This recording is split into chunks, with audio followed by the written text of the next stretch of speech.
All right. Here is a quick audio test. Looks like my mic is being picked up. Good, good.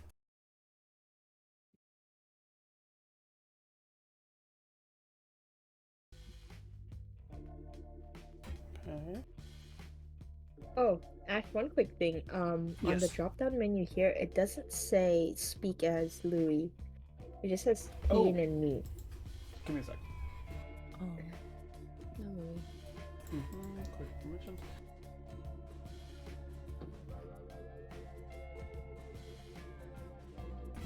Side by side.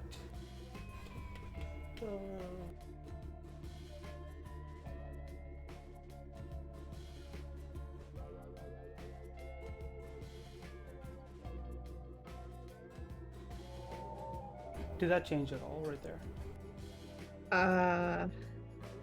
There we go. Okay. I'll look into it more later, but for now it's default kin for now. Oh, Okay. there's one more thing I need to do. Spirit of Ian. It's because of my shirts.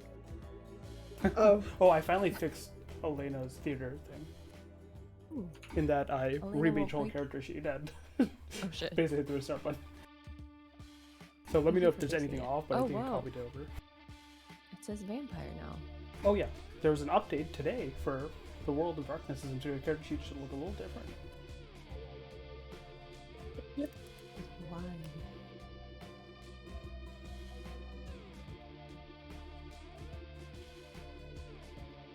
I'm just gonna. Oh, Elena. Oh, Elena's just a cute. photo. It's just the Polaroid, though. Oh, there we go. there. All right. Always covered in blood. The usual.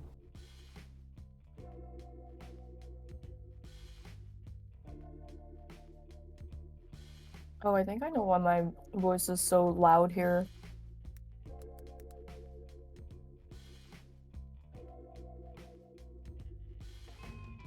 Wait, how do I leave? Okay, there we go. Okay, testing. Is that better? Yes. Okay. Yeah.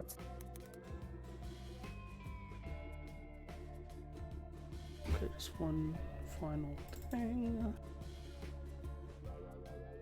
What does everybody have for snacks? Very important question. Monster. Water. Oh, Also water.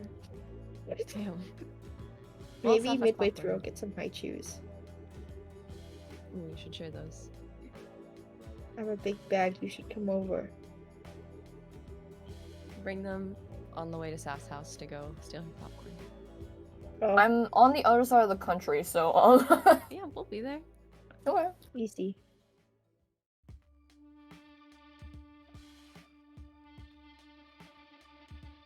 What you got for snacks? I have a almond butterhorn, which is a thing we make at my job, and it's very delicious. It's like a brioche twist with almonds. Yummy. And wine. Oh, no beer this time? Don't tell Dimitri. Did you say no beer? Didn't you have beer last time? Oh no, that was IPA or something. That's I good. hate beer. Oh. What'd you have last if I'm time? ever like, wow, I have beer, it's an imposter, and you should come to my house and kill Yeah. me. Yeah. Oh. That's me. I like beer. It's You like beer? okay. Well, we're not. No, I friends don't. now. I don't. I Oh. don't. No. Why would you drink wine on the day you play Dimitri?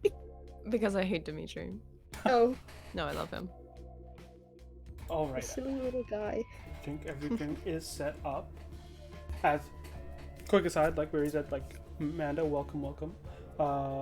We'll be spotlight, or not spotlighting, but we'll have two new characters that we'll be looking in on a bit. Oh shit, I forgot one thing. My bad. Okay, while I'm saying one last thing up, Meg, one thing we have to cover based on the role that happened that not everyone was here for. Why don't you briefly describe for me what Kian's reflecting on and how it goes wrong? It goes wrong. Did you fail? Yeah, twice. 0 successes. Oh my god, he's gonna die. Okay, yeah, let's go over that. So, one night after let's say the incident with Jason. He goes back to his apartment with Caleb, and he's by himself, and he's just kind of reflecting on the stuff that's happened up to now, and how those turn of events caused him to eventually goal Cody, and so Cody's a goal now, and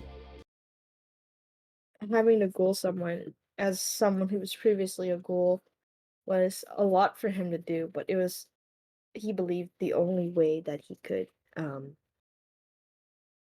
keep the masquerade without violating it. And so he goaled Cody, and it just kind of brought him back to those painful memories when he was a ghoul himself, and the whole system of needing blood and having to like depend on someone like that for so long. And so he's kind of just reflecting on his actions, kind of regretting it. Or he at And least it attempts was to. wrong. Unfortunately, as the thoughts begin to muddle in your mind, you realize that your survival has to come first, so you have to compromise on some values. You go ahead and do ghoul Cody, even though you remember what it was like being in that system. And you reflect on that conversation you had with the ghouls just earlier at the lounge, and remember Kaya's words of how you have to choose a side. You can't be both a ghoul and a kindred.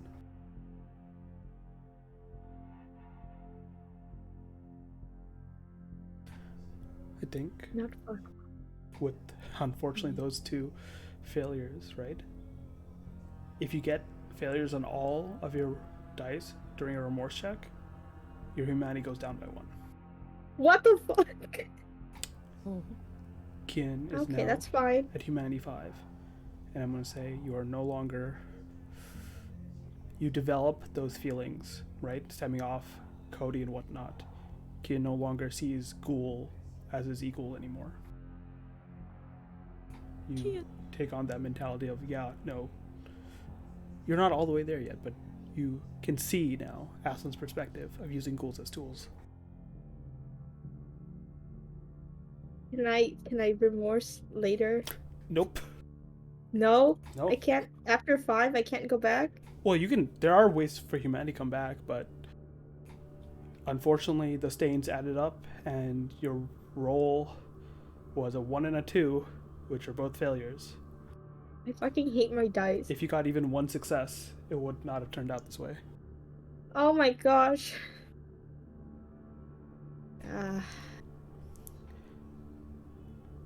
Kian turns a bit more. I'm gonna get my own physical dice. These dice hate me. Kian's the first to give it a little bit more into the monster inside. And yeah, sometimes you have to be the predator, not the prey. In other news, let's put that to the side a sec and look on a different cast of characters. Oh man, I did not expect that. Let's take a look. Down by the pier, Manhattan. You find yourselves, through the camera lens, zooming through the clouds on a foggy day. It's just to the west coast of Manhattan Island. The water is churning, the night air is chilly for most, but not for those that care less for the temperature. We see an individual making his way upon the pier that is in Manhattan shoreline. A few people, couples and whatnot, are walking about. It's still pretty early into the night. The sun has set, but it being in the middle of November now, the sun has set early, and as you walk, people are growing less and less. Even though there are lights out, it's not a bad day. Amanda, could you enter the stage if you remember how to? I do not. What do I press against? In your character sheet, top right, add to stage. and then go back to the chat, and then you can click on your character, left click, to enter. Could you go ahead and describe who we see walking down the pier? Right, so you see a male figure, pretty well built, about 6'2", wearing a long black leather jacket, like a trench coat that goes up to like his ankles, and he's wearing dress shoes. His face is completely covered with a mask that covers the bottom half of his face, and he's wearing aviators and a black hat that casts shadows over the rest of his face. But if he goes in and out of the light, you could see that the skin around him, like at the back and the side of his head, it's a dark ashy gray. And as Ezekiel here walks through, a number of people pass him, someone walking their dog late at night after getting home from work. New York's busy city, many people, get in the time when they can, and Ezekiel, because of the masses, looks like maybe someone that is just, a bit more covered up than normal. That ashy gray of your skin almost blends in enough with the rest to not stand out. And you walk underneath the lights of the street lights, but that are along the pier side, slowly and surely. A few minutes down, just thinking about what is Ezekiel thinking about randomly, just on his way to a meeting. He was thinking about how he just heard that at Madison Square Garden there's going to be a show featuring Joe. Yeah, they're Madison Square Garden hosting an MMA fight in about, let's say, 2 months' time. You gotta get tickets for it. Like, holy shit. Joe Jonas is here. He's doing a sort of almost like, not a real championship fight, but that because those would be announced a lot earlier, but more of a, what's it called? A publicity fight, almost like a fight to there's been new people into the league, and they've paired some people up with people much higher than in the league just as a show fight almost. But and hey, he's also he's also debating whether or not he should ask his child to join. Yeah, you haven't talked to her in a while, but that might change. That might have a chance to connect. But first, you do see someone that takes your attention at the end of the pier, looking out onto the waters off to the west of Manhattan, over to New Jersey, just enjoying the river breeze.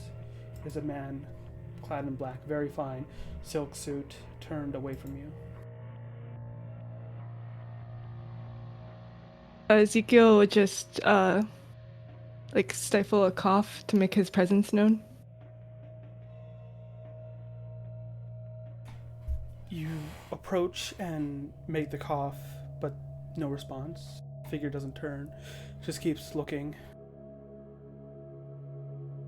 Ezekiel will just step beside him, so they're shoulder to shoulder.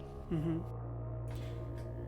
The acknowledgement of your presence isn't via the, turning of the head or anything else that might be a warm greeting, but more so listlessness. As he looks over the water, the individual next to you says, "Do you know what the difference is between here and just across the water?" Enlighten me.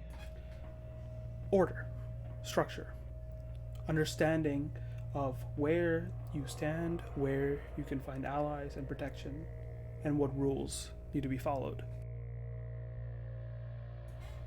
Of course. Ezekiel he'll just give a nod in agreement.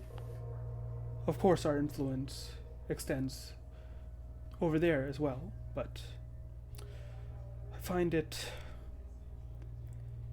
let's just say that influence has been waning, and quite a bit goes on without us being aware. What would this individual call you, by the way? Would it be your full name? Yeah, it'd be a full name. Ezekiel, Remind me, what traditions do we uphold? He'll go forth and list them. Go for it. The progeny, uh,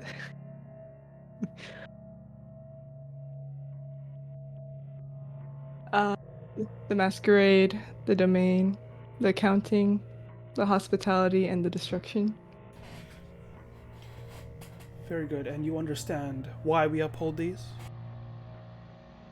Of course. Turns to you finally, and even though he can't see your expressions, right, it still feels like his eyes are boring holes through those aviators. And he almost awaits for your answer, kind of willing, like interested in hearing your opinion. I believe that those who are deviating may need some correcting. True enough. But unfortunately, there's quite a few deviants, especially among those we seek to watch over. He looks down, back at the water, then back at you, and says, do you understand what is the most important tradition that we uphold?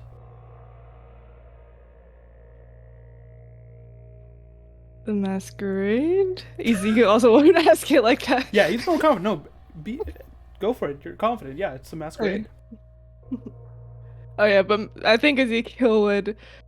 He's a little still uncertain about Kadir, even though they've known each other for quite a while. He's still trying to figure out Azir, so there is that slight guess in his voice too. Sure. Kadir looks at you. True, it protects us, acts as a shield in more ways than we can imagine. But, and he grips the railing a bit tightly.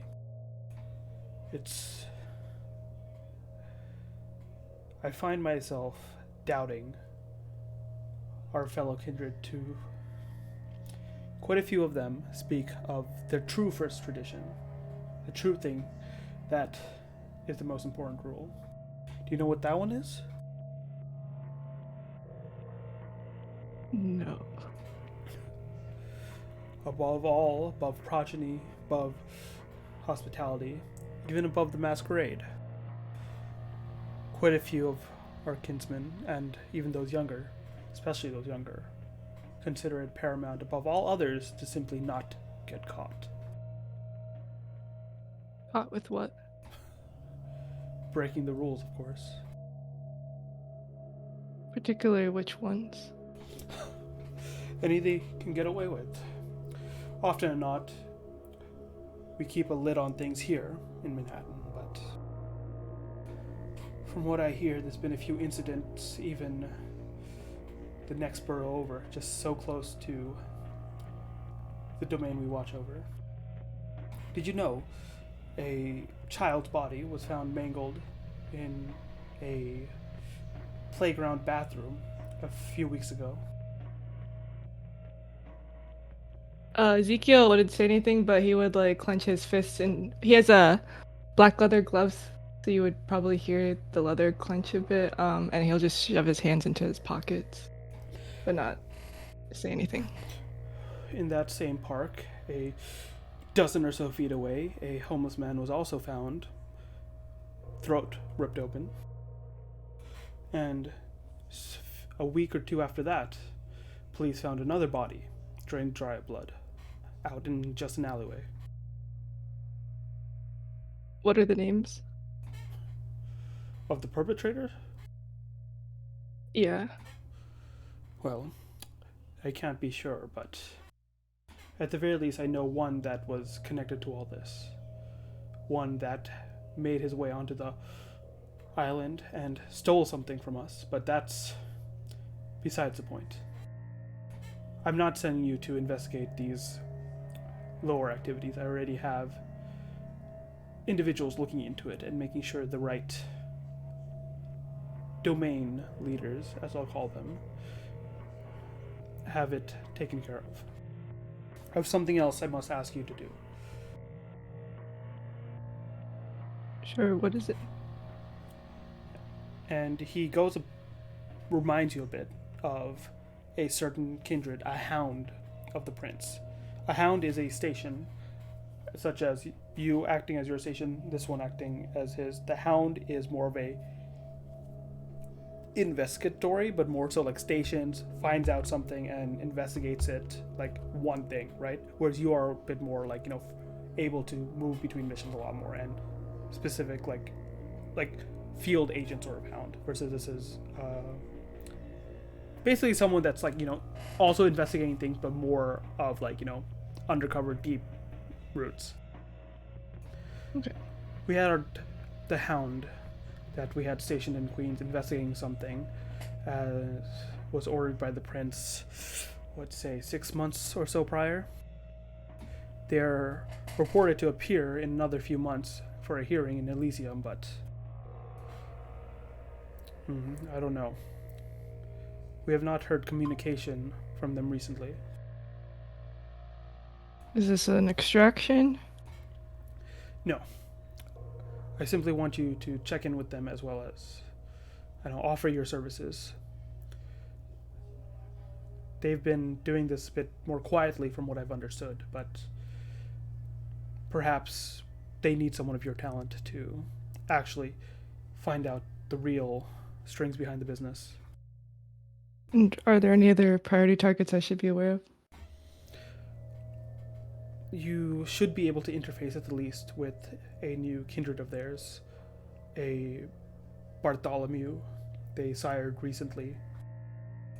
They were given permission from the prince themselves before conducting this investigation.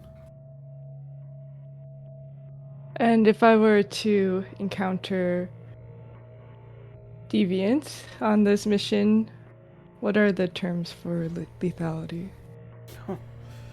It is anarch and free reign brutality. They don't have our protection, to say the least, unless they, of course, fall under line. If they truly seem a danger to the masquerade, eliminate them as you see fit. If they can be taught a little respect, we're not barbarians. We do not, exercise our own kin as openly as we might need to at times, but see if they can be brought over to the correct side of things. If they are truly anarch, let them understand that there is another side to things. Excellent. Is there a base of operations already established? Yes, I'll give you the contact at best, but I think before you meet with this Bartholomew, you should check in, get some information. Just make sure things aren't compromised. I believe you already have a few informants in the area. That's, sounds good. How am I to relay the information back to you?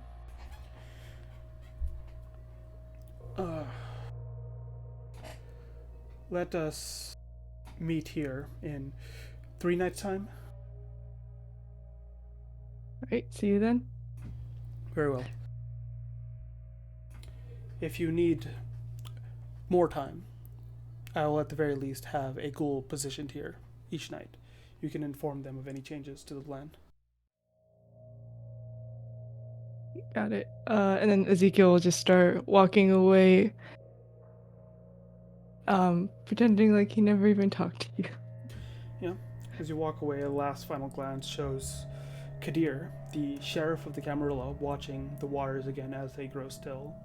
And he finally removes his hand from the railing and make an insight check for me. First Just roll. insight? Yeah, insight, and then you get to choose the attribute you tie it to, based on how you think Ezekiel would come at the situation. Was he reflecting on the information that Kadir presented? Yeah, and just reflecting off Kadir's demeanor in general, if there's anything he may have be hiding or more emphasizing or focused on. And do I enter difficulty No, or? you can ignore that. Okay. Okay, very nice. 2 successes is enough to at least, as Kadir removes his hands, you do see the metal a little warped and bent. He was definitely hiding a bit of anger, but he didn't seem to have at least gone into full detail. Yes, he probably is angry about the number of killings that have happened recently that he recently found out about. Is likely kindred connected, but there seems to be something else that's, he's likely dealing with that he has yet to even tell you about. The stressors of, being the sheriff of the Camarilla can be quite many at times. Okay. You depart as he remains there. And I will say right now, Ezekiel knows two individuals that are apt at questioning and talking to tonight. And one of them you would love to ask to join you at Madison Square Garden. So you'll be stopping by there first. I'm guessing Louis. Yes. Okay. As Ezekiel walks off, you can leave the stage, and we're going to actually look at a little bit of a not well kept little back alley clinic over in Brooklyn, center of Anarch territory. Hey, Meg. Yeah. What does this clinic look like from the outside? It looks like looks like a hole in the wall. I mean, on the outside, it looks just enough that it looks like an established something, but it's not, fancy schmancy or anything. It's just an establishment that's, kind of old looking. Mm-hmm. Yeah, a few broken pieces here and there, but it looks like it's just enough to keep running. We see this perspective from a low vantage point, as if from very, very low and close to the ground. Because the one looking up, as the camera pans around it, is a small little rat, as it's looking up at the clinic, looking side to side as it crosses a bunch of people into this alleyway to the hole in the wall. It slips into a side sort of entrance away from the front door, goes through a few dark rooms, and enters this area just past a staircase into upper apartments, I'm going to say, because, jam packed here. I named the clinic. You can rename it if you want. But for now, I named it the Raise and Shine. That's an amazing name. I will be keeping that. Nice. Let's see. Can you see the map? Just checking. Yes, I can. Okay, perfect. Why can't I see it? Oh. Oh no. Oh no. Okay. The rat scurries through into this large room, down some of the chairs. There's no one inside the waiting room at the moment, but the whispers can be heard from the door. And before the rat sneaks in, it listens, almost more intelligent than it realizes, and listens at the conversation. Louis, could you enter the stage for me and describe your character? Alrighty. Louis is a 5'8" and on the taller side. They have pretty wide shoulders and like curly hair. Their face is pretty much covered up.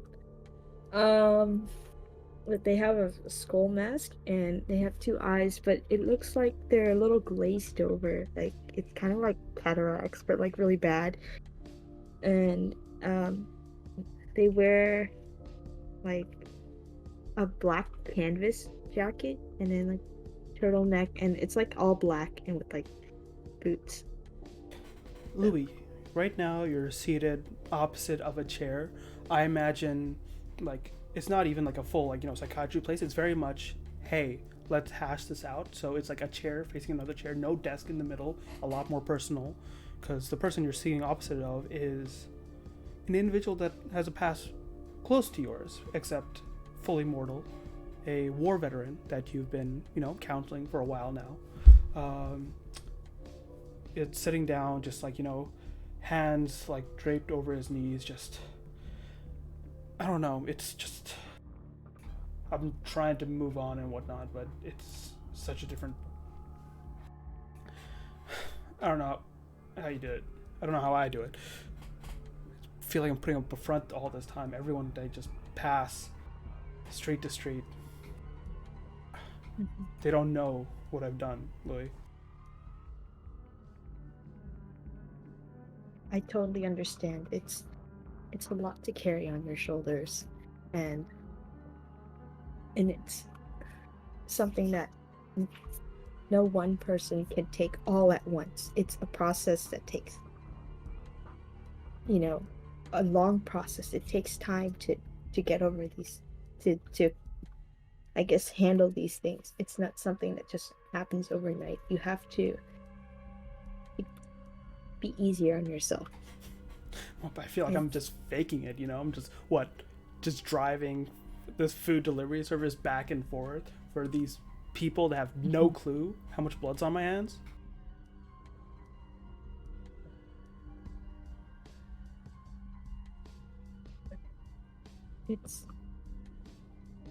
You have to, they can't see that, only you can see that, and even I can't stand here with you every single time to kind of guide you. You have to be kinder to yourself, to give yourself a schedule, something to He breathes out. You've spoken to this individual before. Noah has come to you starting a few months ago. They seemed they'd start talking to you after another one of their war buddies, recommended. And at first, very much, not open to this conversation, not protruding the very, tough guy act that you're used to with, people from his way of life that have gotten just used to, okay, yeah, you take care of yourself and you take care of those around you and just keep walking forward through the mud, through the grime. And he opens up a little for the first time, says, I don't know if I ever told you, but I got a little brother, and I don't know. I feel like I have to be better for him. He's he does his best. He honestly, his way did good for this world, but I don't know. I feel like he's looked up to me for so long, but that's why I can't share this with him. I don't want him to know.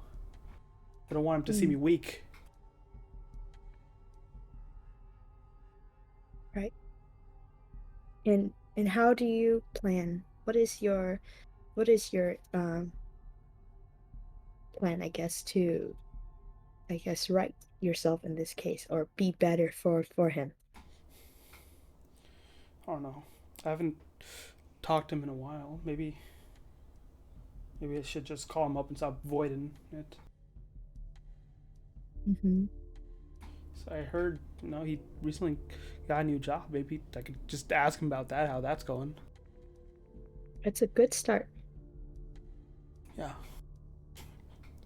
I fucking got that kid the first drink he ever, first can of beer and whatnot, and now he's bartending. You believe that? How small this world is. At that moment, you hear a little chime go off. You don't have much state-of-the-art, technology here. That chime, which for other psychiatrists or doctors or whatnot, is a way of letting them know, oh, someone else has entered, is very much, one of your rats giving the know-how that, oh, someone's on the way. And specifically, that chime denotes a kindred client. So, oh, damn, I've been here a while. You've been just hearing me ramble. Is that another one of your patients? Yes. Let's quickly discuss our next session. When are you available for the next one? Yeah, of course. No, I can make it work. It's really convenient that you do this so late. Fucking 9 to 5, and then another job after that means I basically don't get home till 12 anyway. But yeah, and he'll start talking to you about a bit of logistics and whatnot. Alrighty. We take a quick look as you see your rat already sneak through the door, right? And like just make eye contact with you outside of Noah's gaze, and then sneak up under the table and next to you, like confirming that there's someone on the way.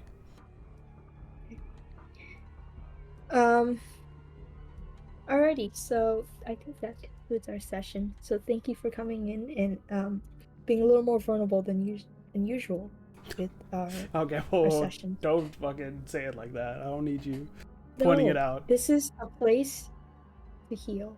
It's okay if we something like that. That's where we can start. Yeah, what do you say, Doc? He stands up, and he does seem a little put together. Like, he does seem like, just that little push to finally call up his brother who hasn't talked to in a bit. Seems like he needed that. Just like someone to talk to about that. He gets up to leave, and we're gonna pan the camera out for a sec. Outside as Lex. Safi there. Yes, let me finish doing my burial. Oh, What the hell? Why would you do that? Oh no, how many seconds left? I don't know. Go. There's a minute. Okay. I am here. cool. Okay. Now, we see Lex having parked maybe a few blocks down, stand up and look at this hole in the wall alleyway that leads to his doctor's office. You had gotten a call earlier from Jade and saying there's a message passed on by the adherent, saying like, hope you've been well since, that first fledgling mission you had been given, and wasn't sure how much Cyrus had kept you up to speed, but thought it was a good perspective opening to speak to others about, what this new life entails. And so, How did you get my number? good question. No clue. How did Jade get my number? That's the bigger question.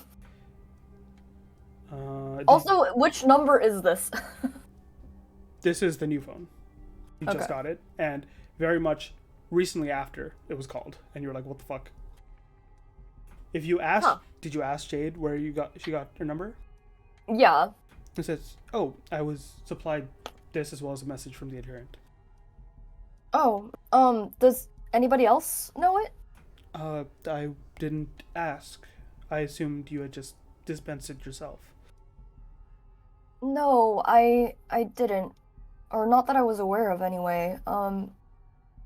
If you don't mind, would you mind asking the adherent if it where else it's been?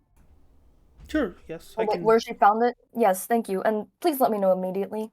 Yes, of course. Sure. Whenever I can get in touch with them. But in either case, you continue talking for a bit, and you were given an address, and Jade didn't even seem to know that much about it, but had said the adherent had told her this is a place she has other kindred likely stop by, fledgling specifically, to just, have someone really tell them what this new experience is like. I think even with a passive insight check, you could tell, like, hey, the adherent probably, is sure Cyrus probably has walked you through some things, but is open to the idea of, like, hey, you should get other perspectives, because being a vampire is often unique, but multiple perspectives can help. Give me a basic insight check for something else. Basic insight check. Yeah, your choice. Okay. Would this be through conversation? Or No, it's inciting? It's on the phone. Okay. Yeah. Yeah, so it's talking on the phone. Oh, yeah. Okay. If I can vibe check it, I will vibe check it. Vibe check. All right. 3. 3 is enough to tell this is partially that, bond acting up, because it can read these little these little attacks or offending remarks easier or more sensitively than others. And it seems it's like an indirect offense to saying, like, hey, I don't know how much Cyrus has told you, and I'm not going to trust him to be the sole proprietor of your knowledge. Well, that's rude, but I won't say anything to that. As you're looking at this hole in the wall place now, you see a rat that looks at you and then quickly scurries into the alleyway. Some place this is. It's just a hole in the wall. Is there a door? There's an alleyway into a, like, very much grimy sort of door, right? Louis, you can add any more details you wish. Yeah, it looks like some places are peeling. There's a door and an entrance. Like, it looks like, I don't know. It's like there's like fencing on the windows and like grates, but it's like peeling in the corners. There's like some pieces of wood dangling. It doesn't not look good. It doesn't look good at all. The one thing I'll add, as let's do this for everyone real quick, right? Everyone, besides Ezekiel, we're gonna get to in a sec. Make me a rouse check as the night begins. Damn, I've got food all around. Oh well, crap. Okay, don't keep rolling. Remember. Oh no, sorry. No, 2 L names. that- 2 L names. Lex, there's Hey. Damn, y'all suck at this. Very Okay, good. Dimitri. Wow. Okay. Amanda. Yep. So, a fun thing I have been doing is whenever a character shows up for the first time, like a PC character, to kind of see where we are in their sort of hunger spectrum. What I have you do is not just roll a typical rouse check. Instead, I'm going to have you roll a rouse check. If you fail, you keep rolling. Oh, God. There is a limit, right? You won't go all the way to hunger 5, but I want to see roll the dice how hungry you are at this point. Okay. So we'll do that first one. Perfect. Hey yo. Okay. Nice. Ezekiel, Yay. you are at hunger 1 or 0. Your choice, depending on, if you've done the deed. Oh, he'd be at 1 then. Okay, very good. Very well done. But yes, going back to the scene, Lex, you are a little hungry. Do you want to have also, I will ask you now, have fed between the events of last time versus now? How long has it been? I'm going to say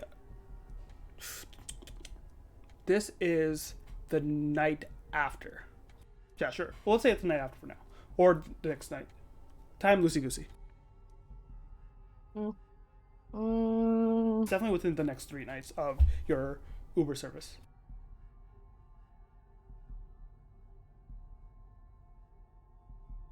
I know it's not good because it's an emergency supply, but I think It's not an emergency No, supply as in... no, the blood bags. Oh, Remember from yes. the Haven. Yeah, you have been with Xavier. Like you had close contact with him just recently, and haven't drank from him in a bit.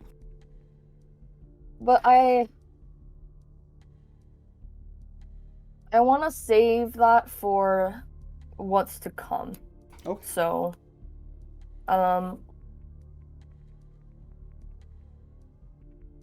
you know what? I'll bear with it. Okay, let's go. It's not gonna. I don't think it's gonna end well.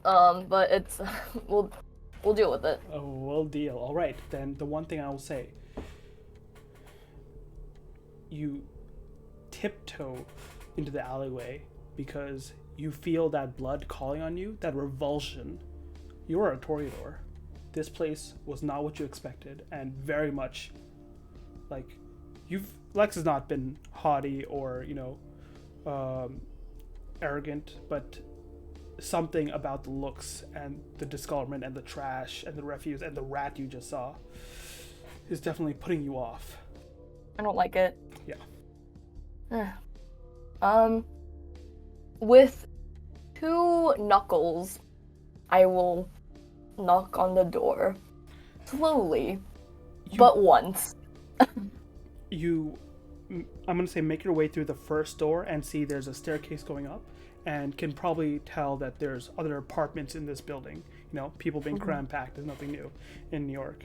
You get to the second floor, which is what's on the address paper, and you see it like scratched out sort of things. One of the letters is missing, says Raise and Shine Clinic, and you knock on that door. Louis, you hear this just as you're standing up with Noah.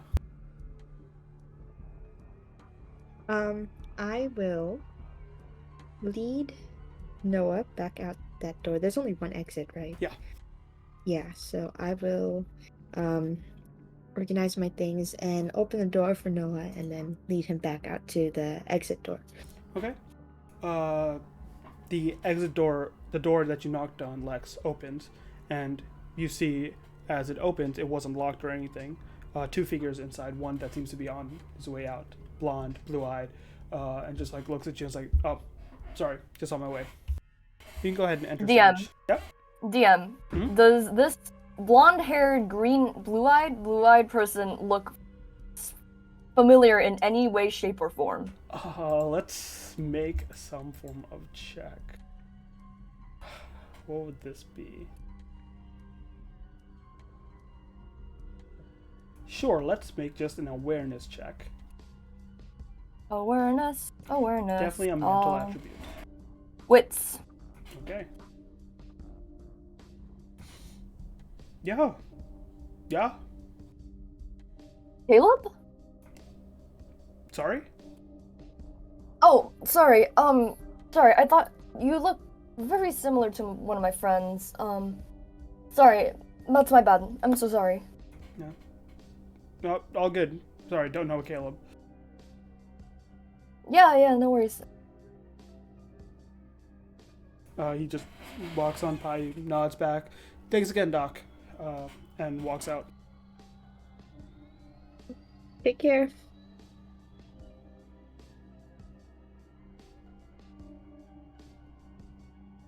So hello. Hello. Come in. And he's Yes. gonna put him out, and then, we'll gently close the door behind her. Okay. Could you re-describe a bit on... Is this the mask that Lex sees greet her? This almost skull-painted mask?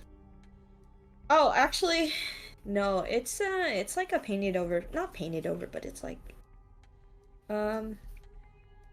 it's not the mask one. It's just like her face, but she did put a little bit of like correction on it, so it's not Makeup? like, yeah, like makeup correction. Okay, Just so it's not like crazy. let's see how good this is. Oh no! Do you have it loaded? The other one? I don't have it loaded. I should have, but I want to see how good the it's makeup fine. job is. Oh, that's right. Okay, right. Let's see. What's the roll for makeup? Let's do a craft roll. Oh, yay! Craft and what? Craft and your choice.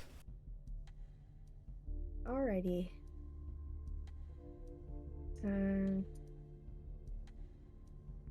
Let's do that. Ew. Oh, not that one. Sorry. Oh. Where is... Oh, I should have put the other one in. The horrible... My flaw. Yeah, I need to check the flaw on this real quick. Fuck Nosferatu things. Where is me? Whole new set of problems with a new character. Yeah. Okay, you are.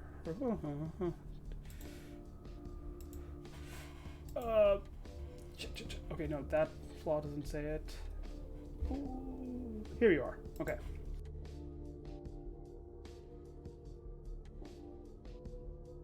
Okay, wait, I don't have it written down there. Hey, Ezekiel, let me read yours.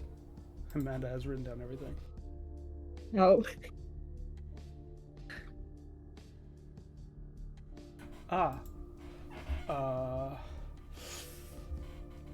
Okay, we're gonna pretend, because here's the thing, right? Because of your clan Bane, you would minus 2 dice from this. So Oh. the result is 1 success and 1 bestial failure. Oh. It's, I'm gonna say for Noah, for other people that know you have a history also in combat, it was fine.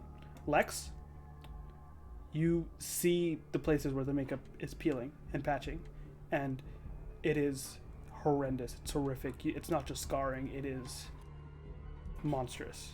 And it's further like exaggerated by that bane you have yourself in aesthetics. I'm just gonna say based on that bestial failure, we're not gonna super overplay it, but Lex already, like, and this is new for her, doesn't like this person for vain appearance reasons. Oh. Lookism. How much would I know about Nosferatu? You've not made contact with one yet. Okay, but I do know a vague concept of it. Yeah. Cyrus would probably not have gone too much into it because he also, like, you know, has a repulsion towards the same sort of aspect. But he would say, yeah, some of us can get really fucking ugly.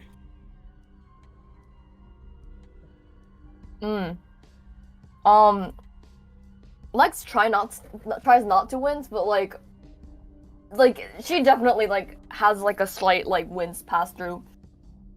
And instead of focusing on Louis, like she kind of like looks around.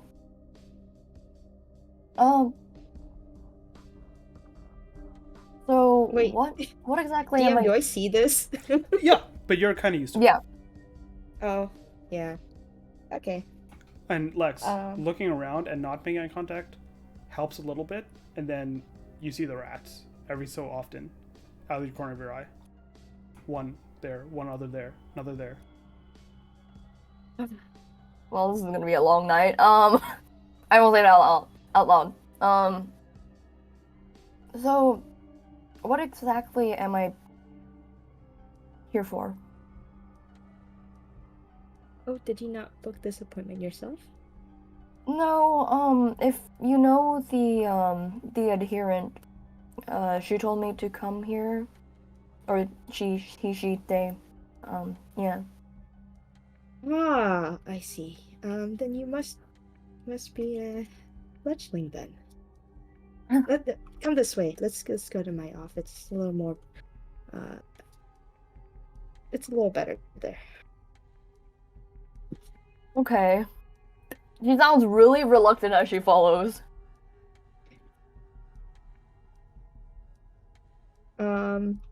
Yeah, so it's gonna open the door. There's gonna be a chair like you mentioned earlier and some papers, and it's gonna point out her hand, just like, please take a seat. Right there. I'll take a seat and look down at my hands. I'm gonna shuffle through my papers. I'm gonna take out a new form, and I'm going to start. I have a pen. I'm gonna tell Lex. All right, so it's just a procedure that we have here with new patients. Could you please tell me your name? Full name or just like name? Full name, please. Alexis Selek Rudenko. Alexis. And then while she's writing that out, my name is Dr. Louis Reyes. I've been a therapist for both kindred and there's another word for humans, I don't remember. Yes, but it's a derogatory term that I don't think really Oh, should use. okay, I will not use derogatory term. Mortals is, the scientific term. Okay, for mortals for quite a bit of time. Can I get the approximate date that you returned? Embraced? Last year. Last year? Sometime in... I forgot when I did when it was. I think we said Before Christmas.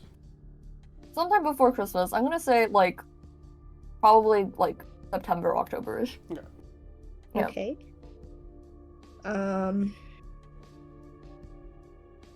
do you know who your sire is? Just a yes or no.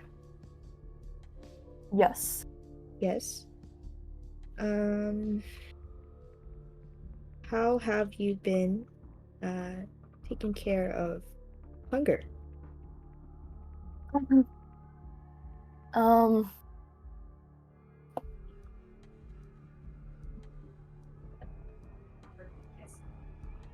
I guess not so well recently, but recently it's been different. Different how so, if I may ask? You don't have to answer these questions if they charge on something personal or if you feel uncomfortable at all. Just let me know. Can I ask something? Yes? Will this be kept confidential? Yes, this is confidential and I only look at these files. Not even the adherent could see it. Not to my knowledge. Yes. I don't think. Okay, no. Let's talk it for a sec because this is important. Ew, fuck. Okay, real quick, Meg. I don't think the adherent would, press you for acknowledge. They also don't use your service as much as as the Baron does. Mm-hmm. The Baron. But she specifically asked the adherent, so I could technically say no. Yeah, the Baron would press you for more information. Ezekiel would press you for information in cases. Yeah. But the adherent is more likely, after working with you for a while since you've been around the block, right? Has been more like, okay, are they good? Can they be trusted with the masquerade? And if you say yes, there's like, okay, is there anything I should know? And we'll, if there's anything you offer, then they'll listen to it. But if unless it's someone that they're super suspicious of, then they won't, question you over. They don't. Okay. All right. Oh, one last thing. I forgot to write down some stuff for you.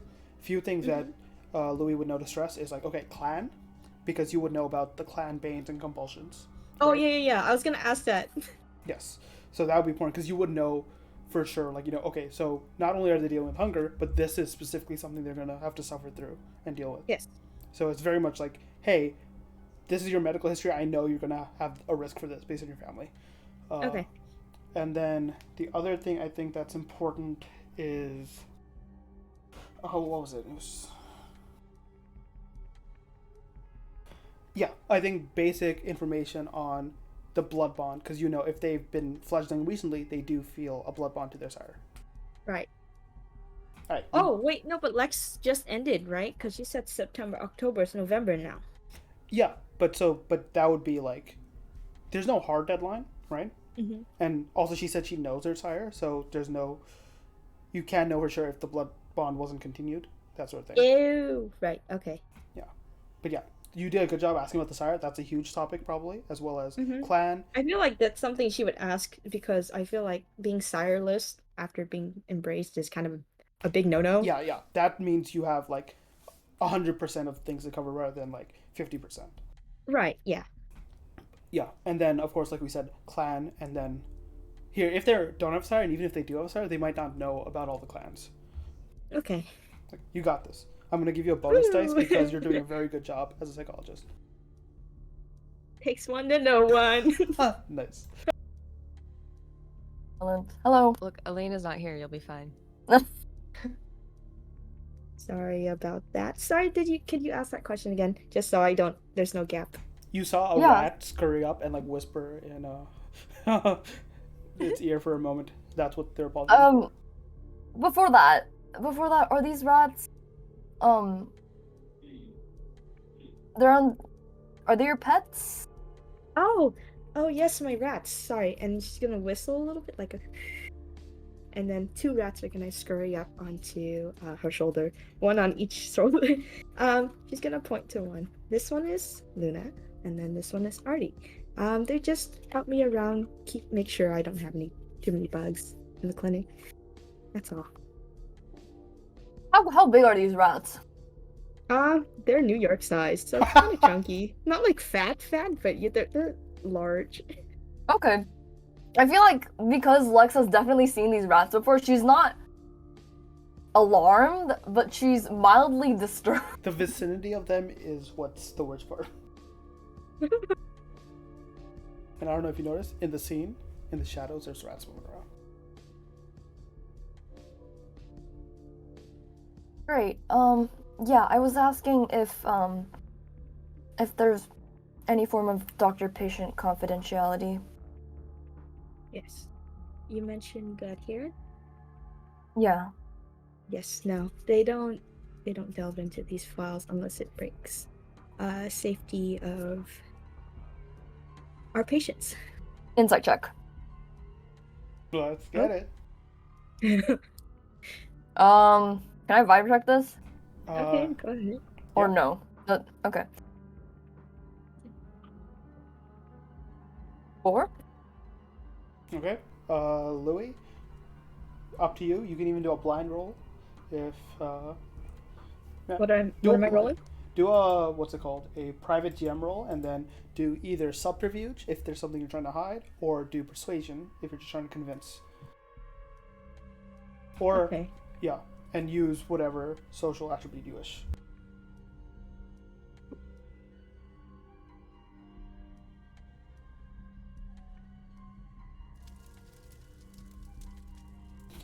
Okay, that's fine. Why don't you start off and just tell me what Lex reads, because she did beat you on that. Okay. She's kind of like calm, but like she's holding back. I mean, technically it's not like she's lying to you, but it's like, Not the whole truth. yeah.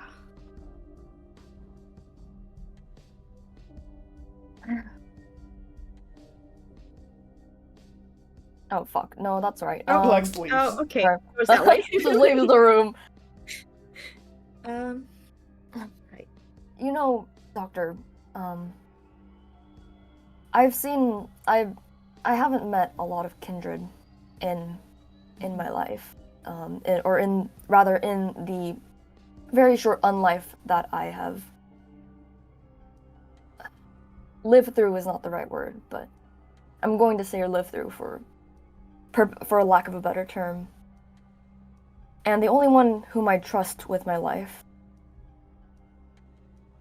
or I would trust and as far as I know, would never lie to me, is my sire. But in I this scribbled that down too. in this kindred world where it seems like everyone is lying to each other, backstabbing each other, let's have some honest conversations, can we?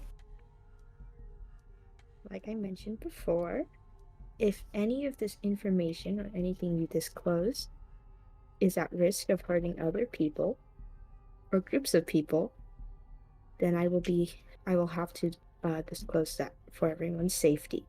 Does that make sense? And with that insight check, I think you do read a bit even past that. Like, based on your sort of disposition, based on you seem to be a bit more of a unique client. Meg, check your messages. Okay. There seems to be something at the edge of Louis' voice here, where like she's speaking professionally, but you get a sense like, no, I can read. For some other reason now, she's willing to keep the secret and not even share it with anyone.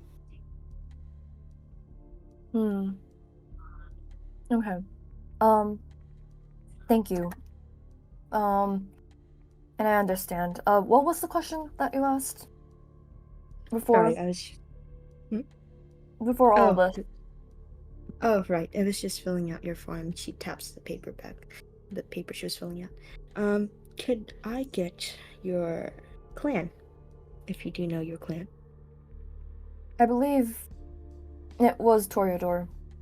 Toreador. Okay. That I apologize. matters a lot. Huh? Huge, not alarm bells, but like connections. One, they were probably really uncomfortable in this space right now, as well as, unfortunately, your face. Two, right? A Toreador in Anarch territory. That's strange. Right? Very strange. that's like, it's like that's if a normal psychology office, you ask someone and they gave you an answer like, oh yeah, blah, blah, blah, it might sign to other trauma. And so this is one of those, signals. Okay. Um. Alrighty, let's get started with that. Just so we're on the same page, how much do you know about your clan and your Banes? Not much, unfortunately. Alrighty. She's gonna pull out a paper from her desk. Like a little pamphlet. Oh my gosh. Oh my god, an infographic. Yeah, it has little pictures and stuff. So, let's get started with just kind of the basics of Toreador. You mentioned earlier that you're close to your sire. How much has he told you about Toreador? Well, admittedly, it wasn't much. I haven't been told much up until a couple months ago. Just what to look out for, what I can possibly do, to mostly mask myself from being noticed by other people. Right, the masquerade. Let's get started, I guess, with the basics about Toreadors. Oh, give me a second. I hear you typing. Damn, you made another Wikipedia character. No, I Wikipedia. hate this. I think, Louis, as you go and, grab some information from your files and whatnot, your rats, Artie and Luna, start fucking running around, super nervous. One of them, Lex, jumps onto your lap. Oh. I'm gonna whistle because I definitely hear something thump. No, it's probably Artie. Artie, no. Yeah, you see Artie jump on the lap, and immediately as Lex jumps up, surprise, jumps off, right, runs around, and you're like, oh no, and then you know why, because there's one person these rats are very nervous around and don't seem to like, as, hey Ezekiel, could you enter the scene? As you've been to this place more than once, how are you arriving? So on his walk here, he would have used Mask of a Thousand Faces to turn into someone, like Nondescript. someone that you wouldn't notice. Yeah, just a plain average male. Okay. You guys don't even hear as the rats are making the commotion, and this individual is also very good at staying silent. The door opens, and Ezekiel, you enter. Tell me what you look like as you have many times before just entered this office. So he's dressed in like normal streetwear. Wait, does it affect the clothes too, or is it just the face? Yeah, it can. Okay, all right, yeah. So he's just wearing jeans and a gray t-shirt. And if what time of year is this again? Mid-November. Oh, okay. And then like a light jacket. And he's like middle-aged. A little weight on him in his belly area and like recessing hairline. Yeah, you both turn to see someone that you'd kind of would like, very almost would glance over at a bar sitting at the table at the bar and like just ordering drinks, and you would just like glance over, not even really take in, just enters the room. Louis, you recognize this individual enough just by both your rat's reaction as well as kind of how to look out for, hey, I would not notice this guy otherwise.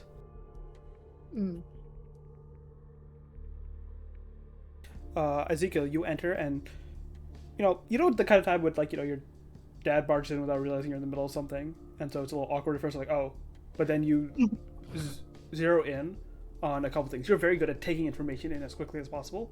You see the notes that was left aside as Louis stood up and got them. You see the files Louis going through, and you know which files those are. and I would assume, have had conversations before where you've told Louis to get rid of those because information lying out like that is a breach, technically. Alexa's still in the room, right? Yes, she is like Oh, okay. there, standing, and seems to be like frightened of rats, and then turns to see you, but most of her focus still seems to be on the rat that just jumped on her. Ezekiel's just gonna put his hands up in the air like he just walked in on something he wasn't supposed to, and just like turn around and leave the room. And he'll just wait outside in the waiting room. One thing, DM. Mhm. I don't know how much Louis nor Ezekiel will know of the mortal happenings. Would they recognize me? Okay, so I'll ask Ezekiel first. Ezekiel, do you still keep in touch with like singers? Singers? Yeah. No, not modern singers. Okay, not at the moment. Louis. Yeah. What about you? Clients probably definitely have brought it up. Hmm? They Oh, have clients? clients. Yeah, sure. Would have So brought it you up. have some shallow understanding. So I will say Lex looks a bit familiar. Lex, did you give the full name ever? No. I did. What name did you give? Alexis Selek Rudenko. Okay, so yeah, that sounds familiar a bit. There is like an inkling familiarity, but you went into business mode when you knew it was a kindred in front of you, and so don't know exactly who she is.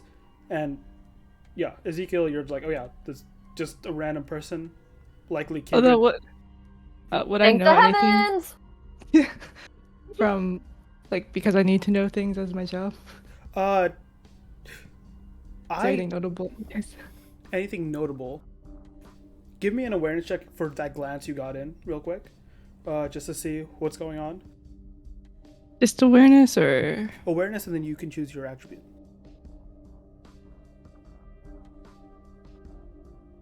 Yeah. Also, it kind of makes sense that neither of these two know you that well, because let's just say all their songs, their playlists are Boomer songs.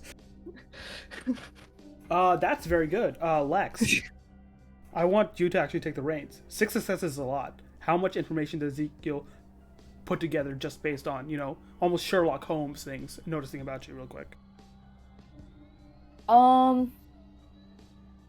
Clearly a fledgling. I think that much is obvious. I don't know. I guess there's the sense of like mild repulsion around this place. Mhm. I guess from that, if Ezekiel's really good, then he'd know that she would probably one of her banes, like he'd probably figure out one of her banes and consequently her clan.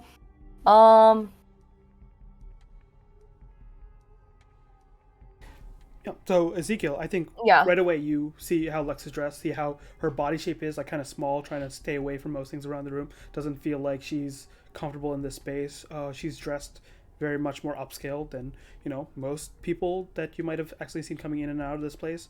And all of these put together, like, okay, kindred, yes, because of the notes Louis has out, but she doesn't. She feels a little out of place, more upcase, and then she's feeling this way. So I do think you put that together, like, likely can take sort of places like this, like the Toreador, but why is the Toreador here in Anarch territory? can he try to lean close to the door in the waiting room Sure. to overhear? You just want to listen in? Okay. Alrighty. Sorry about that. Yeah, no worries. Is he another one of your clients? Yeah, he seems a little bit antsy right now. Oh, do you Sorry need a about moment? that. I could. No. It's fine. Let's. You're booked first, so Oh. we will get. We will work with you first before we do our other clients. Okay. Alright. So. Right, Toreador. And so she slides the pamphlet with Toreador. It's not really printed. It's like she wrote it herself. She wrote a couple, but it's just like bullet points and like super like general things about it. So right, so there are a couple things that you should probably know. I think the first thing we should talk about is Banes. Right, so Yeah, this is probably not the best space for you. I just realized. Pardon. It's what we have to work with right now. So, to put it in terms, there is a thing called an aesthetic thing. So, nice and pretty things are a lot better than what this clinic is, and I deeply apologize again for the current state of my clinic. At this, Lex like violently flinches and like wears this like expression of guilt. No, it's fine, it's fine. It's just how it is. Right. Second thing. So there are three main things that toreadors are known for. I'll just list them off here. Aspects, celerity, and presence. I'm pretty sure you should be familiar with some of these by now. Yeah, more presence than anything else, but Presence. Right. Right. So, how have you been? I guess let's just start there then. How have you been moving along? Like, how has the kindred world been? uh, um, it's it's been all right. Mm-hmm. So let's segue to that. What brings you in here? Finally, the big question. I'm honestly, I mean, I'm not really sure. I was called here to be filled in, because apparently they think that knowing just kind of the ropes isn't enough. What do you mean by ropes? I mean, you know, when I was first turned, like it was just mostly stuff to look out for, you know, like don't get too hungry, at least feed on occasion. But like that was mostly it. It was just, and I lived like that for like what, a year.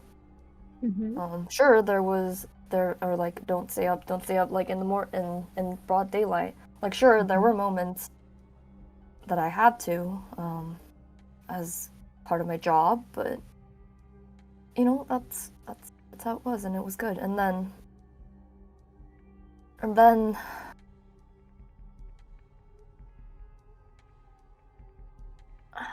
I think and Ash, you can correct me on this if I'm wrong, but I think she was informed, she knows that in exchange for her identity being a secret, or like her existence being a secret, she had to like kind of dive into that world of kindred. For her existence being a secret. Yes. Yes. So, above board, right? Cyrus basically kept you out of kindred affairs, right? For a full year, but that was all he could get before the adherent was like, okay, we need to at least test her to make sure she won't be wrong. Like, I'm not going to just take your word that she is as, you know, nice of a person that who'd never heard fly, as you say. Yeah. Okay. Yeah, and it was like that for a year up until I couldn't, well, or they couldn't just I couldn't just be kept away from the kindred world anymore, and had to dive in. Ah, I see. What do you know about the kindred world? Let's start there then. A lot more lawless than what I'm used to. Yeah, it could seem that way. For what it's worth. Yeah, but, I mean, yeah, it's, I don't know, a lot more darker, brutal, violent. how does that make you feel?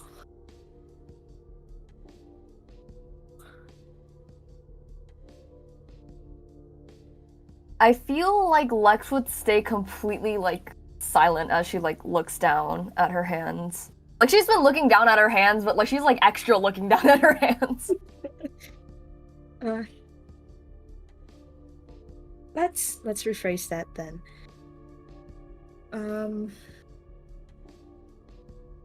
Where do you put yourself in all of this?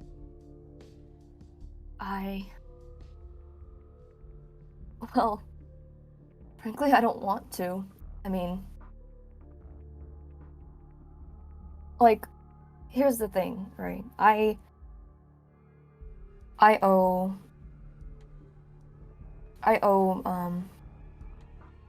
my boyfriend, my sire, my boyfriend. I owe him a lot. Oh, I see. He's the one who saved my life. Mm-hmm. Or at least gave me another chance at it, but I've been starting to wonder if the costs are really worth it. Yeah, so it's a big change. I'm gonna be honest with you. It's a really big change. You know, living your life as a mortal one day and then the next, living for an indefinite amount of time in a world that's completely upside down from what you used to know. It's a big thing, right? And there's a lot to take in, and I totally understand where you're coming from. And it's, you know, you gotta take stuff one thing at a time, you know, like, oh my gosh, I'm breaking character right now, sorry. I'm running out of things to talk about, sorry. I will add one more thing. You know how Ezekiel is. You know if he's outside that room, he probably is listening because how important information is to him. Yeah. So I feel like some of that stuttering is in character because you're also now balancing the fact that dear old Zeke's is right out there. Yeah. Keep listening, my dude. So there's a lot of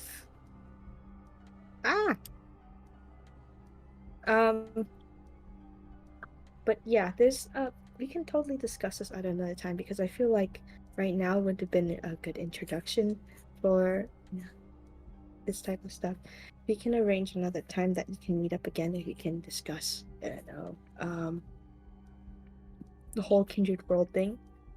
Would that be okay? Yeah, I sure. Yeah, taking everything at once is a bit overwhelming. So, when are you available? And then I'm gonna cut it off right there, and then just gonna talk about logistics of setting up a next appointment. Yeah. So, and then I'm going to have her walk out to the clinic room and then like kind of usher her towards the exit. Okay. And then talk about access. Yeah. As you leave the like office room, right? Ezekiel is there in the waiting room, and Yeah, also, oh, one sec. Louis, the thing I sent you is still in play, so you're not like let's leave that easy. Okay. But yeah, let's go to Ezekiel first. As you like are exiting the room and like thinking, like your head's spinning, you're like, oh shit, what the fuck do I have to deal with tonight? And Ezekiel, what do you do? So he would have darted away from the door and started inspecting one of the pictures on the wall and trying to fix it because he noticed that it was not straight. So basically pretending like he wasn't listening to their conversation at all. Okay. I'm just gonna I'm gonna leave Lex in the waiting room for a sec. As you needed to talk about something? So he would motion for your office first, right? Mm-hmm. Yeah, I'm gonna open the door. Okay. Should I leave? Am I Are we done? Could you? There's some extra stuff that I need to double check with you. Could you please wait out here for a moment? Did we do logistic things? Like No. I just out of character. Okay. I So we didn't panicked do- and then I was like, wait. Okay. So we didn't do logistic things. Also, above board, and sorry, this is also just to help like narrative for all of us, right? Both Ezekiel and Louis, you're not letting Lex leave that easy. Both for what I've sent you guys. Yeah. Okay. Yeah. Ezekiel will just tell Lex, I'll only be like a few minutes, and then you can have her again. Oh. And then he'll enter into Louis' office. And he'll try to do like a little hug first, and then he'll turn it into a handshake. He's like, this is too awkward. Yeah. Nice seeing you again. It's been a bit. I see the clinic is doing well. Yeah, Clients. we're running. Yeah. And you're good on money? Mm-hmm. Look, What brings you here? you know, I wouldn't ask you to do something unless it was absolutely necessary. Uh-huh. I was just wondering, like, have you been keeping up with your training? My training. He'll just like Somewhat. use his hand to like just like to show his full body, like as a hint. Ah. Yeah, because he looks at and makes contact with your face and seems to be like, you're a little, masquerade breach. Yes. Sorry, it's just easier for me to see them face to face. It scares them off. I mean, it scared them off anyways, but besides the point, right? You're here? Yeah. See, there's something that I need your help with due to your anarch ties. And during this, he's also trying to like move the papers around so that he can like read the notes on the table. I'm just letting this happen because it's probably a common occurrence at this point. He's going to also listen to hear try to listen to hear if he can figure out what Lex is doing outside in the waiting room. Lex, is there any sound? No. Okay, there will be in a sec. Because you see, as you're like sitting there, quiet yourself, a rat just jumps up onto the seat next to you and looks at you quizzically. Oh. Another one is by the door, so you can't even go closer to the door, the door out. Yo, she is a New York girl. She should be used to this. Yes, but she's been But living right now very it's nicely not. recently. Is that my rats? My personal rats? Maybe. Or is that just... Oh, okay. Right, you were saying. He'll whisper, so I need your help getting into the Anarch territory. And I think that your client may be of great interest. And I'm gonna be like, the one out there? Like, my kind of like move my head in that direction where I think Lex is. That one? He'll nod. I am non-existent. I'll fill you in I don't know how much I can tell you now until we know. Well, yes, I not that I don't trust you, Louis. It's just we ended our training pretty early, so it's probably best not to tell you everything. But you know that if I'm coming to you for help, it's serious.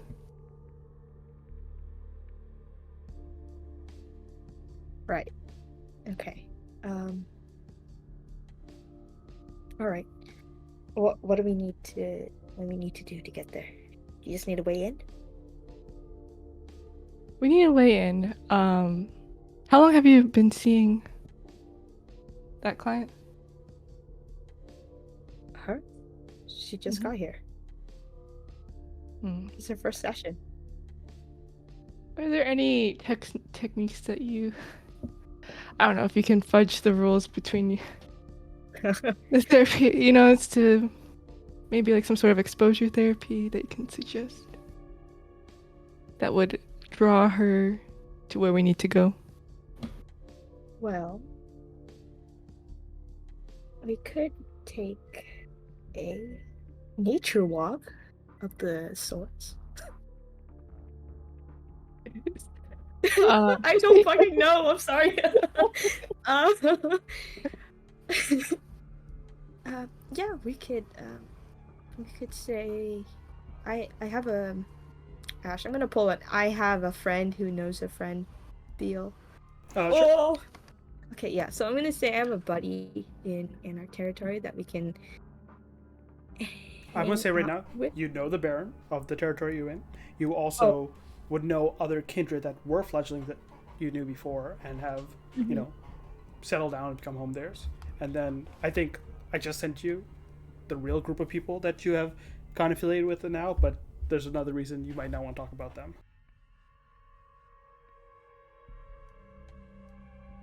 Ooh. Oh no. Okay. All right. We can actually do like a community circle thing. I have a few other fledglings that got turned or embraced within a year or so, so we could do like a get together kind of deal. I think community is important right now in terms of fledglings. That sound okay? Yes, that would be perfect. Oh, And then sorry, I really should have sent you guys more stuff before the session and I caught up. But one of the major things is like, based on what Ezekiel wants to know, you're like, Louis would be thinking, okay, does he want to meet with the Baron himself? You would know the Baron of North Bronx is a Baron Nova. He is more business type. He's actually a Ventru. And he like basically oversees us, and he also has been more willing to work with Camilla considering his heritage. The Baron of South Brooklyn is a Bruja that's more, prone to violence. You're less likely to. If you set up that meeting, you'd be like, yeah, that's a little. You don't know what'll happen if they'll, get along, rip each other's throats out, whatnot. Very unpredictable. And then, otherwise, you do know a few people that have worked with the Baron and are kindred of the streets that know more so what the streets going on and not just, kindred things. One is the group I spoke about, but one is also just like actual like full kindred. Oh, so many ways we can take this.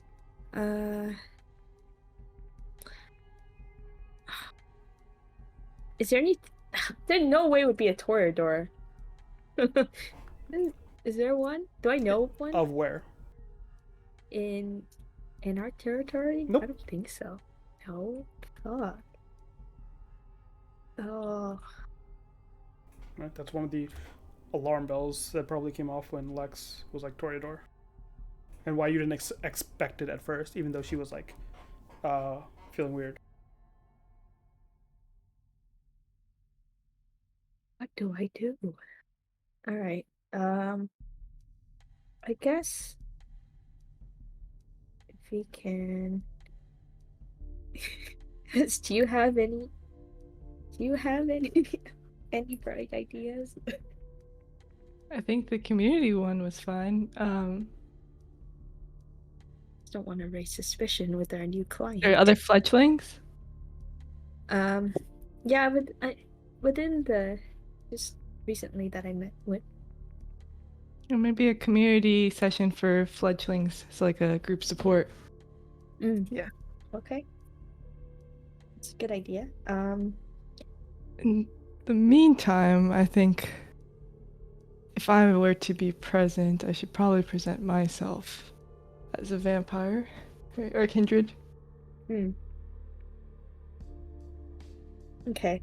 Then I will go talk to our dear client in the waiting room and let her know about a community hour that's happening soon. Do you want me to wait outside, or you want me to stay here?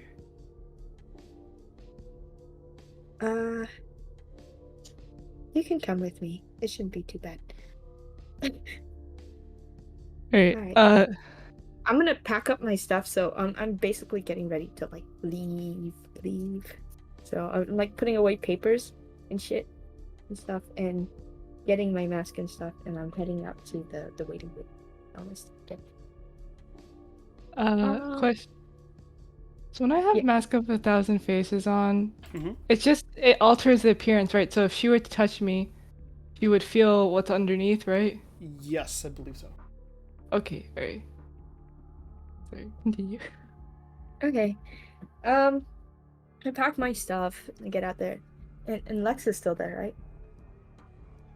Yeah, she's scrolling through her phone right now, and every so often glancing at the rats that are like sitting on either side of her. Are they sitting in the chairs? Yeah, they're sitting in the chairs. Oh, that's so cute. Okay, sorry. Lex? I mean, Alex? Wait, what's her full last name? I'm sorry. Alexis. Alexis. Alexis. Oh. Yes. There's- By the way, just Lex is fine. You don't have to call me by my full name. all right, Lex.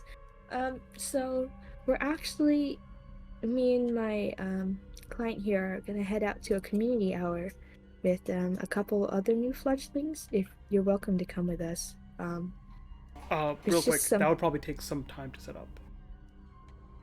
Oh.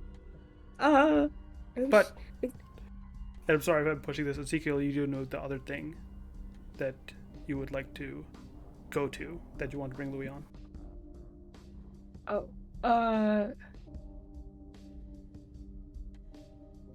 Oh yeah, so if you can't, it's okay, Louis, we can schedule for in a couple of days. But in the meantime, I would like to get something with you. With Hold on. Before we get to that, let me finish up with Lex first. Unless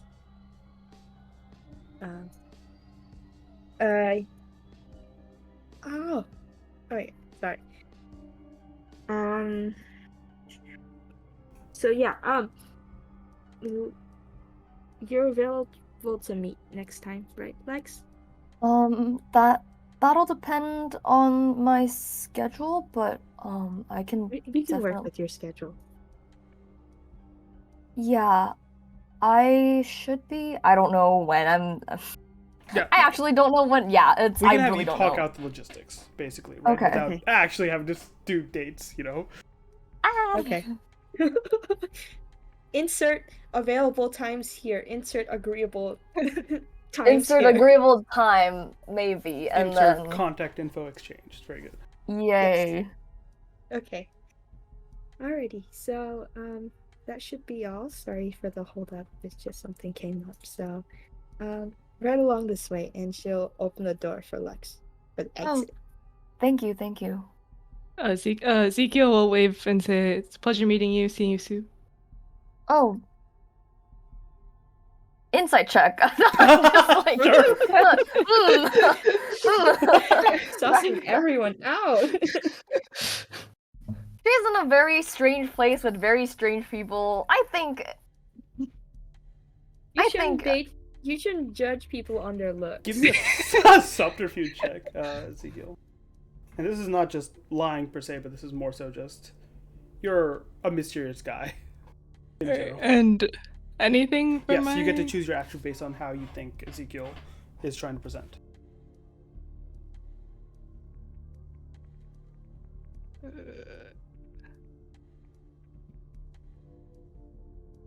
Oh, okay. Oh shit. Okay.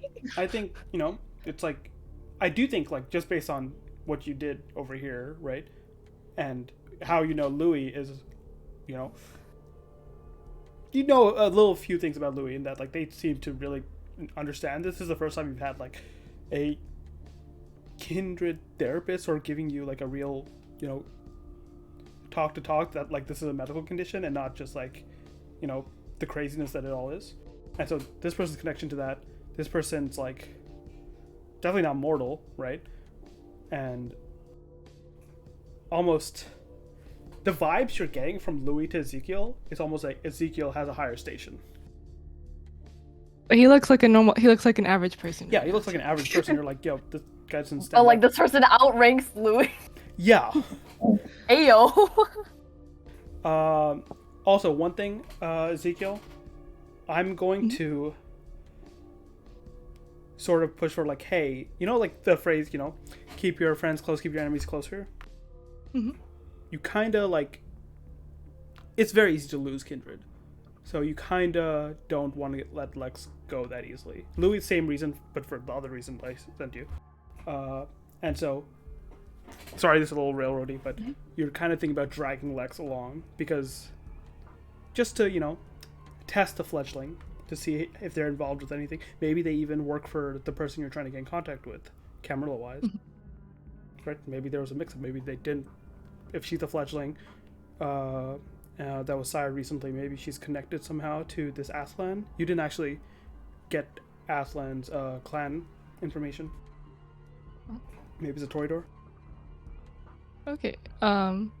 So then Ezekiel would just ask, actually, do you want to join us? Also, don't feel like Ezekiel has to ask permission because he's very much like, these are his anarchs. They could be fucking up. Like, Louis, okay, you give him a little leeway, but even more reason, if this person is an anarch, right, they're beneath you in the social structure and they need you're like a police officer. If they're not listening to rules, you just force them one way. I think because he also wouldn't want to, like, give up who he is, though. That's true. He's still a little wary. And also, he doesn't know who she is. Yeah. And he doesn't like having incomplete information. Yeah.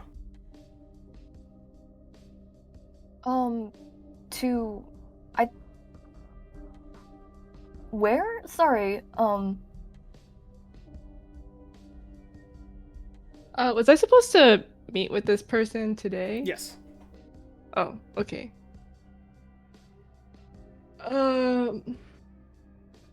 Above board, you were basically coming here, just checking in with Louis, getting some, hey, what is the scope of Anarch territory right now? What has there been any news recently? What's been going on? And like, you know, maybe for continued investigation, maybe because you kind of want to bond a little bit again with Louis, is you drag them off to this other person you have to go to meet. Okay. I think you would be interested in meeting him, considering,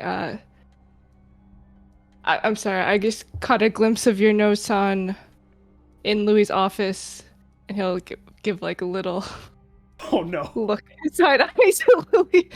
I couldn't help but notice that you're rather new to Kindred Society.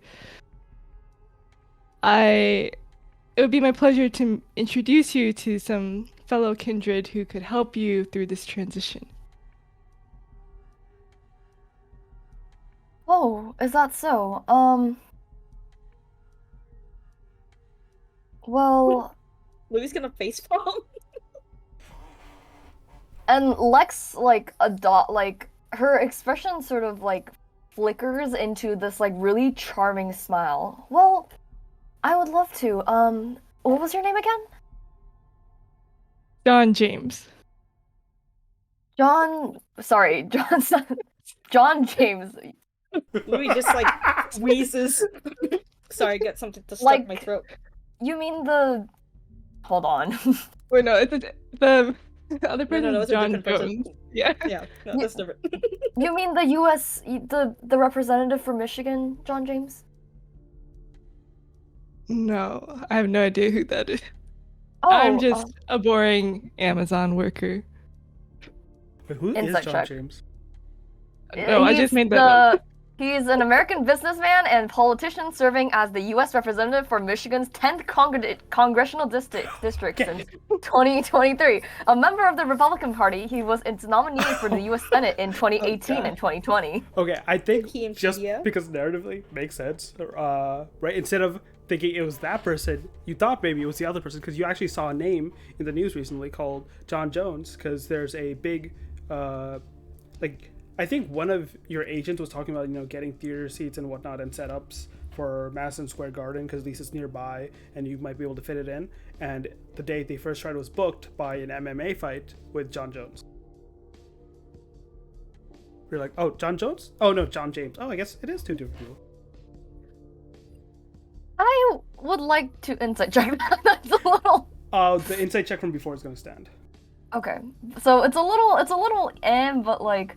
Yeah, it's a little like. It makes sense. They're not going to give you a real name. I think what really sets you off is one, oversight your notes when literally you talk to Louis about that and like, yo, what the fuck? Yeah. And yeah. Two, I bet like. Fucking Kindred games again, right? You thought maybe you could trust Louis at first, but now there are more games afoot. And I think Lex is like keying into it, a bit of her Kindred side coming out, right? In the Toreador side, in the what's it called? Like Toreadors don't have the same thing where they're like, made to rule like the Ventru, but they still have had that structure. They have structure, order. They have like, okay, understanding of everything. Like, fine, we want to play this games? Sure, I'll follow you and learn what you know that you're definitely keeping from me. Yeah, I think this like there's the stab of betrayal and the feeling of course this is what Kindred Society is made of, and there's coupled that with sort of the I'm being pulled into another game, another way into the world, and so she sort of like smiles like really like that, like she puts on that sort of stage smile, the one where everyone would like keel over for, and holds out a hand to Ezekiel, and kind of says like very like in a very saccharine tone like, pleasure to meet you, Lex. I hope we can get to know each other very well. Ezekiel is going to take a step back, and he's just gonna put his hands up again and say, sorry, I'm a germaphobe. It's one of the things that Louis is helping me with. Sorry. Oh, my apologies. Well? A little fishy, but also I want a composure resolve check from Lex. From Lex, you said? Yes, Lex. Okay. Composure resolve. I'm so fucking scared, but it's okay. Because you have 300, I kind of want to check something. Okay. Ooh, 3 successes? Yes. I think you keep it well-hidden, but it does come at you, right? Like, hey, considering the events that have happened previously, you can't help Lex herself, right? Feel like other people think of you a bit as a liability, right?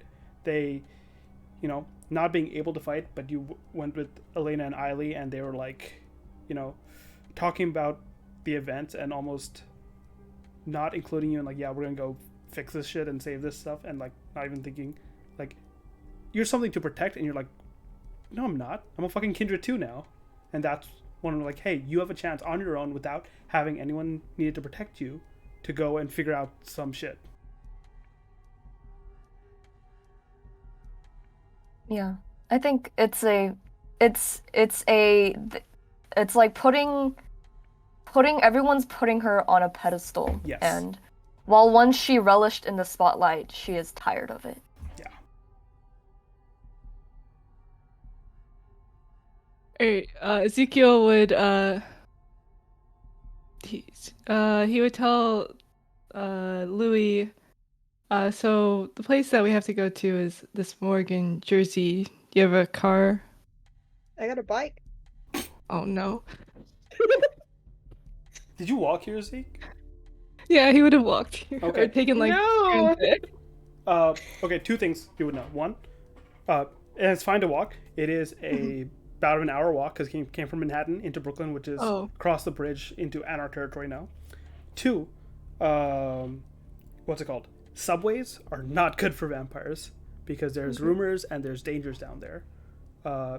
Amanda, above board, do you know of the eldest? No. Best No. friend. Do you know The of best guy. yeah? Do you know of the Niktuku? No. Sorry, I didn't hear you, Amanda. Oh, I said nope. Nope. Okay, I'll go in more details later, but there's some scary shit that's rumored to be down there that even the cam don't fuck with the subways if they can. Okay. And he'll turn to Lex. You didn't by any chance bring a card, did you? I, as a matter of fact, did. Uber Lex. In service again. This is so awkward. How many fucking times is this gonna happen? Yo, as soon as you're the one in the friend group that can drive, everyone's asking for a ride. No, for I mean, real.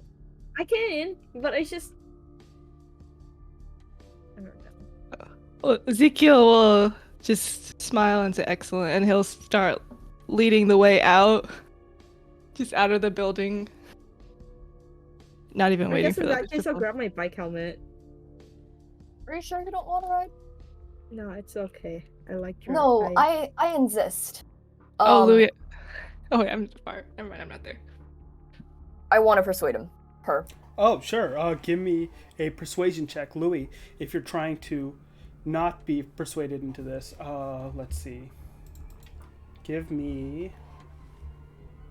Actually, let me check something, because this is when certain powers would be applicable. Bro was really insisting. Composure, intelligence. Oh, okay.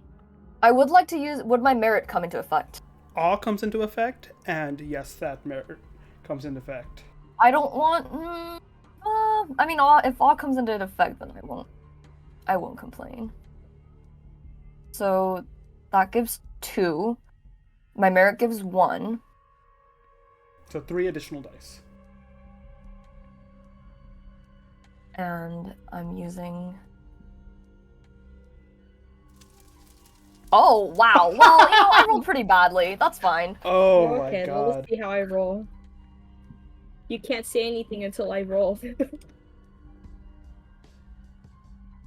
Oh, For what it's Wow. worth, yeah. okay. Uh, Alright. yeah, I think Louis- at first you're like, what is she doing? You can feel the effects of like kindred, supernatural attraction, and you kind of get the sense what she's doing. You can't know if it's subconscious or not because she is a new kindred, but you get the sense of that, Louis. Also, Louis, as you go to get your helmet, you bring it up to you, and you see your rat snugly, just already ready for the trip inside. And Lex, you are trying to convince him, and then you look down, look at her, and then you're like, yeah, it's okay.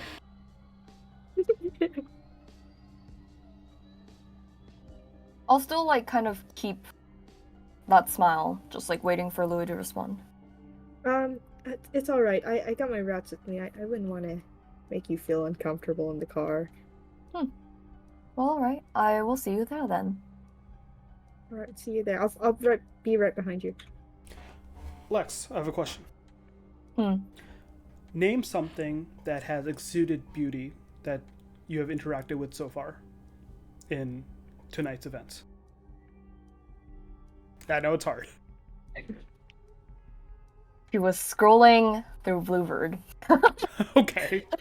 She was scrolling. During the absent-minded place where she was scrolling through Bluebird and kind of unwittingly going through her feed to find something to stabilize herself. There was a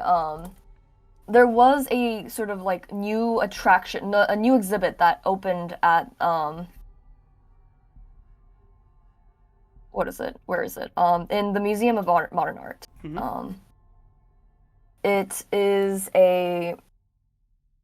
Fuck, I need to think of painters. Monet. Monet. Actually, yeah.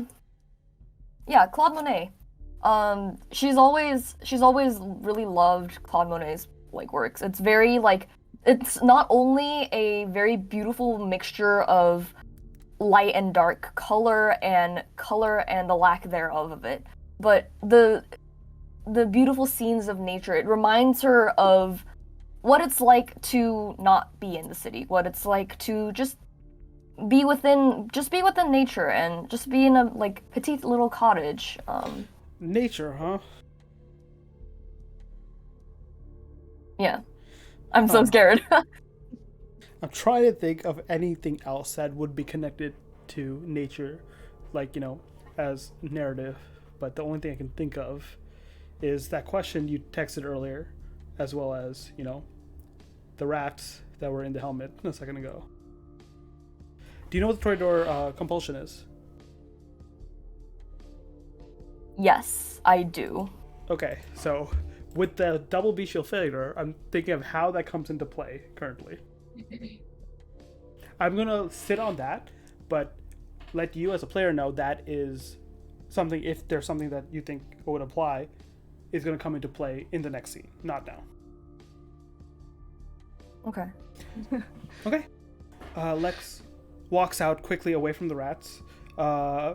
Louis, you look down. Artie and Luna are just like, have their little paws up and are just like, bawling around each other, having fun inside the helmet. And Ezekiel, you're waiting just outside, waiting for Lex as she, I'm assuming, points towards her car. Yeah. That's a blue Corvette. Nice. She's reminiscing. Mm-hmm. A blue Corvette, huh? Oh my god, why would Lex drive a blue Corvette? I know, right? It's so bizarre. That's crazy. I know. I'm gonna say, Ezekiel, you follow Lex and both enter the car. As you're starting up, you see a little, like, small shed open, and Louis, you come out, helmet on motorbike, and realize you need an address. I was just gonna follow Lex's car. Oh, okay. You come out and drive up right next to the blue Corvette that, definitely stands out on this grimy street. Ezekiel would have showed Lex the address on a Okay. piece of, like, it's handwritten on a piece of paper. Yeah, I'll waze it and go. Yeah. Weighs it and comes up, what's Silent... where is it? Silent Haven Mortuary. Huh, okay. Mortuary. Wow. Is Ezekiel in shotgun or? Yeah, he would sit next to you in shotgun. Okay. Yeah, so Lex will start driving and, like, kind of eye the address. So one of your friends lives here? Or someone you have to reach? It's a great cover-up for meetings. No one wants to go to a mortuary at night. Makes sense. Also, I know how this looks. Me like this in a car with you, but you don't have to worry. Like, nothing. And if I know that what it's like as of, well, actually, it's been a long time, but I understand what you might be going through, and you might not be trusting of Louis or myself, but I promise you that no harm will come to you tonight. At this, Lex raises an eyebrow, and she kind of glances at Ezekiel. So I'm not saying that there should be any harm. Mm-hmm. If you're having your doubts. Well,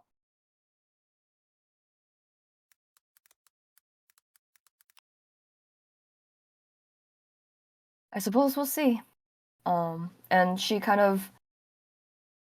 like keeps on driving, just like humming like a small, like unrecognizable tune to herself. Does it sound nervous? No, just like casual, just like Passive insight, you can at least tell from also your information about Toreador nature that this person, Toreadors often have an art form that they dedicate to, and this person it just seems more just themselves when they're humming or have some music, rhythm going. Speaking of which, is the radio on at all, Lex? Yeah. I think she didn't want it. Okay. I'm gonna make a check, right?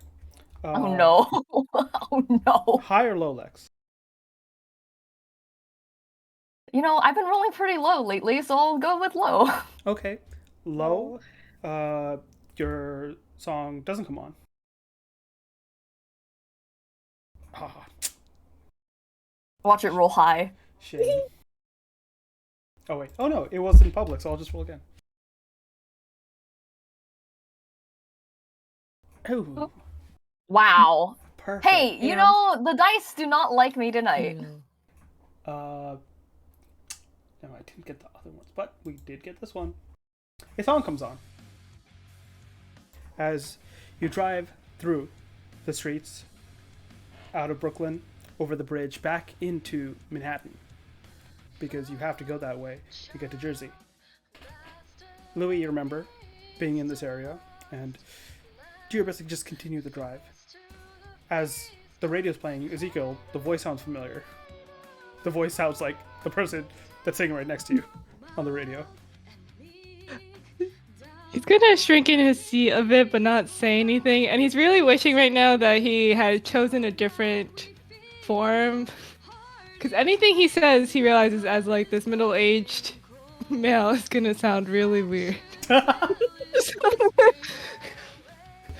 And two things, Ezekiel, on top of that. I forgot to do a rouse check for you when you did Mask on Many Faces earlier. 1,000 Phases. So roll one rouse check for that.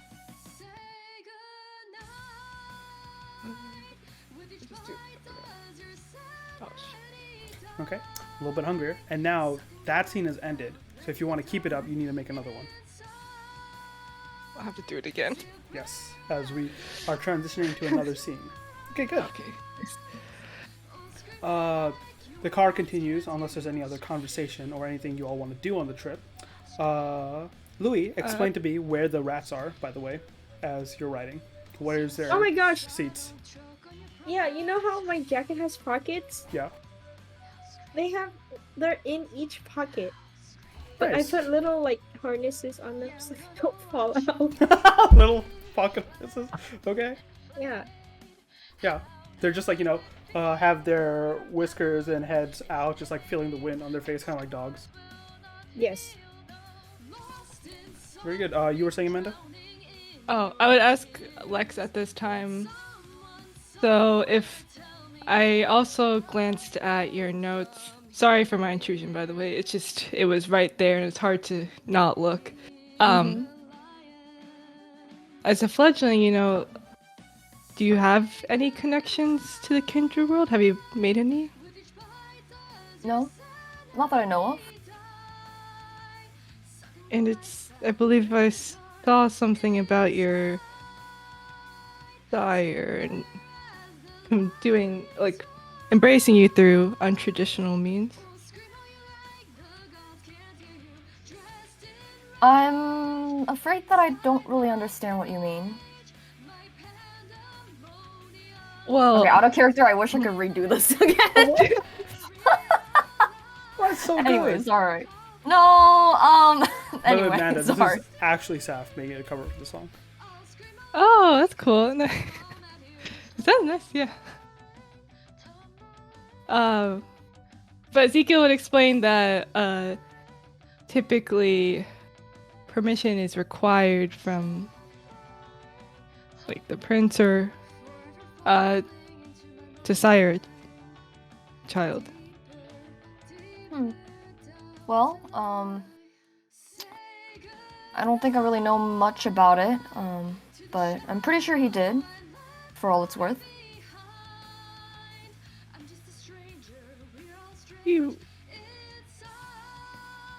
What is your relationship with your sire now?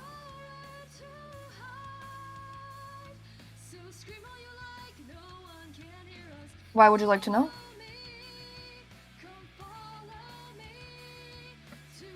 I don't know. It's a shame to hear someone who, Well, I actually don't really know why you were embraced. I heard some. I mean, I saw some things written in the notes. But if your sire failed to help you transition, that's just unforgivable.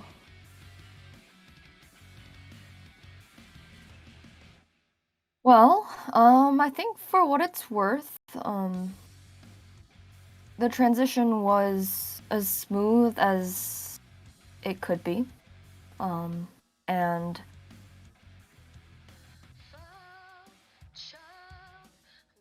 yeah, I don't really know, like, I think what I've experienced so far was more of a haven than anything. And how long were you with your sire? Define with.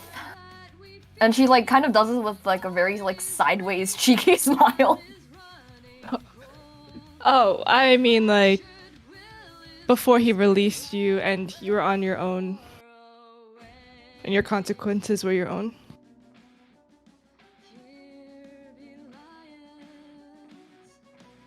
Or That's are hard you to unfamiliar with that? That's hard to say. Can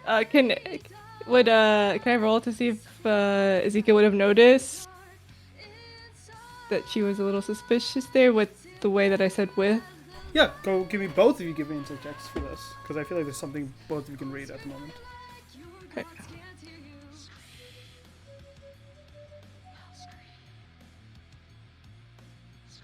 Oh, no, I don't think that catches you.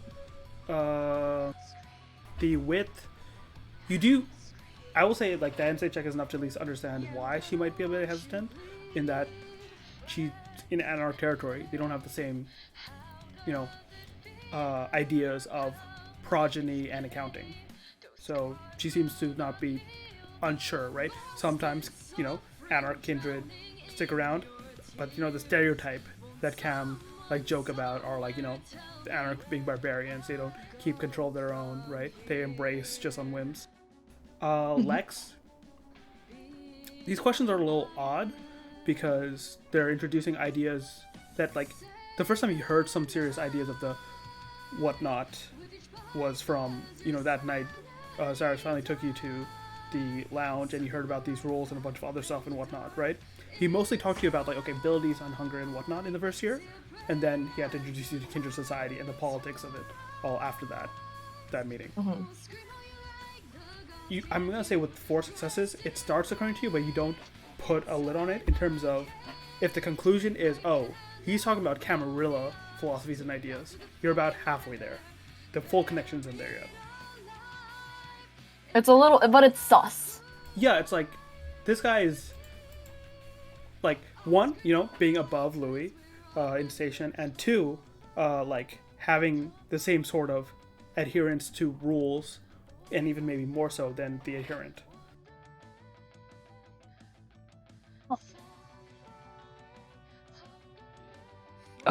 Ezekiel would like to reach into his. Can he have a tracker? Sure. Okay, he'd like to reach secretly into his pocket and cough, and while he's coughing, try to place the tracker underneath his seat. Okay, let's do a. Oh, this is. Lex, give me awareness of your choice. Ezekiel. Where is this? Is this larceny? Yeah, like sleight of hand and larceny is what I think. So give me a larceny check of your choice.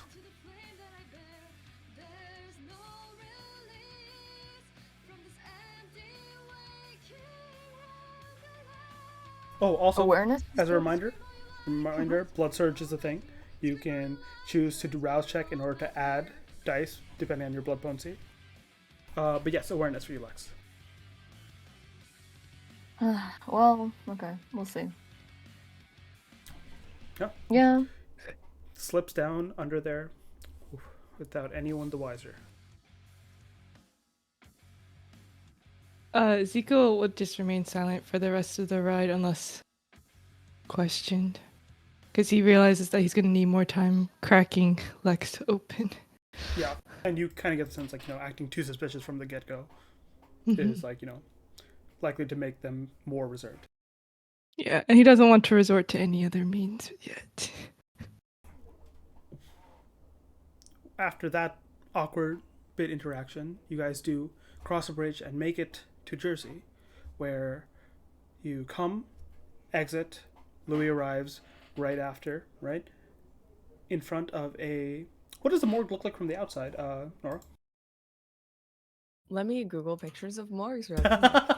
I'm imagining this one in Seattle that looks just like a nice little house with a porch, but I feel like it's a little more. No, I don't want pictures of feet with toe tags on them. Dimitri loves that stuff. Thanks, Dimitri. Okay, all I'm getting are really ominous pictures of like horror movies, but I'm thinking it's pretty simple. Like they haven't all of the upkeep and administrative work is done by Annalise. Dimitri doesn't do shit. So it's like I'm actually gonna say it's pretty cute.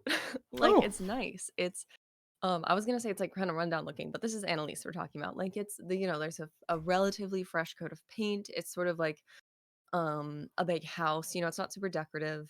She didn't have that much to work with. The sign's kind of old, a little bit run down, but like she's done her best to keep it up. So it's sort of like a big house looking structure. There's not a lot of windows. Um Yeah. and they're but I don't know. I It's not too bad. imagine like it was a bit run down, but then when you got, funding from a certain individual, right? Annalise was like, we're making this place look nice. All right. She commandeered it. Yeah, she commandeered a lot of the funding to be like, we need to make it inviting for people. And you were staying in the basement for most days. Like it's rare for you to actually leave the basement. I barely know what it looks like on the outside, Yeah. honestly. Exactly. And so you guys come, and it's almost like a really nice suburban house. There's some sunflowers in the yard, and it's really quite nice looking. And you're like, yeah, I would never have guessed this place was a morgue. I love Annalise. Ezekiel, you have been here before. And do I know the people here? Like I've met Yes. with them before? Yes, but more so just like you haven't. Okay, I'm gonna say you haven't met, but you know of them, they know of you, based on like just keeping track of when this deal was made 20 years ago ish. All right. Ezekiel's gonna look to Lex and say like, apologies. I mean, you were a stranger.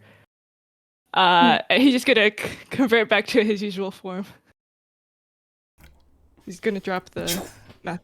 Yeah. You see the very like gangster profile with the large like mask on and aviators. Oh.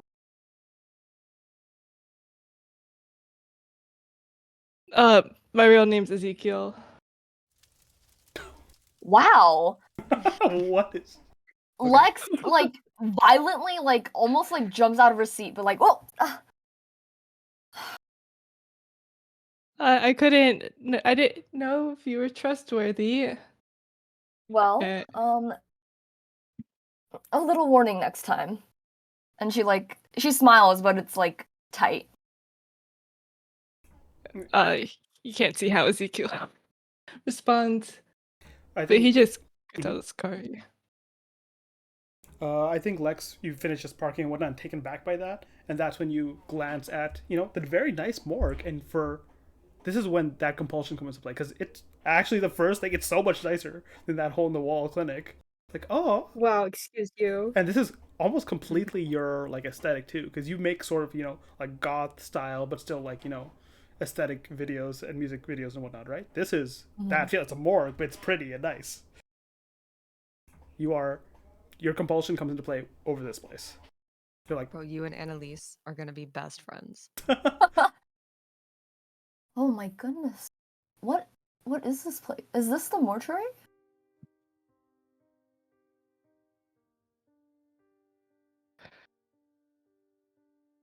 Wait, so the people that I've met here before, is it like amicable or Business. business? Okay. So I still like it or like hierarchy. Am I? You're definitely above them. This is a ward Oh. of the Camarilla. They provide services in order to provide protection. They are very much like, you know, they work for the Camarilla when it's appropriate, and in return they get some funding as well as are allowed to be aligned with the Camarilla and, have the traditions apply to them. So, other Camarilla aren't allowed to kill them. All right. Ezekiel, before going into the morgue, he would take out a test tube filled with blood Oh, okay. and drink it. Can I do that? Yeah. We'll say that's the one you kept on you since you don't you don't have a huge stock on you if you don't have a car or whatnot. So you drink that, bring your hunger down by 1. Oops. Okay, there. You would know this is one place that, from your reports, you haven't indulged yourself, is a place where people could get blood bags if they needed to. Oh, okay. Shoot. Okay, then I would not do that. Okay. And I want him to appear really scared. So that he like proves that he is the one in control. So he's gonna use his arms of Ahriman to like that? break the What? That or Oh my wait, the other gosh. one. the arms of Ahriman just so that there's like shadows like coming out of him, so that like they know that it's business. But he looks at Lex to make sure like as a reminder, like I said what I meant. Okay, just like like there's the other ability you have is intimidation based. The other one is like when you're really starting to fuck shit up. Oh, okay. Then I'll just use Shadow Cloak. Okay, yeah. Gonna fuck us all up. You all see like the shadows cling to the coat of Ezekiel more, and not in like a hiding sort of way, but almost in like, very much daunting aura sort of way that's physically manifesting as you walk through the door, and you see immediately a woman who was like, typing something out on a computer, looks up and says, "Oh, make an intimidation check. Add 2 dice from Shadow Cloak." Can she get a bonus because she's used to weird shit? Nope. Not. Oh. This is, yeah, sure, this is weird shit, but look at Ezekiel right now. He already looks scary. Yeah. And now you're gonna have him, like, just creeping with shadows walk in. Oh my god. So many dice. God Jesus damn. Christ. Annalisa's like, can I help you, sir? Dimitri. Yeah, right away. She's like spooked, paled, and immediately gets out from her seat and like, right this way, and like, unlocks a door that leads to a basement staircase and starts walking down. God damn. And Louis here, right? Yeah. Mm-hmm. Oh, okay. Yeah, Ezekiel just will follow Annalise down the... Louis, you've seen this before. Lex, this is a 180 from like the guy that was trying to be non-imposing to you before. Lex is too busy looking at the walls. Nice. Okay. There is definitely like a really tasteful wallpaper up, and all of the like coffins are very nicely arranged. There's flower arrangements. It's really nice in there. No, she's like against, like, she's just like on a wall, like just like right next to one of the walls, just like looking up and just like frozen there. Louis, you do catch this as I'm assuming Ezekiel starts following Annalise on the stairs.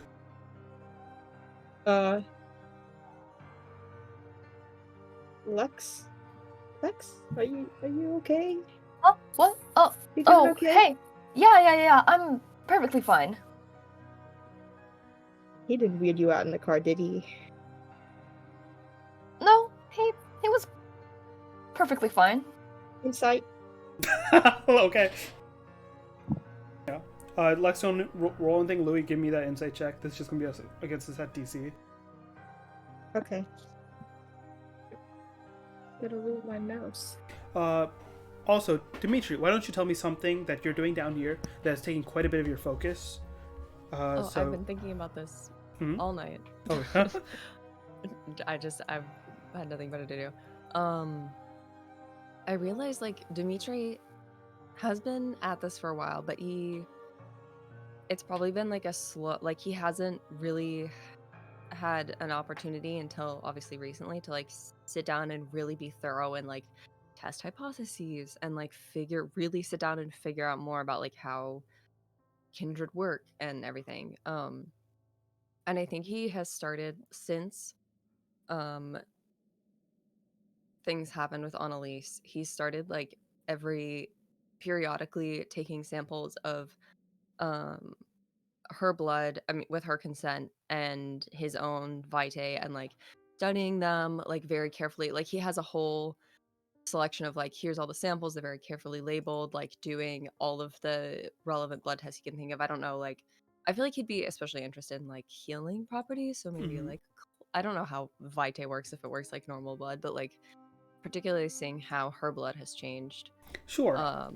And like looking at white blood cell count and blood clotting, and just so he's been like I think he recently probably has been doing another test, and so he's like looking at slides, and I don't think he could afford very expensive equipment, so he's probably looking at things under a microscope and like doing it himself. But I'm gonna say you have 2 microscopes out. You also have a cadaver open that you've opened wounds on and have just tested straight on the blood, and then taken sample from the cadavers with the blood to see if there's any regeneration happening even on a corpse. Absolutely. Because vampires are corpses, right? Comparing that result to your vitae versus her vitae versus normal clotting factor, right?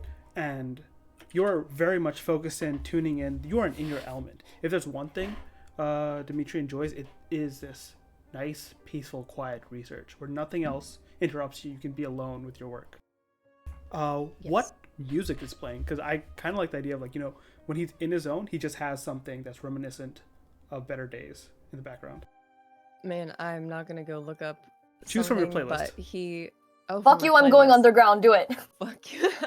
He would never listen to that song. I just personally love that song. I feel like Ghost Song is good. That or like. Is this one, or I Walk is another instrumental one, so it's because it's definitely instrumental. So he probably has I doubt there's a vinyl of that album, but he probably has a record player, because it's Dimitri. Okay. We were. You're so I focused. Walk is not instrumental, but it's a good song. So okay. Let's go with this because I have used Ghost Song for other things, so it's nice to use a different one. You don't even hear until the footsteps are at the bottom of the steps, and there's a knock. Dimitri. I don't think Annalise normally comes, like, just interrupts. Yeah, she would know that this is your me time, and she would respect that. So he's gonna. I think he almost kind of jumps because he was like really in the like flow state. And he stands up. And he's like, "What? What is it?" And you see she is sheepish much more than like any time you've really seen her. There's someone here to speak with you. Someone? Who? She turns, and in the doorway, Ezekiel, you're right behind her. He'll walk through her if needed. Like he'll push past her. And just start like inspecting his office, I guess. Or like he'll look at the cadaver too. Do I know who this is? Make me a politics. Alright. Let me pull the sheet. Its politics are probably shit. Oh yeah, they are. Can it be politics intelligence? Yes. Is there any other skill you think would apply here for knowing kindred society for him as well?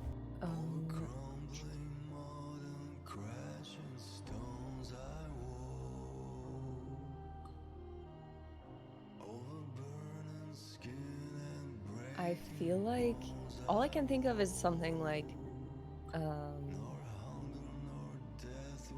either like I have a couple of different things that could work. None of them are as good as intelligence, but like academics or streetwise, just because this is a case of like he only cares about who is who because it pertains to his survival. Sure, I'll do streetwise. Okay. That's rough. Streetwise intelligence. Oh, streetwise intelligence. Okay. That's a little better.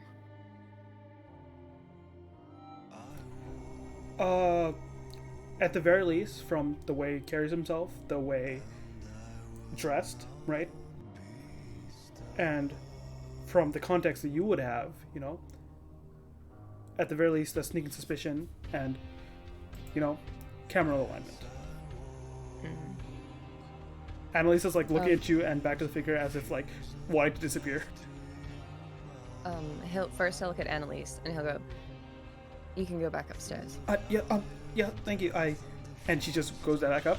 It's really weird for her whenever you have a guest over, not to do you want something like tea or treats or whatnot. He doesn't do that at all and just leaves. I think because he's already like, okay, something's up, he's gonna go ahead and step in front of Ezekiel. Not close. He doesn't want to get in melee range, but like sort of stepping in front of Ezekiel's line of sight and going, I don't believe I have any appointments scheduled for today.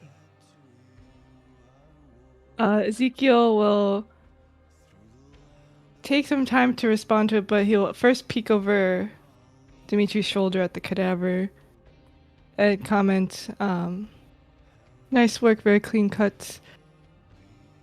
Rumor has it that you have made yourself acquainted with Aslan. And who are you?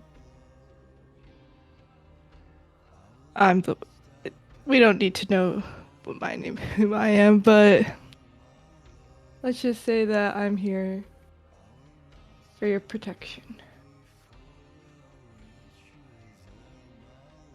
He's gonna kind of fold his arms, and he's standing very stiffly, like he's not like uncomfortable, nervous, but just like he doesn't want to be dealing with people right now. But he'll just go, look, I assume you are aligned with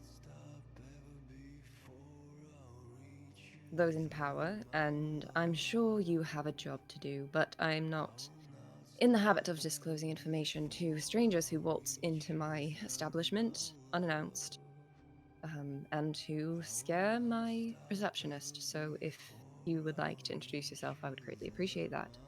I assume you're already aware that I am Dimitri, and this is my morgue, and what I am capable of. So if you would like to avail yourself of my services, I would like to know who you are precisely. Let's do a bit of social combat real quick. How are each of you trying to present? Decide your skills, roles yourself. Like, how are you trying to present in this sort of situation to someone that's like, it's very like business-like association of like, okay, I want them to, see me in this light. I was trying to intimidate and like show that he's the one in charge and not to be bossed around. Sure. Go ahead and roll intimidation. Don't add those extra dice. But do tell me if you want to have that power showing. Oh, he would definitely have that power showing, yeah. Okay, that power showing, but it will not add extra dice because it only affects mortals, intimidation-wise. Dimitri, how are you presenting? All of my skills are shit.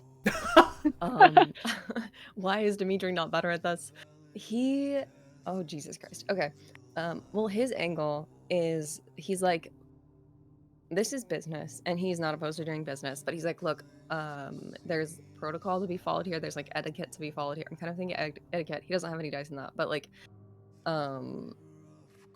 he's like, one, trying to keep kind of composed, but also being like, look, there's a way to go about this, and you just like walking into my house is not very proper of you. Sure. Etiquette, composure for you. Okay. Meanwhile, how are you two doing upstairs? Oh, yeah. Oh, I was gonna say, like, he's not very happy about this whole situation. You like, want this guy just stormed in here. Yeah. Go for it. Yeah, someone literally intimidated Annalise. That's fucking rude. Just get a little hungrier. Oh, yeah, just get a little hungrier. Yeah.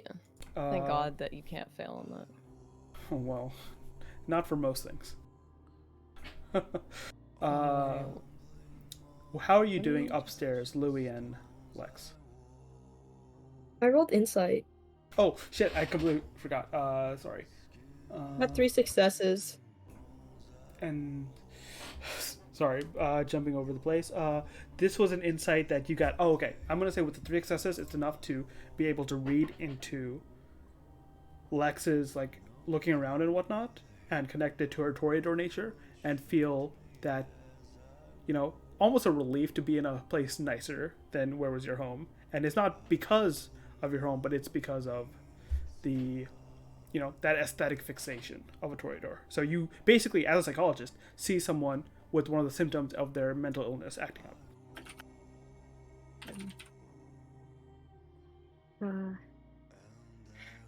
Wallpaper's nice. Yeah. Look at these flowers too. I wonder how they made it into this like sort of. There's this like unique like color pattern. Hmm. Yeah. You know that each flower has like its own like meaning, right? Yes, they do have a meaning. Yeah. Oh, this one's really pretty. And she's like on one knee right now and just like looking at the flower, just like hyperfixating on the flowers right now. I feel like.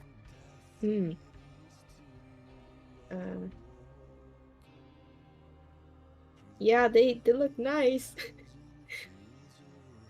What's Louis' psychological approach to this? Probably play in with it, just so I don't freak out. Okay, so kind of like acting as just like, hey, it's all right. Yeah, no, it's nice. Yep. Nick, I think you get closer, just like acknowledge it and play into it a bit. Let's see, what would be a good role to like show Lex that she is comfortable, right? Because you've played into like other people that have these symptoms come up, like hyperfixation or impulsive or just like anxiety or stuff like that. You're like, no, like calming, no, let them feel these feelings. So let's make a roll for you as well. Louis. I want you to make let's do a medicine check, because this is very much up your field. This is, no, let's do academic psychology, because you have expertise in that. Oh. Yeah, because you're not using medicine per se. Academics, use your specialty with this, and then use your choice of attributes. Okay. Do I add a modifier on top of it? You should be able to click specialty. You see your specialty? Oh, I could just click it and... Yeah, you should be able to click the little, like, art that's next to it. The art, okay. And then I could... Or... just... Okay, I'll just do intelligence. Let's go. Very nice. You're still Oh, no, that's not... Wait, why is that open? Whispering to Lex. 1. Oh, I see why, Lex. 1 success. Okay, you comfort her a bit. Lex, you're still obsessed, though you do feel Louis' presence there. If you had succeeded at least once more, I was going to have that compulsion, like, ebb back a bit. But I think you continue fixated there, Lex. And Louis just taking this into account. At the same time... that was something different. That was for something different. Oh, no, I'm talking about Louis' role. Oh, okay. And as you're fixated on that, you do hear the steps come back up as a hurried Annalise approaches, like, sorry, did you need to be shown down too? I mean... I'll just look over to Annalise and just shake my head. No, it's okay. I'll let them deal. Wait, all right.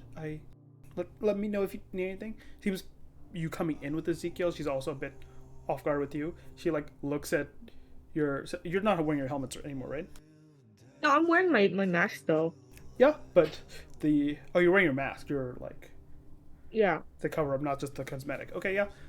Just like looks at you, looks at Lex, and says, sits down on her laptop and just is a little nervous. In the moments, a little bit more pass, and she looks up at you, Lex. Sorry, you look very familiar. Do I? Are you famous or anything? Are you an Something like influencer? that, maybe? I'm sorry, yeah. It's like laughs a little, a nervous laugh that's like she's almost focusing on something else, so she's not as like, intimidated and scared. It's like, you're not Lex, are you? That is my name. Hi. Oh my god, I'm such a fan. Wow. I didn't think I'd ever see you walk into my morgue. I love your songs. Especially like that last one you did. Was it Tension new or no? Tension's the most recent, I think. Okay. Yeah. I just like downloaded it onto my phone and I've been listening to it nonstop. Yeah, thanks for that. I really appreciate it. Wow. Yeah, like yeah, if there's anything. Wait, are you like remembers like you walking into it, looks over at Louis who has face covered. Are you I don't know if this is presumptuous. Are you and does like the little like fangs with her fingers opening her mouth? Oh,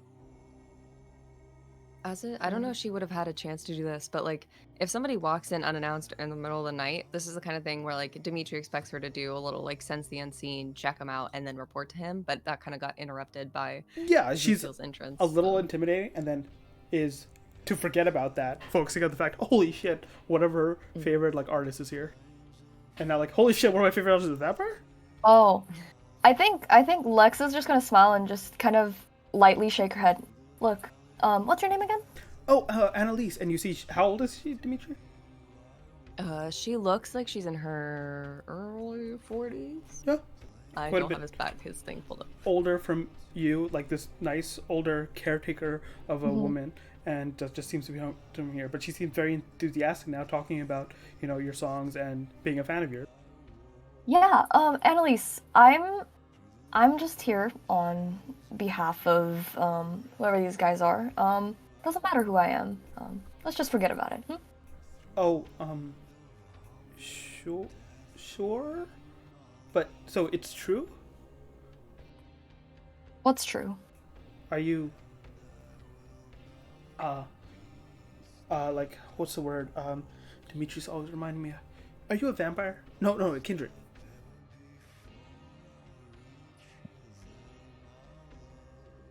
At this kind of Lex's like expression kind of like falters just a little bit. Her sort of composure and keeping that sort of like front kind of wavering just a little bit, but she kind of maintains it and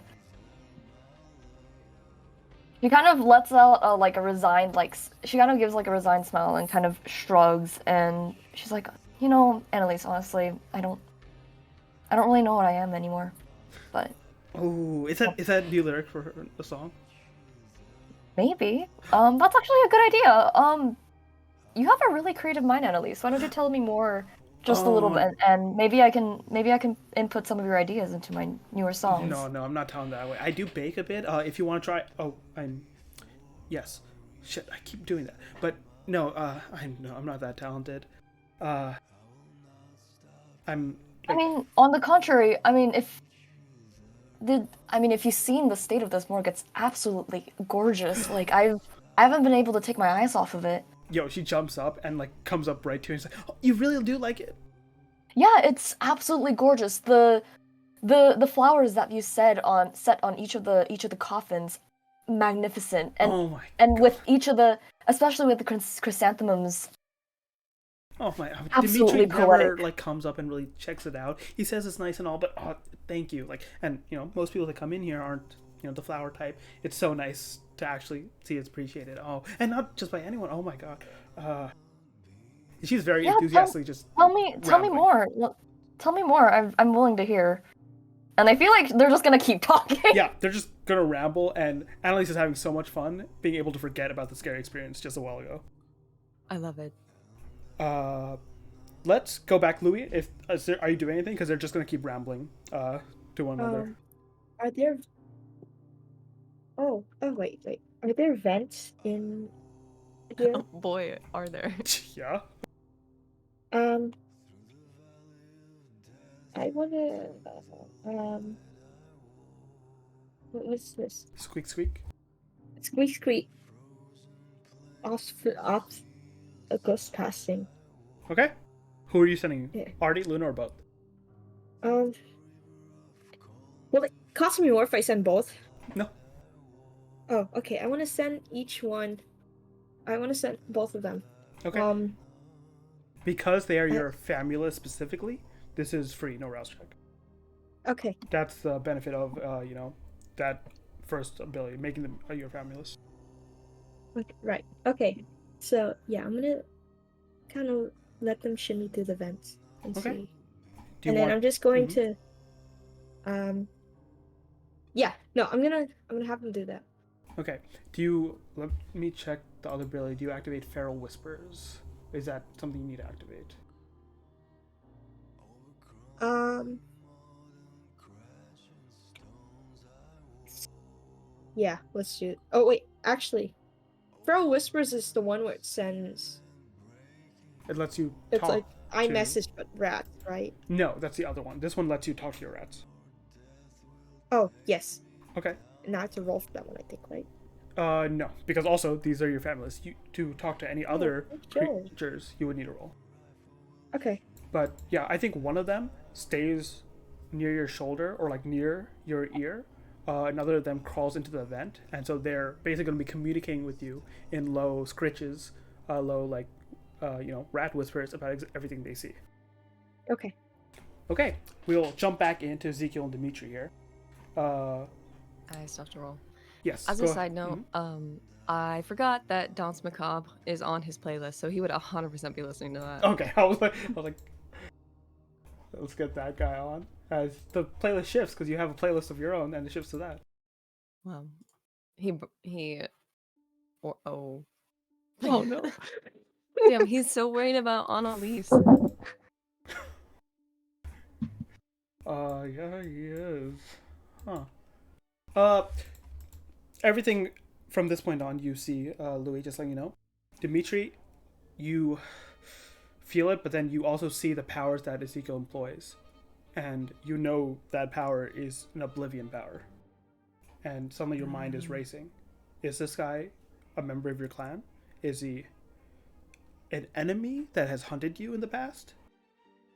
And that fear gets to you as his imposing figure bears down upon you. Let me check real quick. What did you roll, Ezekiel? 4 successes. Mhm. Dimitri, you take 4 superficial willpower damage. Oof, I'm so sorry. Why? Could Unswayable Mind do something for me? Oh, unswayable mind. Let me check. It says mental manipulation, but like This is a sort of form I would let it apply to this. Plus fortitude. Okay, so I'll do 2 things, right? 1, roll 1 more dice because that's what it gives you. 2, you can also spend willpower preemptively if you want a chance to get more successes. Remember that. oh, I always forget that's a thing. I would love to burn a willpower. Yes. So burn 1 willpower and now roll 4 dice total. So if you get a success or crits on all of them, you have a chance. Oh fuck yeah, crit. Oh, wow. Okay, so 1, 2, 3, 4. Oh shit. Wait, is that 1, a tie 2, or do I? 3, I think I 4, still. 5. No, you win with that. So you do take that 1 superficial willpower damaging, but Ezekiel, actually, Dimitri, you still put that together. I'm gonna say we're not gonna retcon that you do notice that ability, and you're like, is this person Giovanni? But Ezekiel, you understand, yeah, perhaps you're being like, you do know you need to force your subject here, but at the same time, you do know this person is Camarilla aligned, which means the traditions hold providence here. The tradition of domain holds providence here. If this is this individual's haven and it was given to him by the prince, then they technically are, the authority figure at least in this space. Ezekiel would immediately turn off. Like he'll stop the shadows, and he'll put his hands up in apology, saying, "Sorry, sometimes I can get carried away with the theatrics." Indeed. You do take 1 point Now of what is superficial Ezekiel, willpower damage, Ezekiel. Eh. And those are really fucking 180. Damn, I was close. I need to write like a sticky note and put it on my monitor. Like, don't forget to use willpower. So the willpower superficial damage is for breaking the Camarilla. rules? No, we did a round of social combat basically to see who got the edge, and so he got one more success than you after the extra things came into play, and so that margin of error, just kind of like physical combat instead, in social combat it does willpower damage. Okay. So Ezekiel will then ask. From what I've heard, you've have some sort of relationship with Aslan. Again, I would ask that you reveal at least on behalf of whom you are asking. Oh, sorry. My apologies. You can call me Ezekiel. And he'll give a little Ezekiel, flourish. a little bow. As I said, my name is Dimitri. Would it be correct to assume that you are... Are you here on behalf of yourself or the Camarilla? Ezekiel will start walking around the room, trying to read whatever he can. But he will look at Dimitri for kind of permission. But he will also mention, yes, the Camarilla have sent me. Ash, if there's anything that's different, you can, or that you think would be different, you can totally say. But I was imagining there's sort of two separate areas here where there's the business side that's just very austere. There's a couple literally pretty much what you see on the background image. There's there's the fridge, and then there's a couple of tables, and then and one of the cadavers is on one of the tables. But then there's sort of slightly partitioned off, modified his personal laboratory area, because I think he likes to work more in his own area. That's that it has clients will come and look at the good. I'm gonna Ezekiel make an investigation check, but yeah, keep going. Oh yeah, I was gonna say it's got a bookshelf with some books on it. Some are there's medical journals, there's personal books, and then there's a little bit of some equipment from different some modern equipment, some an array of microscopes. There's a fridge. There's a couple other things, and there's stuff actively out right now. Actually, I think he would have at least put the samples he had out away when he was getting up to see Annalise, because he's not going to just leave those out on the counter. When he was going up to see Annalise? Yeah, at least just because he's got a little fridge, so he'd at least put those away and not necessarily hide them, but just be he's very meticulous about how he stores things. And yeah, I think based on that investigation check and based on you being in your me time space, openly working, part of that curtain is open. And so Ezekiel sees what you are currently working on, even though you don't put it all together right away. But you see he has slides open, the cadaver wounds, like you said, right? And you can make out, both a cooler fridge and another cooler in the back that's unopened, but seems to be in private space. And your innate nature as a bagger, right, can tell and feel there are blood bags in there. Dimitri, on a side note, I wanted to say, this individual says he's Camarilla aligned. It's not that weird for a Camarilla aligned individual to come to you for your service. There are individuals that are Camarilla aligned but come for their own reasons, right? Just there's other kindreds that do that. The question is this guy representing the Camarilla or just Camarilla aligned? And for Ezekiel, the answer is you're representing not just the prince, you're representing the sheriff, which means you're on business to details, right? That means, hey, if this person knows anything, he's incentivized to tell you. And that's sort of what I was trying to figure out when I was oh, are you here on Camarilla business? Yeah. And so just in case I wanted Amanda to be yeah, are you profiting that information? Are you here as the sheriff's duty, or are you just saying you're here and you're part of the Camarilla? I would just mention then that the sheriff sent me. Okay, alarm bells, Dimitri. Yeah. Do I know what do I know about the sheriff? Oh, can I also check for her response when I say the sheriff? Sure. Give me an insight check, and Dimitri, you would know this, so I'm not going to even make you roll. Let me get some info. Do you know the sheriff? You know what the sheriff is in Camarilla? I know you read all the wiki now. I know I remember the little thingy, and I remember that one of the characters in Alley by Night is the sheriff, but okay. I assume they do what a sheriff would do, but for the Camarilla. But Yeah. I don't know. So, I haven't read the wiki for that. this is what the wiki says. I'll read a bit of it out. The sheriff is the prince's right-hand kindred responsible for the physical enforcement of princely decree. Some sheriffs are diligent masters of arms, blah, blah, blah. Wait, basically, they are the lawmen, right? That make sure the traditions, masquerade, and everything is working. If the prince has a problem with anyone, they send the sheriff. Ezekiel saying they're affiliated with the sheriff makes you immediately think he might be a scourge, right? Which would be bad. Scourge is basically hitmen that the sheriff delegate, or the hound, which you know Aslan was, some more investigating, right? Yep. You would be a hound, I think. Ezekiel would be the closest thing to your rank. And Wait, do I what do you know mean anything that'd about- be the hound? You would have the rank of like a hound, right? An investigator Oh, okay. that works under the sheriff. Okay. Yeah, but Dimitri would be like, okay, is he a scourge? Is he here to like fuck shit up, or is he Where did it a go? hound here to investigate stuff? Mhm. Can I roll? Am I rolling against the insight wits? Sorry. Remind me what this insight was for again. To see how she responds, like how Dimitri responds to Sure. me Dimitri, mentioning shit. how do you want to present? First of all. I think his ideal response would be like,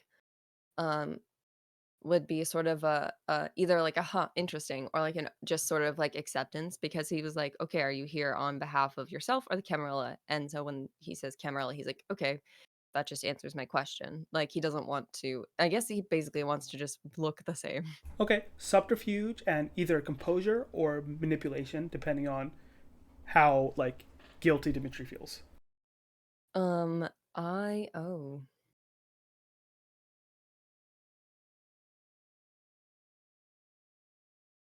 I think I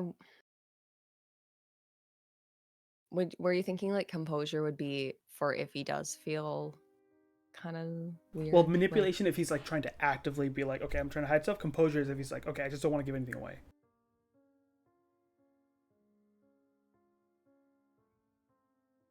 I think it'd be manipulation. I also think if you would allow a rouse check. Yeah, no, you are in battle mode right now. Yeah, especially because he's been thinking about this, especially since he hasn't seen Jin in a while. He's been thinking about this almost nonstop. Like, I think his recent like little work has been his first distraction from everything with our friend. Yeah. Good old Kian in a while. So, yeah. Oh, cool. I love my ones. How's your hunger at, by the way? My hunger's at 3. Okay. He's maybe looking a little Voice whispering a little into your Dimitri. head, Dimitri. Like, you understand. Sometimes you just have to run. Flee. Get out of here. Cut your losses. Turn them in. Look out for yourself.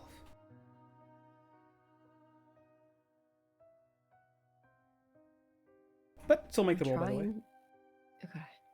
Okay, I'm trying something new, okay? Yeah. Oh, shit. Okay.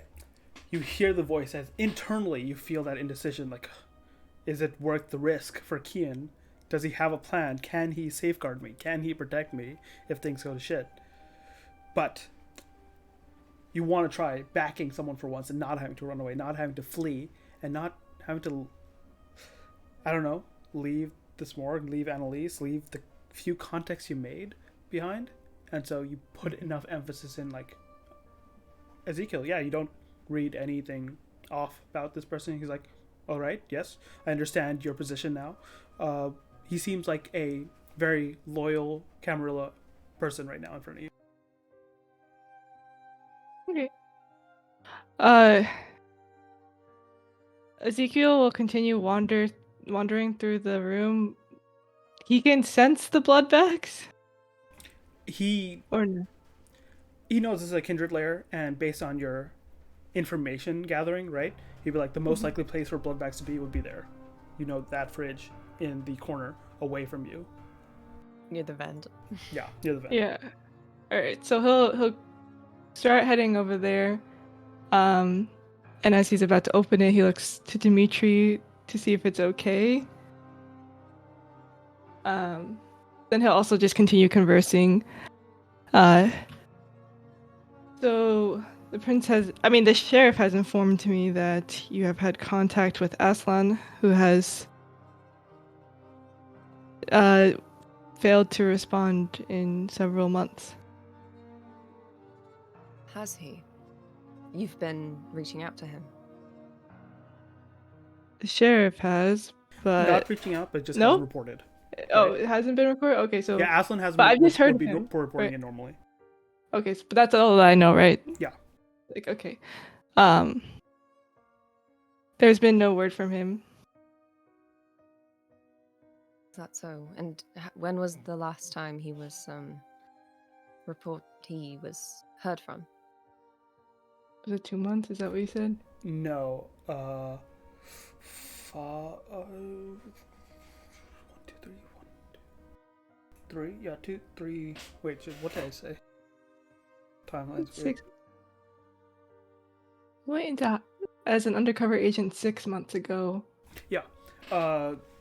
Like he was first given the mission about 6 months ago, right? Mhm. And then there was some brief communication, and it was understandable that he went dark for a bit because, investigation, not being able to touch in with the cam as much. But yeah, it's been 7 months, 7 or 8 months since the mission was given, and they thought they would at least get some word from him before the hearing. Okay. He's been dark ever since he's been given the mission. Mission? You sent him out on something? Ezekiel, can he? Oh wait, no. He'll just like accidentally. He nods, by the way, to at Ezekiel, like when Ezekiel was looking back at him standing in front of the fridge. He just sort of gives okay. a small nod. All right. So as he's then now rummaging through the fridge and accidentally knocks a bag of blood over when she asks about the mission. It's very neatly organized, by the way. It's organized by freshness and by blood type. He reorganized it since his great friend was last here and definitely messed everything up. Ezekiel appreciates order, so he would apologize and be like, "Oops, I'm so sorry." But he would also take some out and like gesture, kind of like, "Can I take it?"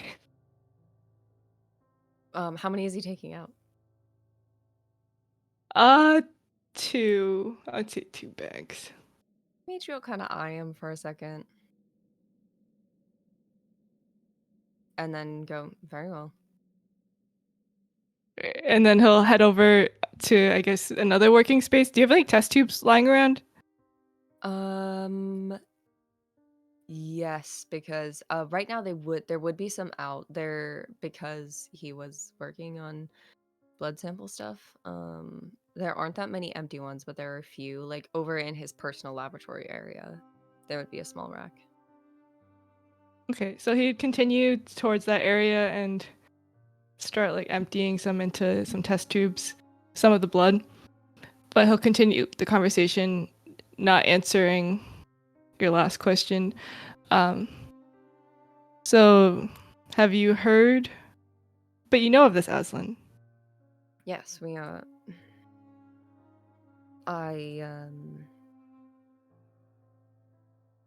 I'm sure your superior, or at least someone within your organization would be aware that Aslan was for some time my point of contact with the Camarilla. And when was your last contact with him? It was some time ago. I haven't heard from Aslan in a while. He would occasionally solicit information from myself and my services, but we weren't close. It was a business relationship, so I assumed he didn't have any need of my abilities. And what exactly are your services? You aren't aware? I'm not aware, right? You are aware. Oh, okay. What are your He services? is a Hakata, so summoning spirits, questioning spirits, information gathering, as well as, being the Camarilla, profit, right? Business ventures. If you can get information from a dead person, right, you might gain to profit from them. And how did Aslan make use of your services? Well, I gather information, and when he needed specific information, I would gather it for him.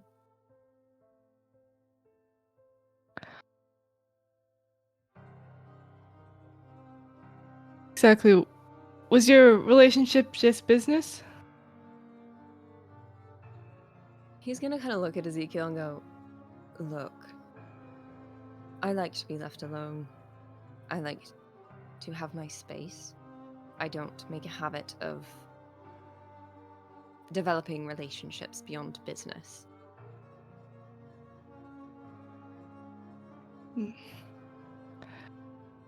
Well, the sheriff thought there was some reason that you needed protection from my... So if you would care to enlighten me so that I know what I am walking into. Protection from what?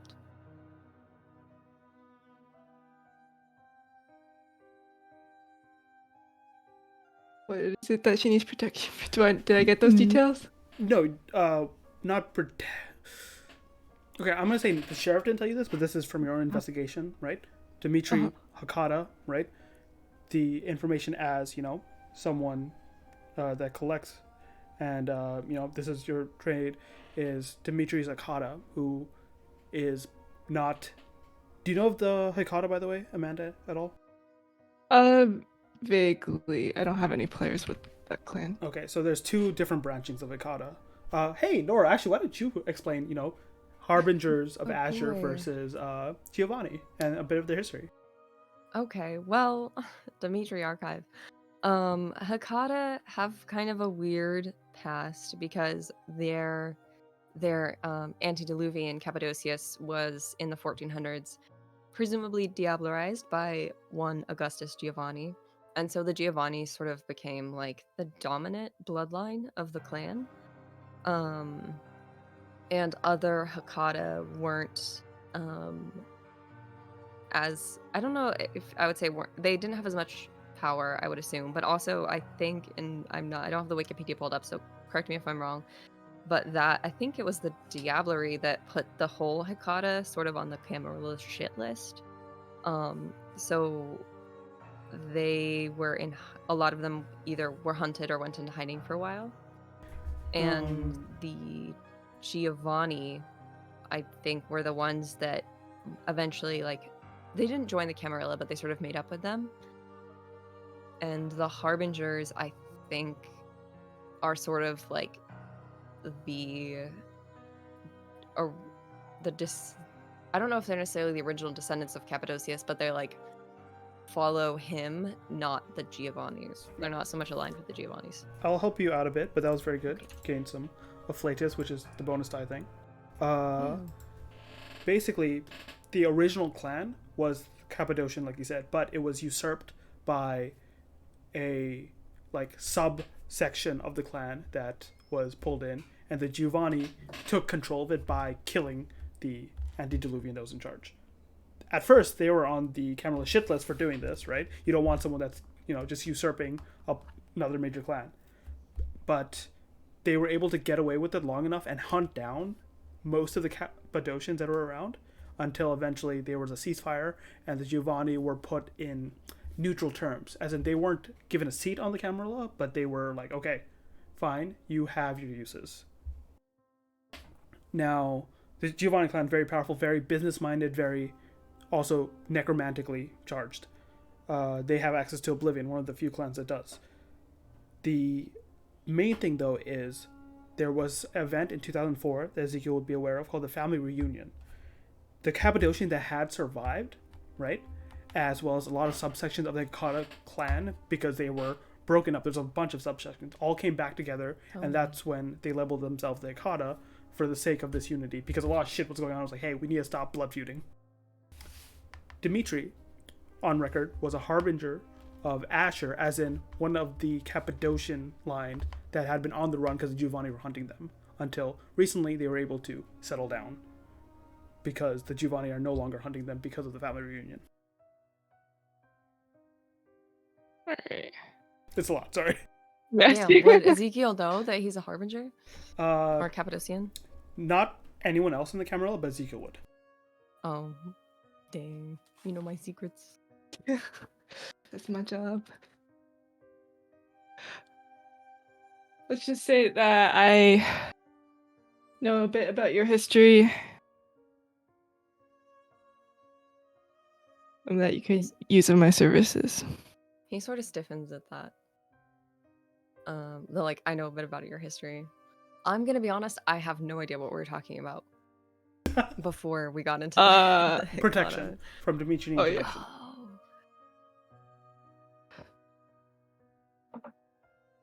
But in order for me to provide my services to you, I need you to be truthful about your relationship with Aslan and what you currently know about him.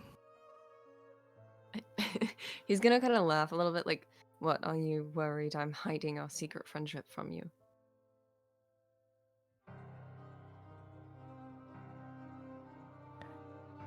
Ezekiel wouldn't respond to the comment.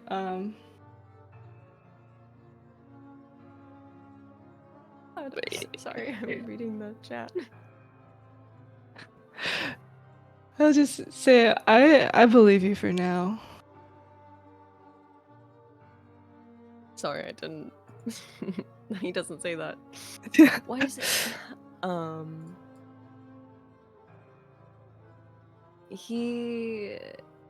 He'll go at that concession. He'll kind of go, look. I don't know how to. There we go. That's just gonna be there.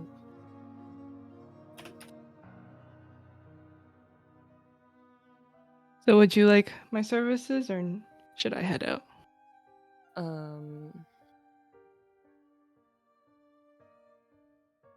Man.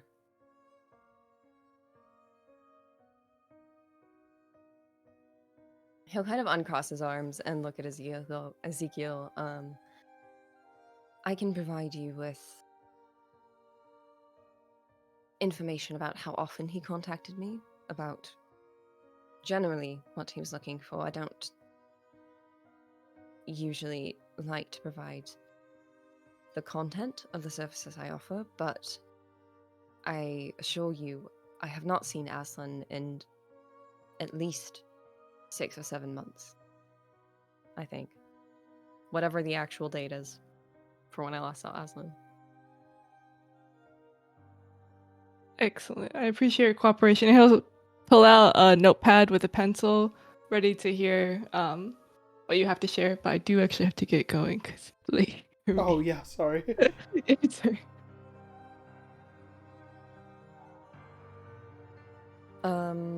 Dimitri will put, like when I guess when he last saw Aslan, and some like very vague details about what he was sieging, like, oh, he was looking for information about an individual or whatever, like not any of the specifics, but kind of generally the services he required, and hand it back.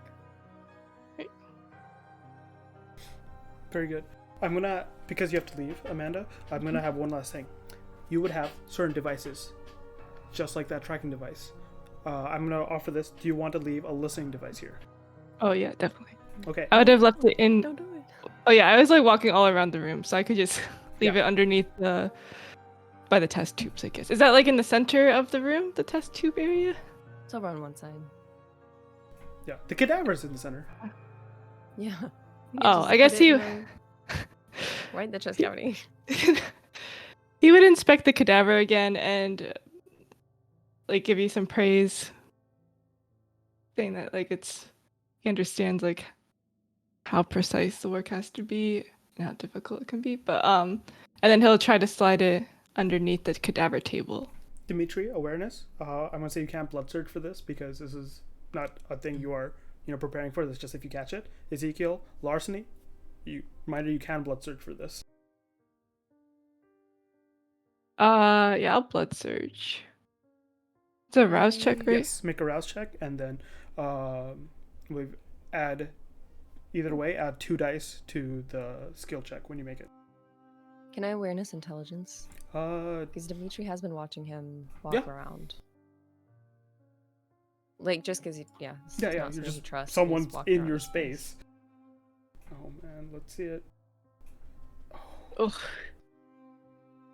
Ooh. Okay. Yeah, and willpower won't do anything because all those black dice are success anyways. Is Dimitri, you see it like a flick of the wrist, very quick. He won't say anything.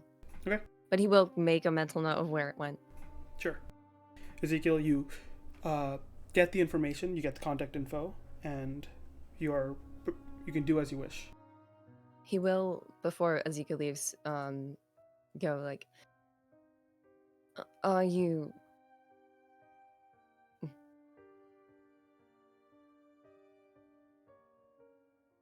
Do you know what could have happened to him, or where he might be? This is, you understand, one of my regular clients. I would like to know if I will be seeing him again. Well, it's my job to find out, and you'll be one of the first to know. Do you know where he went? I'll find out soon enough. And he'll just head back up the stairs. Can I try to insight? Like, is there any, just to see if, I mean, I feel like there's like, Yeah, Dimitri would assume he's hiding something, but... Yeah, I think passive insight, we're just going to do a passive sort of check about this. You don't think Ezekiel's lying because he isn't.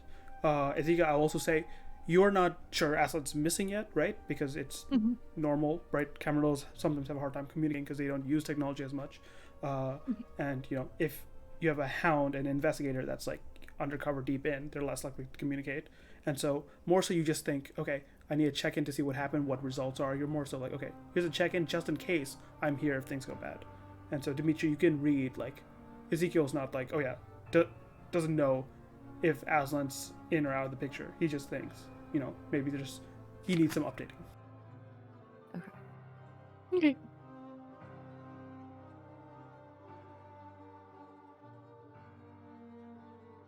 Yeah, so Ezekiel would head back. Okay. Oh, he would head back upstairs to join the others, but I think I will exit now. Sure. Thank you, Amanda. Sorry. Hey, have a good night, everyone. Have a good night. You do. Yeah, bye-bye. Ezekiel makes his way upstairs. Louis, he makes eye contact with you. We're going to say the rattling happens in a second. Makes eye contact with you, but seems he has other things in his mind and hurries on past you, nods, and says, I'll be in touch, and walks out. Okay. Wait, what did you want me to roll? I don't understand what you're asking me to roll. Roll me, basically rolling a dexterity athletics check for Artie. But I'm adding 2 dice on top of that because he's, he has some good juicy vampire blood in him. Alright. Dexterity, athletics. Please. Hold on. So you're just rolling 5 dice because it's not your stats; it's the rat stats. Oh. Okay, so. Okay. Most important part of the session. I want to die. What's that? 1, 2, That's kinda 3, bad. 4 successes. That's really good. Oh, okay. Okay. Never mind. Ayo? Hey, yo, pretty good. Artie lives to see another day. Artie sees a grimy hand come out towards him, and he ducks under it, scurries down, back through the passage the other way, and back towards you. And the whole time communicating chirps, and says like, over, that is communicated to, what's it called? Luna, that's communicated to you. I'm gonna stuff them back into my pockets and kind of hug them a little bit. I'm Okay. scared. Lex and Annalise both see this, and I think that swipe that missed was loud enough that what's it called? Everyone. Oh, Dimitri, you hear the bang in the vent. Oh, good. Huh. Dimitri is just gonna keep doing what he was doing, which is getting a drink and then he will get a drink out of the fridge and then turn and just keep an eye on the vent. Okay. You hear as Artie's running, you hear coming in the vent, come back, you, come on. He's just sitting and drinking. I will also be right back in 2 minutes. Sure. Yeah. Let's take a quick break, real quick. Unless, is there anything you want to explore, Steph? No, I'll say my piece when Snore comes back. Yeah, let's take a quick bathroom break as well as snacks or whatnot, real quick. We are at the 3 hour mark, so if anyone else has to leave or whatnot, I know it's a Sunday, people have stuff to do tomorrow, but I want to explore at least this interaction real quick. I grinded since Alright. 7 in the morning. Oh I my- am ready. Oh my god. Good shit. Steph, go to sleep, my dude. No. My rat. It You're survived. right. I know, just barely.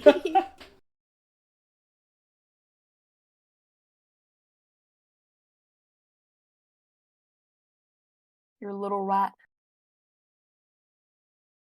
Little rat. Just a little guy.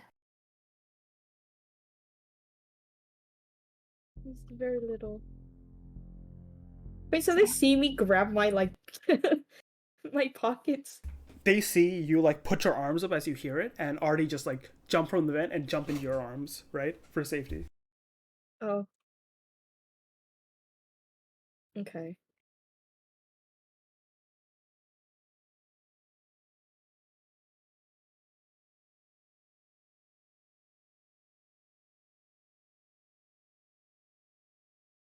Oh, I'm running the wrong program. The wrong program. No! Okay.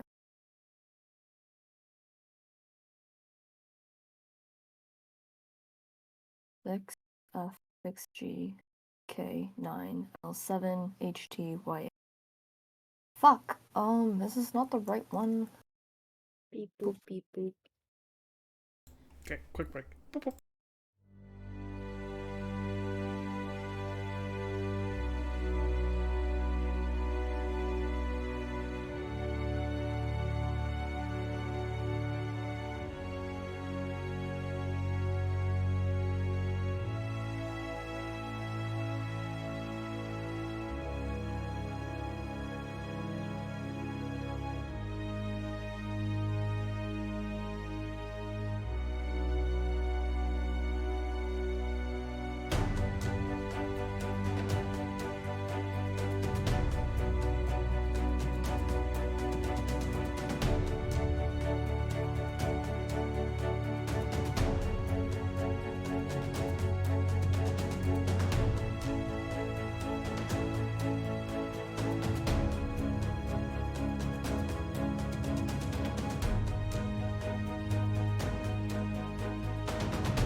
Oh, let me see.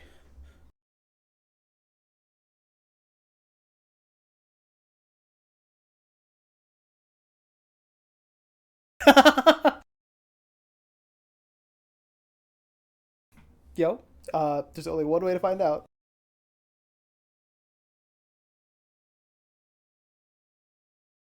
But Annalise was so scared. You're not gonna help her feel better?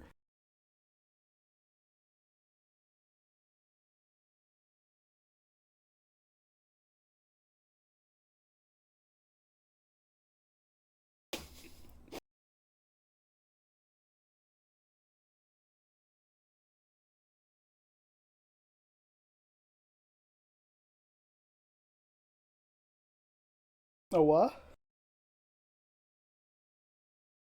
Wait, what does lay mean in this context?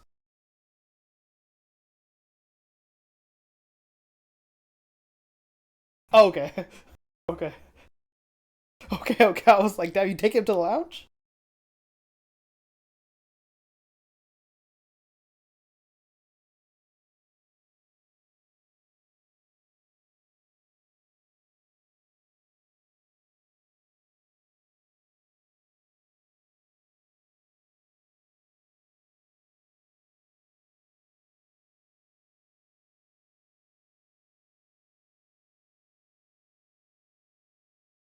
Dimitri can also stay up a lot because he has been on the run for 100 years. You might have to run again, low key. Ugh, God, thanks, Kian. I don't Yeah, know. Kian. Amanda's character is kind of like making me Literally run. designed to hunt down Kian. Dude, it was so perfect. I was like, yeah, I want to be a spy master. I was like, okay. Oh, There's some secrets here. There's some no. funky secrets here, y'all. If I surmised that, I guess I don't know if I would, but if I would surmise that Ezekiel is another hound type, at least a similar position, I would be curious to know, like, do I think he would have known Aslan personally? It doesn't seem like I got that vibe, but You don't think you didn't get that vibe. You do get the sense that, like I said, hound or scourge, right? One's scarier than the other, right? One is likely to ask more questions, one's likely to ask less questions.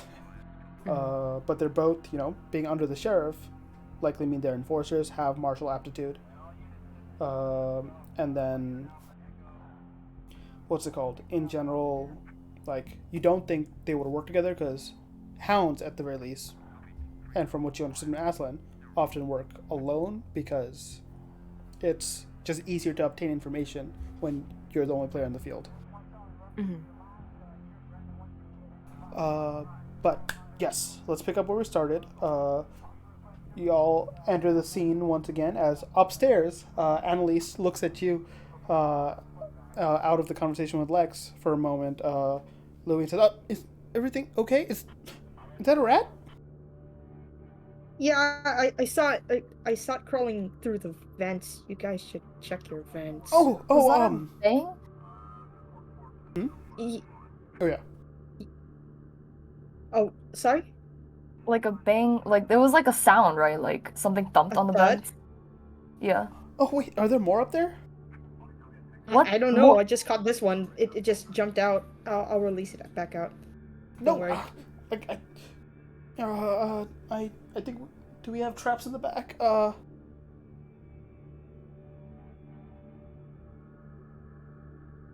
Dimitri. Ash. Yeah. Ash. Yeah. Did this thump sound like a rat thump? Sounded heavier, and also, of course, Louis lying because you know that rat. You've seen that rat. The rat's looked at you. You know right away that Louis was using that rat to snoop around. Annalise. Annalise, is there something else other than rats up there usually? Well, there was that one, but he hasn't been around. And that's when you're like, fuck, what the fuck did it go? In the vent. I was like, oh. The rat back in my pocket. Is that a person? Voice? Yeah. What? Dimitri? And this is after Ezekiel left, so that Annalise is feeling calmer. She had definitely froze up when Ezekiel was walking out. It says, Dimitri, I think he's in the vents again. He is. Who's in the vents? And on that cue, the vent now in the above, area pops open, right? And stumbling out is a figure wrapped in a lot of jacket and clothes, but you see scarred all over. You see scrapes and bandages and whatnot, and dried blood all over his clothes. Very banged up, very fucked up. It's just I recognize him, albeit brief. Do I? No, you never saw him. Did she see him? No, because he was the one who tripped. He was visible when he tripped. Invisible. He was visible after he tripped for Eiley. And at that point you were at the car. Because I was waiting for Eiley until Eiley got to the car. Let's make an awareness check retroactively. Because he was invisible the whole time except for that time at the very much to make sure Eiley was the last person that could get away. By the way, when Dimitri hears the bang and it isn't the downstairs vent, he's gonna be like, come on, and go and grab a blood bag and head upstairs. Success. Okay. Decrease your blood for the blood you slept. 8. And I think you are pretty freaked out. I will say it's gonna take a moment, but soon you're gonna recognize that jacket as well of the person that you saw that was slinking around the cemetery, and then would match it up with what Elena and Eiley told you. But once again, that's on a trigger for a bit later. Yeah, later. Oh my god, wait, are you alright? Do I look okay, Toots? fuck. Everything hurts. They're. You ever seen a rat anywhere? Annalise like, D'Angelo, I thought we had a rule about not coming out here in case, this is the... I don't got time for that now, Lise. Where's Dimitri? You got at least anything else to drink?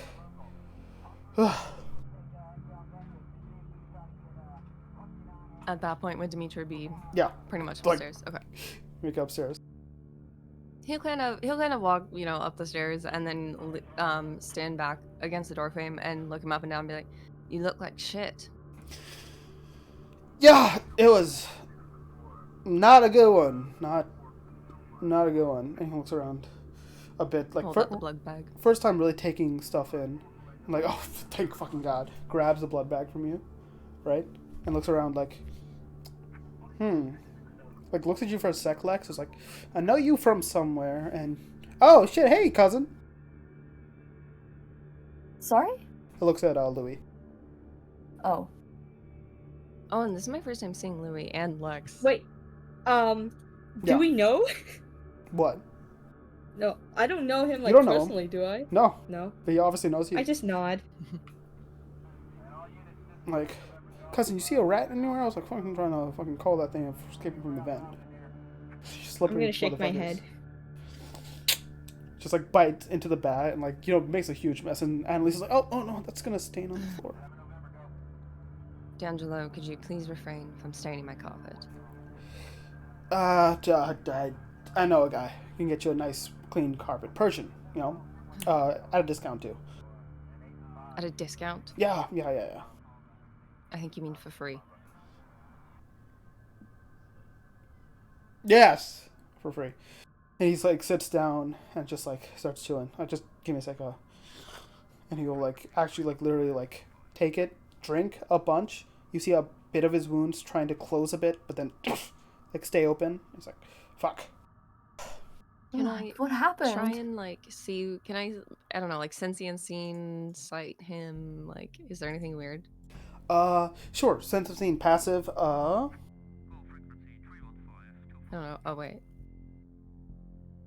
Yeah, passively. There's not anything you notice. Go ahead and roll. Oh, you did roll. Okay. Messy Crow. That's good. I'm also. Mm-hmm. Oh, sorry. I guess I haven't taken care of it, but I am. I did want to kind of see, like, when Ezekiel was leaving, what Dimitri, he wanted to, if he didn't have time for this, that's totally fine, but I totally forgot he was gonna go, like, inspect quietly the listening device. But we can resolve that later. Yeah, we'll resolve that in a bit, because you went for the blood bags right away, I feel like. You were like, hunger was getting at you, and you're like, fuck, I don't like this. He is kind of trying to keep quiet, at least, not, like, project his voice down the stairs. I don't know. Yeah. Like he'll come away from like, the stairway. You think it's in range for the bangs, but not the conversation up here. Cool. D'Angelo will be like, oh fuck, thank God, no, I'm good. Oh, you the pop star. That's where. Okay, and he like takes out a notebook, but you see it's a lot more like slowly and like painfully and just like, what was it again? Fuck. Takes out a phone, starts googling. Oh. Lyra. No.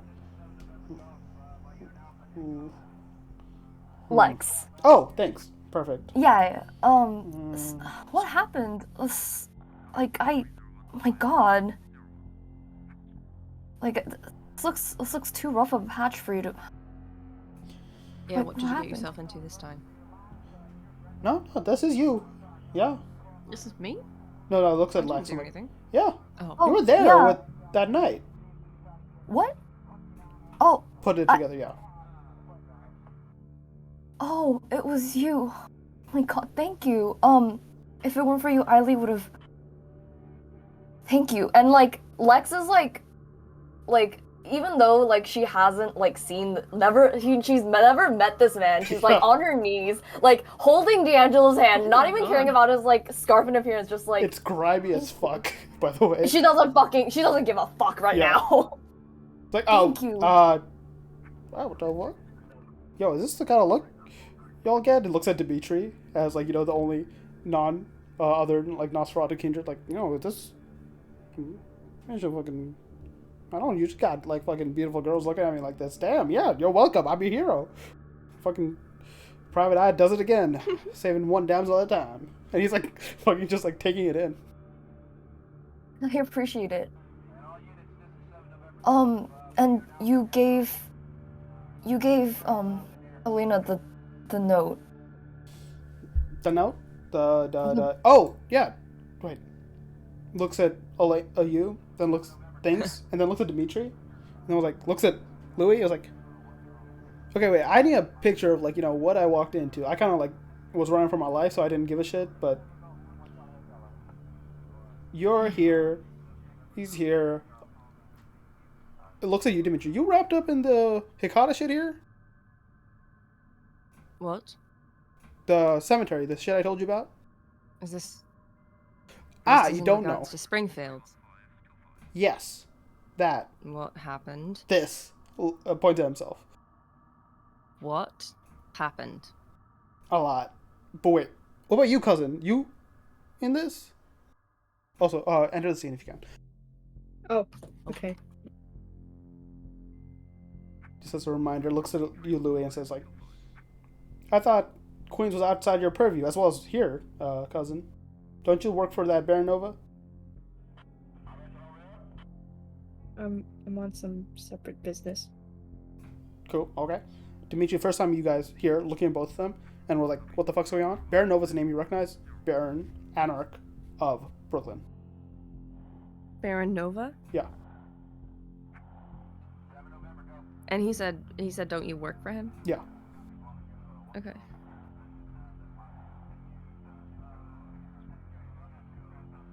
Down to the blood bag. Hey, Dimitri, you got more of these? You know, you know, be a solid, like, you know, give me a loan.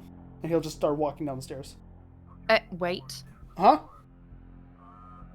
He's gonna kind of pull Jin, because I'm assuming Jin is like walking down the stairs, so he's gonna kind of like hand on shoulder pull him aside and be like, my recent visitor left a small gift for me. He intends to listen in on my activity, so I'll send Annalise. We can have a conversation up here. You pull him to the side, and you see he is very unsturdy on his feet.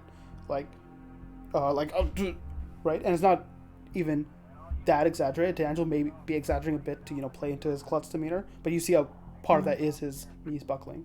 And I was like, oh, yeah, no, right away, yeah, of course. Runs downstairs. Seeing that, he's gonna like kind of, he has a moment where he's almost gonna like pull away, and he's like, okay, and directs him to like sit down in a chair.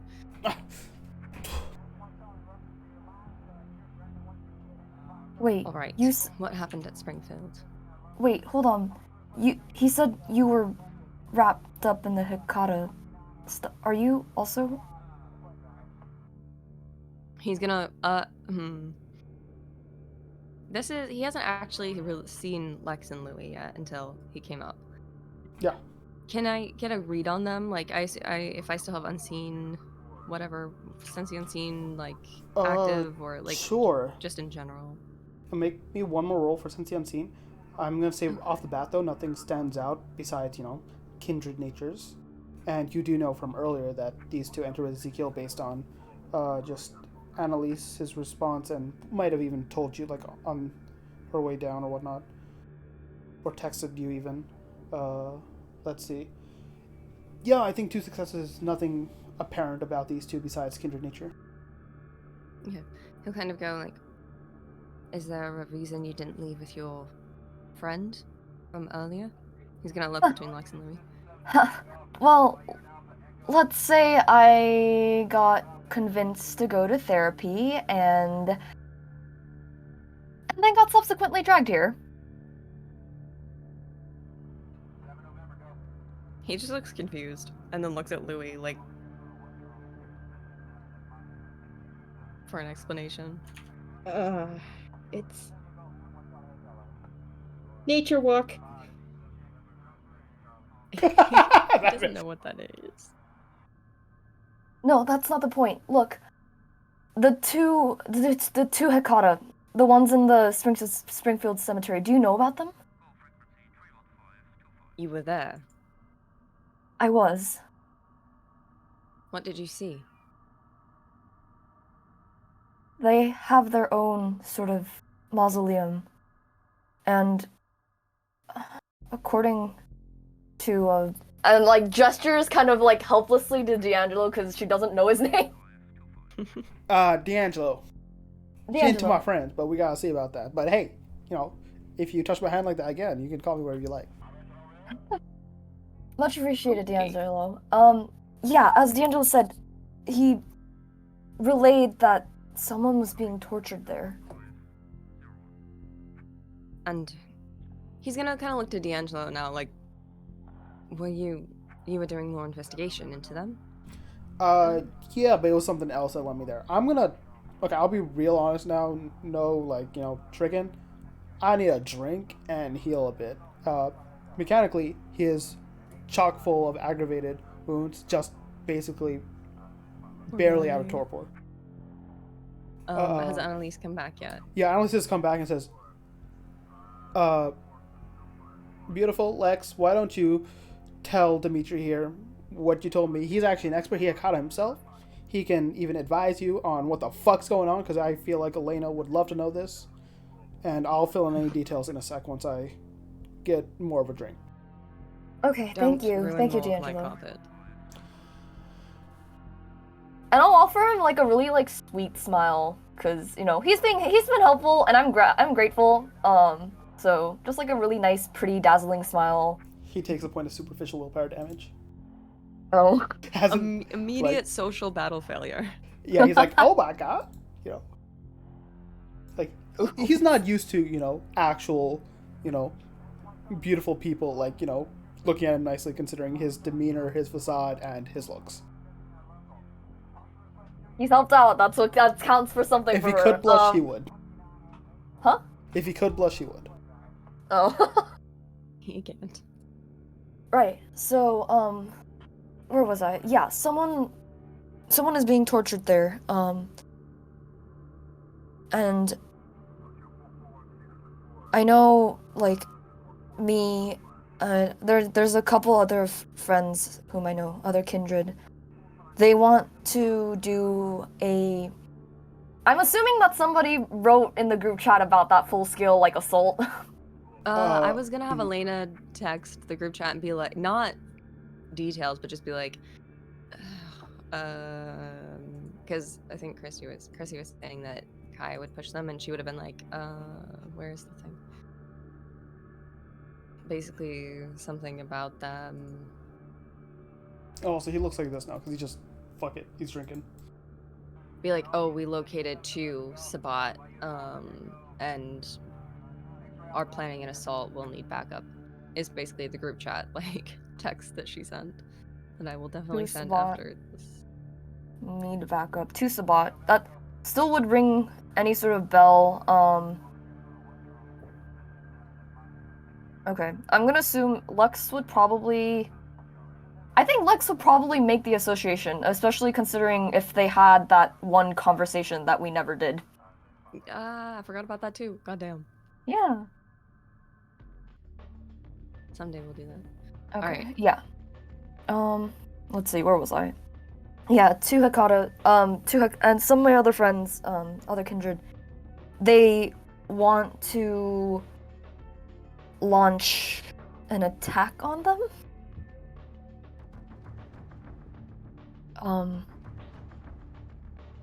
But from what I talked to them, they almost lured me. They almost tried to get me in, but I talked to them, and they're old, much more powerful than what I can imagine, and I think what they can imagine.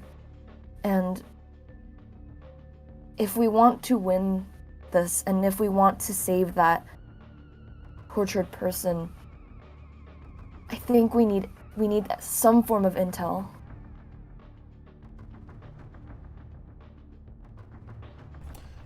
So I take it Elena actually cares about the person they got there? Honestly, I don't know, but there's someone inside there who's hurting. I don't want to just stand by and see that. Dimitri, how about this? Right? He like has a smile on his face, having drank a little and feeling a bit better himself. It looks like he healed at least some superficial damage. For the blood bags, I'm mooching off you tonight, as well as maybe that carpet little fiasco, blah blah blah. Right? I give you all the details right here, right now. I know you want to know about those fucking skulls down there. Indeed. Do you have any new and useful information other than the fact that they are Well, in possession of a victim? considering I fucking tangled with them a bit, I can tell you a bit about what they're capable of, and I collected some info on exactly who they are before trouncing in there, which wasn't my idea, by the way. Sorry, girly, but this one and her friends got kind of caught out by them, and I had to stick out my neck because I knew the other dude that was with her. You make dangerous friends, D'Angelo. Well, they weren't supposed. I don't know what the fuck they were doing there, but sounds like they're messing with shit that, let's just say, I wouldn't be involved if I didn't have to be, but now those guys got my number, and if they're gonna hunt me, I need them out of the picture. Why were you there? You said you were working for something else. Yes, alright. Here's the laydown. We equal with the, blood bands I'd need? Wait, what did you say? He basically wants to be like, hey, he'll give free information about the incident, but he needs a lot of blood bags. How many? I'd have a fair number. I wouldn't. Okay. From the looks of it, long, right? Medicine check and blah blah blah blah. You don't need to make one, but like passive. He's gonna need, basically you're gonna deplete your supply, getting him back into commission, because aggravated damage mechanically, is healed 1 per night max, and to do so takes 3 rouse checks. Whew. Golly. Great. All right.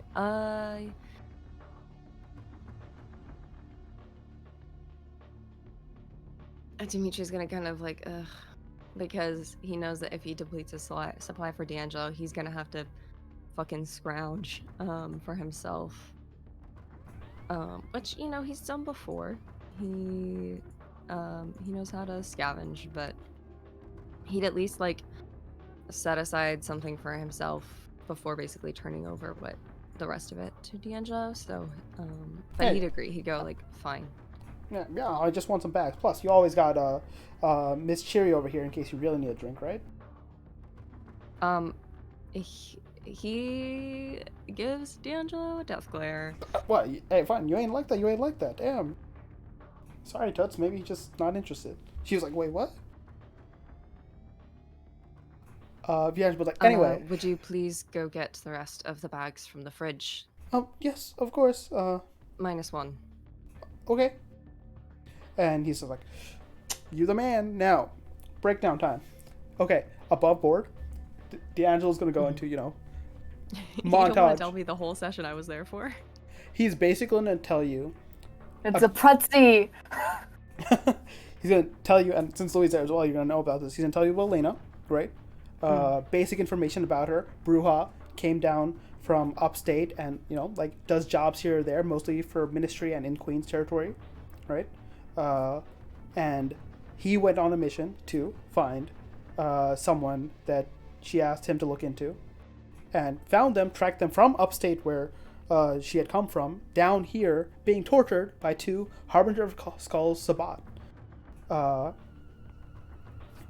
Eiley was there with Lex with him. Eiley is someone also that does odd jobs. She's a Ravnos. Dimitri would know what that means. And, that they were working together. They're amicable. They're friends, and they seem to be, nice. And maybe Lex is now with that crew. They seem to be, 3 good old pals, as he'll call it. But yeah, they definitely fucking with some big fish because these are Harbinger of Skulls. So above, canonically, D'Angelo's saying I'll let you know, they might not be that powerful because being stuck in the underworld and whatnot, right? Can't very well drink down there, but they still old enough to give fuckers a hard time. Yeah. I can give you some details about what they're good at, what they're not, because let's just say I had to figure shit out fast to get out of there. Just saying. And so basically, D'Angelo is a resource, if you want, where he can tell you a bit about their strengths and weaknesses going into this conflict. But he'll also go into details about and the guy they seem to be torturing. I'll let you my suspicions, and Lexi dear, maybe you can tell me if this is right. But Bruja, kind of feeling Elena sire, or at least someone close, and well, he's been tortured something fierce. For some reason, they've been sounds like they're having fun with it a bit. They got something out of him already, and they've just been, almost like doing more. He seemed to have been in torpor recently, and otherwise they've been keeping him paralyzed with the stake during the day. Oh my god.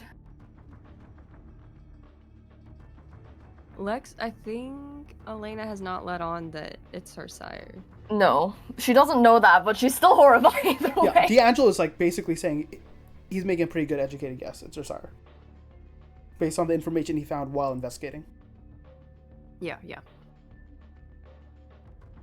So that would be the first time Lex has ever heard about that. That's awkward.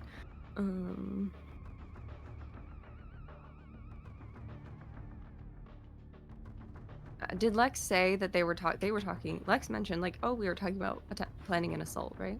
Yeah. So he's gonna kind of look at Lex and go, and you were planning to go back there, and what, attack them? Well, not alone, but yeah, that's the plan. I think, well, I don't know. There might be more to it, but that's the goal for now. You a fighter, dearie? Looking at Lex. Let's say I can help in other ways. You seem a little fresh to me. I don't know about you. I know about just about everyone. I even know about my cousin here. What clan you in? Toreador? Toreador. Why? And you running with Elena and Eiley? Yeah. What? Who's your sire?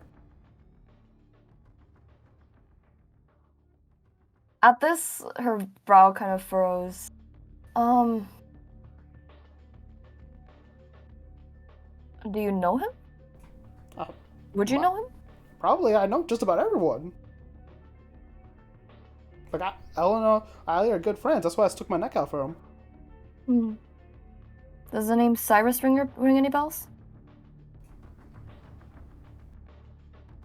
Insight check. Insight check. I've been doing pretty poor on it, but hey,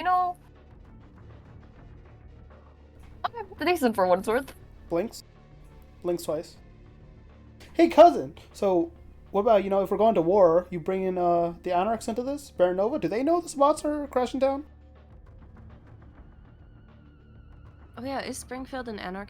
I don't remember where Springfield No, is. it's So that's in Queens, Ministry isn't it? Queens territories, technically. Oh, right.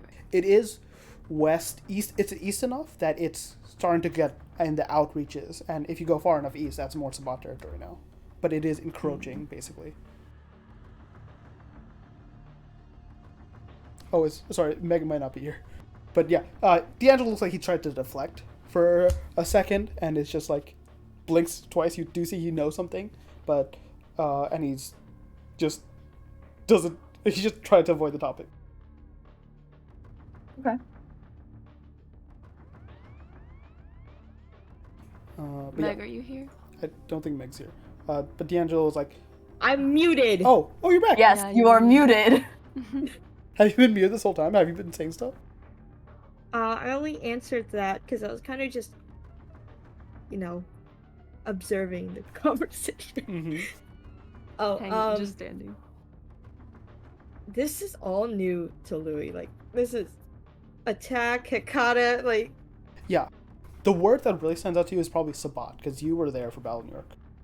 yeah. And now things are lining up. The influx of kindred, of Mhm. fledglings. Oh no. Uh-oh. Damn. Stinky. It's whatever you're getting yourself into, I'd be careful. Say. Yeah. I mean, Oh, go ahead, Seth. no, go ahead, go ahead. I was gonna say, when Louis speaks up, Dimitri's finally gonna turn to her and be like, and what is your involvement in this? And what is your relationship with Ezekiel, both of you? Why are you here? It's like, wait a second. I'll talk or keep my mouth shut, depending on who pays more. D'Angelo just says, and then goes back to drinking blood. Dimitri's gonna look at him and then look at the blood bag he's holding and then look at him again like, Hey, I said I talk about the fucking cemetery shit, not about these two. oh. Got it. Well, he's gonna look back and look at Louis first. See what she says. Oh, he's my sire.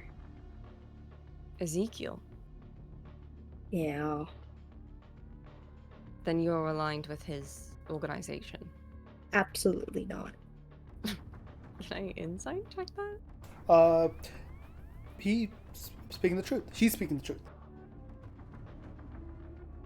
And yet you came here together. And you're not aligned? Mm-mm. Not much of a Cool. Camarilla fan. Do you report to him? Sometimes.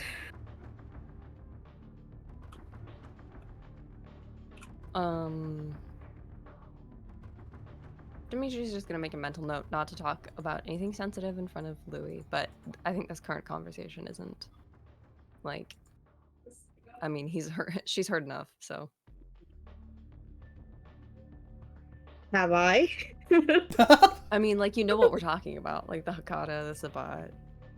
Well, because I was there for the Battle of New York. Yeah, all of your characters are traumatized. Yeah. D'Angelo will look at Lex and whisper like, so wait, yeah, how you know her? You bring in the Anarchs into this? I thought the Ministry, held Providence.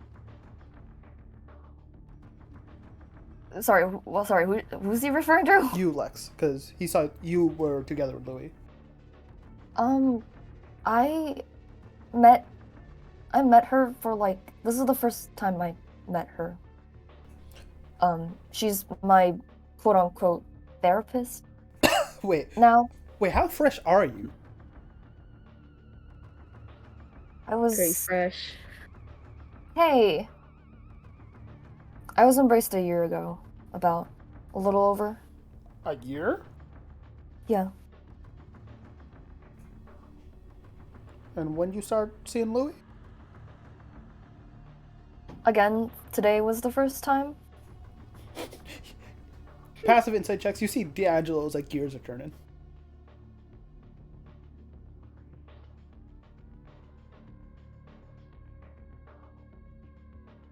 Can I insight check? What are you trying to figure out? What is he trying? What does he know? What is that expression? I think you would be able to tell, being someone of also information gathering aptitude. Toreador, that he didn't know about, right? Connected to this Cyrus individual, who I'm gonna say you don't know about.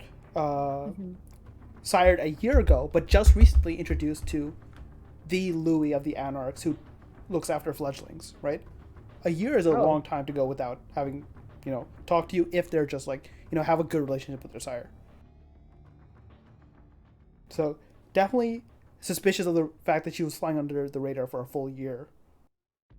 Interesting.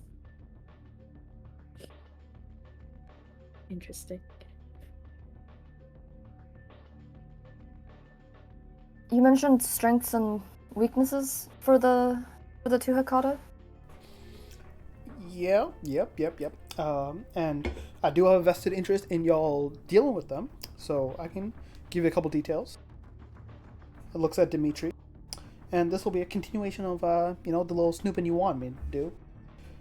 Their names, at least what they've gone by since, joining up with the Sabbat after getting back from Purgatory and all that. Vess and Lyle. Decent strength. Very decent. But, once again, they old, but at the very least, thankfully, they haven't been able to thicken their blood. But you should, what's a good comparison level? Old, but I'm not that old. Young, but I'm not that bald. Oh, okay, I let's. don't care that Wait. the world was sold. Wait a minute, that's the song. I'm gonna break this down above board bit, challenge rating wise, system difficulty wise, right? Difficulty 1, right? Mortals that are a basic mortal, right? Average mortal, right? You can push over. 2 is like basic fledglings and what's it called? Like trained mortals, right? Like officers, ghouls, or like very much like what's it The called? ones that Dari kicked to death. Yeah, kicked to death, right? 3 is now you're looking at the level of basically Lex, your sire, right? So the span's a bit more, right? In terms of Cyrus, Idris, right? Stuff like that. Like kindred that are been around a while, long enough. They're at 3. They're at 3. Okay. Yes. Now, that's 3 asterisks because 1, right? They are of like a smaller generation, as in they're stronger, right? By default. And 2, they are very good at working together. And 3, they're Hakata. So he's gonna let Dimitri explain that, but they got a couple Oblivion abilities, like necromantic abilities that Dimitri can inform you about. And then Dimitri, I'll send you a list of their abilities. So Yeah. this is your That's actually specialty. very exciting. Do I guess Dimitri would go up. And are you aware of what? Oh, never mind, he knows that. That's a stupid question.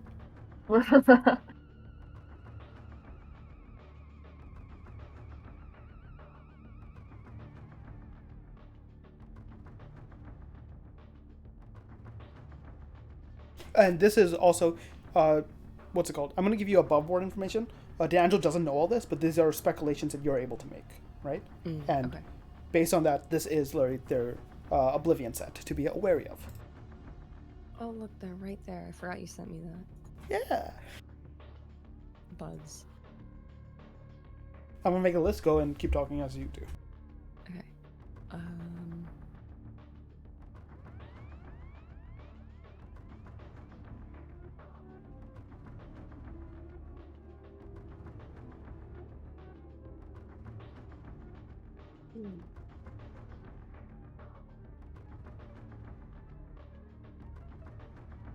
I think Dimitri would look at Lex, just go, and who exactly do you have to... What makes you think you could take on 2 Harbingers of Skulls? You're clearly quite young. Yeah. Do you have And I backup? mentioned, yeah, I'm not going to be alone. I don't know the exact numbers, but there's going to be at least... How many people are in this? How many people are in this How many entire are shebang? 1, 2, 3, 4, 5, 6. Idris is probably coming along. So it's like maybe Cyrus. Like 7. So Huh. at least 7. Of your age, or... Older. Hmm. Look, maybe I can't do anything, or maybe I look young, and maybe my powers aren't enough, but there's gotta be at least something that I could do.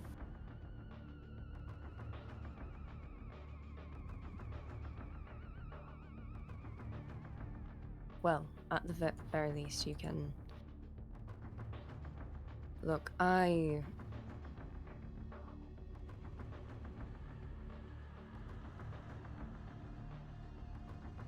at least have an interest in making sure the Sabbat does not overreach their bounds. So, I can provide you information on their nature, and at the very least, you can transmit that to your friends, whoever they may be. Is there a cost? You are new to this. You may not That's be the aware cost. that our kind deal. He doesn't laugh. He just pauses with like a deadpan, and goes, "You may not be aware that our kind deal primarily in favors. Money is generally not the most valuable asset to us. I'm aware. Then we will simply say you owe me one." All right.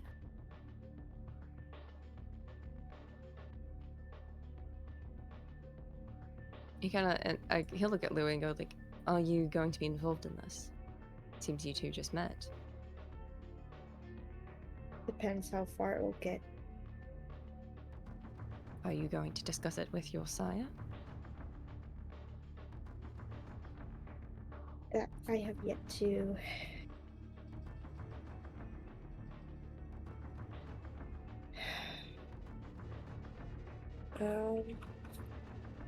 Let's not make this any more messy than it is. How much do you know about why Ezekiel came here tonight? Why did he drag you along? That I do not know. Do our DM? I forget what he told he's you at on the a beginning. task. Huh? I just know he's on like some task or something. Yeah, like did a he favor. mention any names to you? No. Then no. You would only know based on just your experience with them. He's probably investigating something, and it has to involve, like, outside of The Manhattan this general. time, not within Manhattan. Oh, So, Brooklyn, Queens. whatever he's investigating. Oh, and also you did As- notice that he seemed fixated on Lex, so Lex might be involved. Whatever he's investigating has to do with Lex over there. So I'd best be careful around him. Does Lex react to that statement? Mm-mm.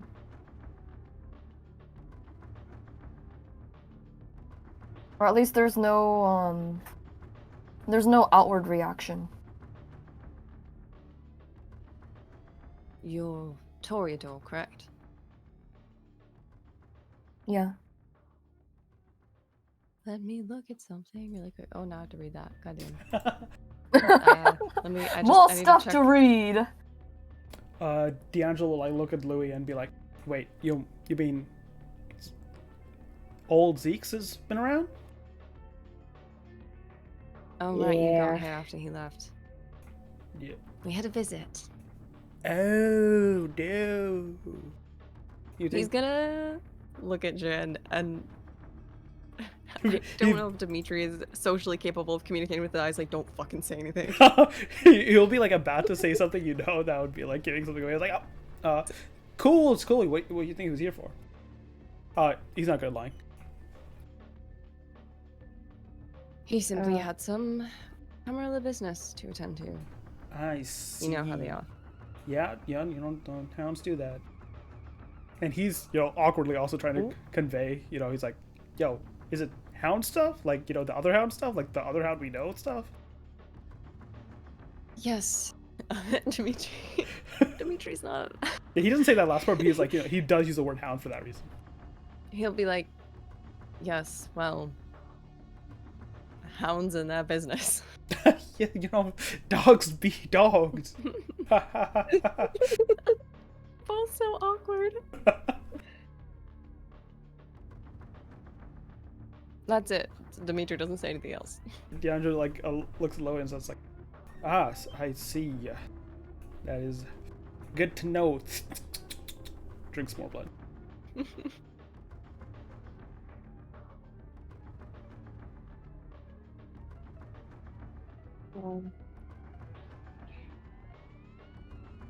Dimitri, can I have a word with you? Dimitri is gonna look to him like, raise an eyebrow, like, what? Privately. Very well. He'll look to Jin like, don't go downstairs, and then take Louis outside. Oh. All right. I haven't even read what you sent me yet. 1 second. Okay. Oh, that one's fun. Bruh. We'll have to. Oh no, I have to look at the Oh. list. Okay, I'll Yeah, deal with that but later. that's something Dimitri will put together later, yeah. Yeah. All right. Yeah, he takes Louis outside and closes the Okay. front door behind them. As much as he is my sire, I'd best be careful around him. If he doesn't get what he wants, he'll take it from you forcibly. And if I could say forcibly, like underlined, bolded, slanted, that's forcibly. So Forcibly. yes. Very forcibly. Okay. Yes, Could I get a very. Oh, I can't see. So I just wanted to let you know that Can I try to get a read on Louis on like whether she seems scared of Ezekiel or like? Yeah, sure, but Louis, you explain to me, right? Like what Dimitri can read on the surface based on your statements first. And then if there's anything else that you're trying to hide, then we'll do a roll. It's more of just like a stern, you should be careful. Because I like as his like child, it'd be like I've seen everything, including all the stuff he does. So I'm not like trying to like spill everything, but it's more of like I know what's up. Like not no, but I know there's something bad going on. You should probably watch out. Yeah, I don't think Louis is lying or trying to hide anything. It's very much like they've seen Ezekiel in action and are warning you. Look, I spoke with your sire and I turned over the information I was aware of. Okay. How much do you know about his mission? Not much other than what I already told you. He acts as a hound, yes, for the Camarilla? Do I know that, Yes. DM? Yes, of sorts.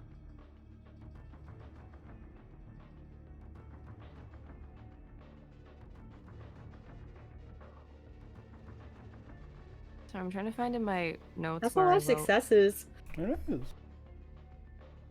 goddamn. Well, look at him putting 2 and 2 together. Or whatever he's doing over there. I was trying to find where I wrote whether, like, hound or the scourge, and then circle one of them, but I honestly can't read my own notes, so I'll do that later. Yeah. Based on what you've been reading, hound, but now based on that warning, you're like, okay, he might be more martially inclined than other hounds you know of. Angry hound. Angry hound, very true. Yeah, was Aslan martially inclined? No, he was very manipulatively inclined. Ooh. It was cat. Yes. No. He had a lot of strength and dominate. Oh my god, you cannot compare him to Cat. Don't do that. Similar sort of specs. He's Kian's cat. Oh. Aslan is cat, and Ezekiel's like Dari.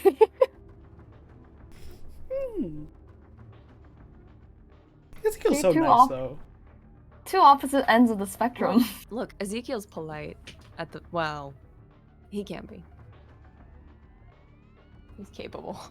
I'm gonna say, as you guys are talking a bit, D'Angelo looks at you at Lex and says, so, you curious about what they're talking about? Or are you more curious about why he doesn't want us downstairs? Well, I'm more curious about you, D'Angelo, and why you did react when I mentioned Cyrus. What was that about? He looks around. Okay, maybe we can talk about that, but currency of favors. I can give you some for that sum, but first of all, that conversation's going on now. This is an opening, When you're a great sleuth, a detective, they got know how to take them. I'm inviting you along, sis. Do you want to, snoop there or snoop there? And he points in like opposite directions, crossing his arms outside and downstairs. What's downstairs? Dimitri said don't go downstairs. He also told D'Angelo, or wait, What it is. he told D'Angelo. Yeah, he You told say I D'Angelo left a what. gift, but you didn't say exactly Oh, what. God He was damn like, it. yo, that's fucking intriguing. What? Yeah. Louis definitely knows the Nosferatu, Bane, the compulsion. Oh. Yeah. Rip. He looks at you, Lex, like he's offering this because of how nice you've been to him. I'll just like give a little pout and be like, "Come on, D'Angelo, you can't like sit back with a pretty face and talk for a little bit." Oh, okay, give me persuasion. Oh, Lex. Lex is flirting.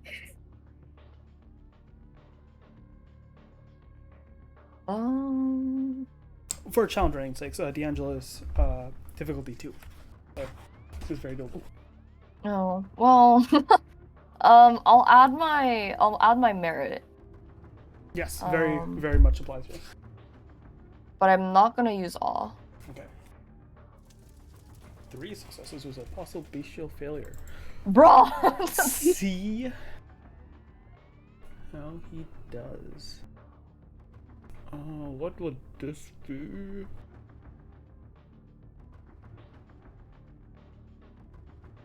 Okay, we're gonna do this.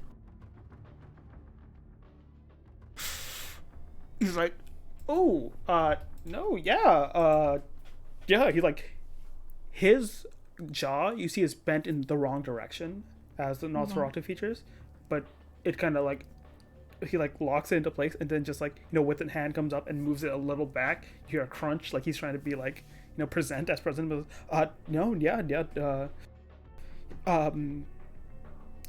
what, of course I could entertain someone like you. What do you want to know?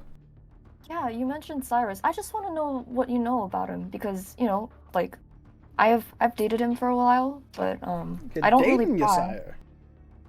Oh, wait, so you're still together? Yeah. Oh, and it's been over a year. Are you...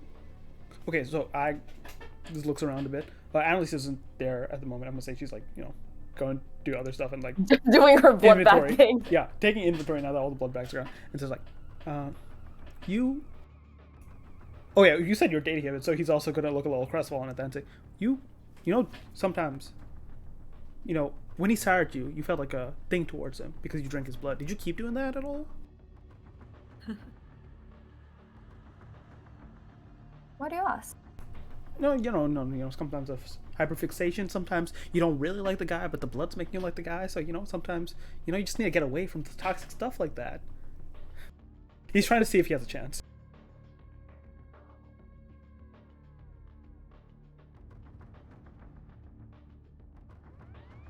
I'll like kind of shrug just a little bit and smile and be like, well, guess that depends on. I'll give you my answer once you give your intel on me, D'Angelo. Because I don't know, maybe you have something that you know something that I don't. I can give you little snippets, a little bit of what I know, but I just want to make sure. Because here's the thing: if you are, for a chance, what's called being blood bonded, right? He's treating you like fleshland, and like talking down to you a bit because he's like trying to look hot, and says like, well, I don't want to offend you in case you have these, manipulated feelings for him, but I've heard a couple things here or there. Let's just say he, I don't know what you know about Toreadors, but they usually Camarilla aligned, and the deal was Cyrus, I heard, had been sired by a very Camarilla aligned Toreador, but things didn't go well, and he kind of offed him, and in a bloody, messy way, and then had a couple years where he was quote unquote in this area, Queens.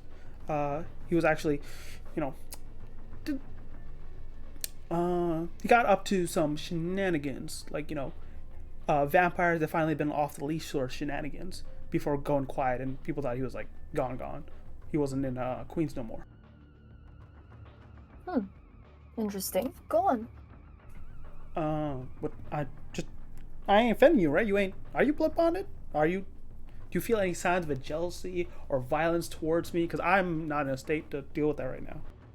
I think right now, like when he mentioned that Cyrus was like, it didn't like he was cast off by his sire, and like it was all she could feel was that sort of like, not pity, but like an overwhelming sense of empathy, like it's kind of like she like he was in that like poor situation, and like he's in a better place now, so it's like kind of like admiration in a sense, like that he was able to get over it, and also like kind of like in a sense of like overwhelming like sympathy for his situation. Okay, I will say though the core of what D'Angelo is saying is like,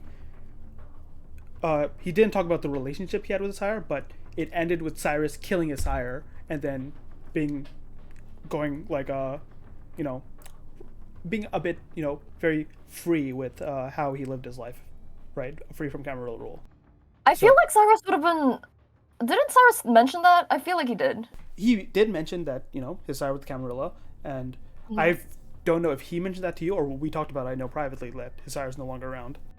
But at the very least, D'Angelo is implying that Cyrus viciously killed his sire and then, you know, wanted to live a life of unrestraint. And I think I'm like not trying to like explain away any sort of like feelings of anger, but I feel like in her blood bonded brain, yes. she would explain that away with, his sire must have been shit. Yeah, sire must have been a dick. And like how do I put this? Like all the sires that she has seen except for Cyrus has been a piece of shit. Yeah. I just wanted to confirm. And, yeah. He was, and I feel like she would have been like, like since sires are usually like pieces of shit, then it would make sense. And like all the more like I guess proud of him for like getting out of it is what I'm thinking. Yeah, very good. I just wanted to confirm. And D'Angelo, it's like kind of trying to gauge you if he offended you and be like, oh, okay, good. And he like almost takes that as a sign internally, like, oh, maybe she's not blood bonded. And just like, yeah, well, so from what I heard, you know, he got into some stuff. Like I said, he was around for a while. He had a buddy that he, you know, got in quite a scuffles with, you know, fucked quite a few people up. Oh, yeah, you know? Yeah. He's I think ex's sire, if that makes if I got that correct. It's a long story, D'Angelo. What the one that I might. Hey, listen. You give me the intel, then, and maybe I could give something in return. Okay. Yeah. Sure. The fuck ex's sire? Like, bring out a notebook and start writing again. Like, this shit got juicy. Great fucking private eye. Gotta look into things more. Yeah, you're gonna continue that conversation. Let's hop back to Dimitri Louis real quick. Whatever we were doing. Yes. Did you have any questions?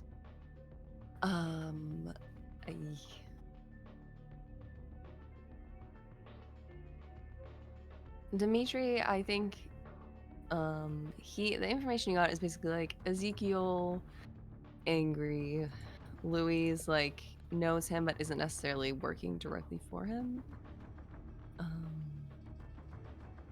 He will still press, I think,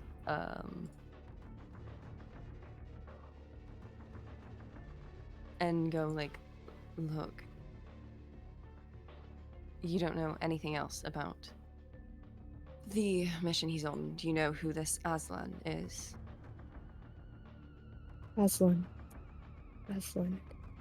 Do I know an Aslan? Or perhaps an Aslan? Aslan? Aslan? I'm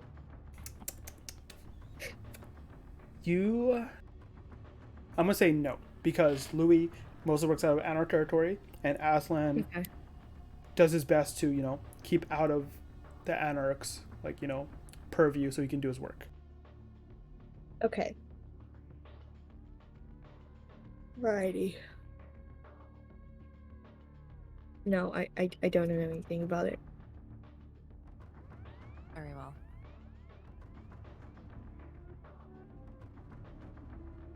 Are you Okay. planning to stay, or it sounds like you're not particularly interested in the business going on inside? Oh, I just want to check in on my patient. What exactly you're a what? A therapist of some sorts. I help fledglings get situated in the kindred world, to put it simply. Huh. You don't want them running around unbeknownst of what's all around them, right? Well, whatever keeps the peace, I guess. Yeah.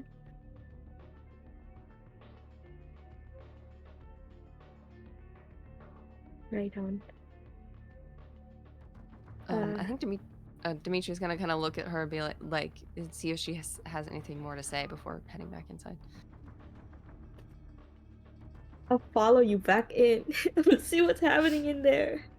Yep. You follow in, and you can see D'Angelo, Lex, talking with a nice smile, and D'Angelo just, very much almost like a kid that's being noticed by, someone very attractive, just, drinking the, blood bag juice box, and just, yeah, I know, Kicking his legs. yeah, very much so. But yeah, so they got into a lot of scuffles, right? I think they, fucked up quite a few people back in the day. Mm-hmm. You know, I think for some reason they had some bad blood. I don't know the full details about that, but soon afterwards, thought Cyrus had, skipped town. Idris kind of stayed to stuff. He kind of got worse after that, I think. Really? Bullying more kindreds, as well as caring less about mortal life, that sort of thing. Hmm. Heard, what's it called? Fucking Hisar, had to reel him in. Got really bad talking to about 10 years back now. I think had Well, something to I do mean- with his child, or there's the one that runs a lounge out in Oh. Flushing, Kaya. Yeah. Yeah? Looks and sees Dimitri and Luca, but welcome back. Any secrets you want to share that you're talking about out there? Apparently, our visitors want to steer clear of. Oh. Nothing I didn't already assume myself.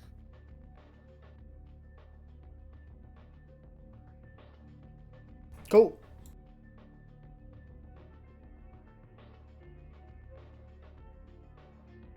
Did you mhm. have any other information about the Springfield situation? I'll rack my brain, but like I said, I need to heal it up a bit, and it's going to take multiple nights for that. Mind if I crash? Yes, you can crash. Awesome. Cool. Where? You said not to go downstairs? We will have to discuss that once our guests here leave. Sure. But we'll find a space, I'm sure. All right. Y'all make eye contact for a sec, and then hear a chime back on the first floor around the corner, and a timer going off, oven opening, and soon Annalise walks in. I have scones! And that's where we'll end the Annalise. session. Oh yeah, you can respond to her if you want. He's just like, Anna, Oh. and kind of just looks at her like, sorry, I Also kind of... fun. Oh, really? Yeah. Brings it over. Are you? Is it like nice scones? Yeah, it's nice scones. Oh my She's god. been perfecting the recipes since she had the idea last time. wait, are Word. these blood scones? No, but that's the next trial. Damn. First now she has to figure out the scones part. right? And make sure they can Absolutely. have, there is an empty space inside it for like, when she's gonna inject blood next. Oh, she was gonna do like a filled scone. Goddamn. Yeah. Damn. But yes, on that. Oh, Mm-hmm. one more thing. Mhm. Annalise. Oh. Like Louis was overhearing the whole thing about the decor thing. Mm-hmm. Um, do you happen to extend your surfaces to other places? Like, what, you want big treats? No, no, no, no. Your decorating services. What? He looks over at Demetrius like, no one's ever asked me that before. Um, looks over at Dimitri again. What do you need decorating? I just have a clinic that would be nicer looking if it could be. And also, he's just looking at you, Dimitri, with like big eyes, open eyes.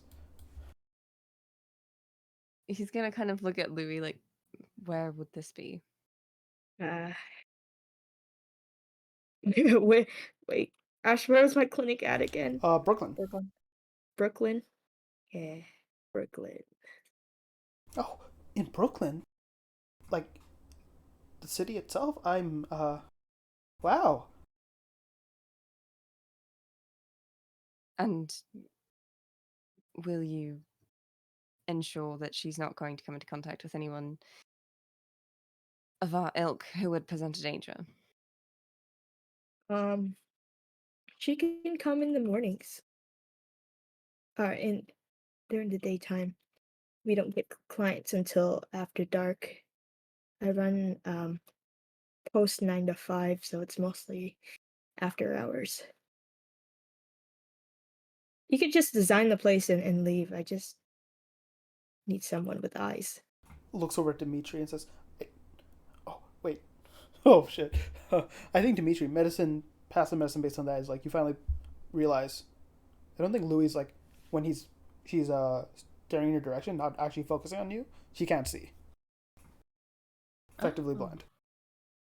okay. It's just like, oh, can I please come on, Dimitri? I didn't think I'd ever get people to ask me about little these side projects I do. She's very good, by the way. Dimitri notes that about Louis, but he's looking mostly at Annalise and like, It's a clinic too, so it's like not that different from where we are. You might maybe can come down. We can go together, and oh, it'd be so nice to go into the city for once and get out. all right, modern businesses have that, what's it, paid time off? I don't know. I'm sure it'll work. PTO? I don't know. Everyone abbreviates everything now these days. Did she not get PTO before? Just wondering. He doesn't fucking know. She's basically her own boss. He like, if the place is running, he's happy. Okay. And like he makes sure she's there to Yeah. like receive clients and to receive the other kind of clients, but like Annalise seems she good does about she does the payroll. work life balance. So she has taking time off, and she's actually more extroverted than Dimitri, and so this has not been the first Oh, yeah. time where she's like wanted to go out and do things and even have invited you out before, but you've said no. Yeah, he's never gone before. Yeah, and so she looks at you and uses this chance like, so we could just make a stop in Brooklyn, see how it is. I've only been to the city a number of times, right? I don't have to as much. I actually went to school there. And she starts rambling. You want me to go with you? Yeah, it's a clinic, right? To It's right up your alley. Brooklyn. It's a therapy clinic. I don't really do. But it's Kind of like it's a waves at kindred his head. points at Louis. It's a kindred therapy clinic. Isn't that like fascinating? Aren't you like you guys both studied medicine? I'm sure there's stuff we can talk about. What if the research we do all the time about like kindred stuff? Maybe Louis knows some stuff.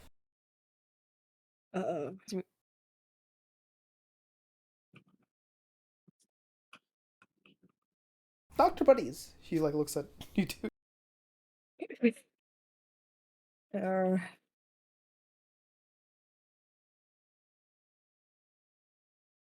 Maybe. Kinda.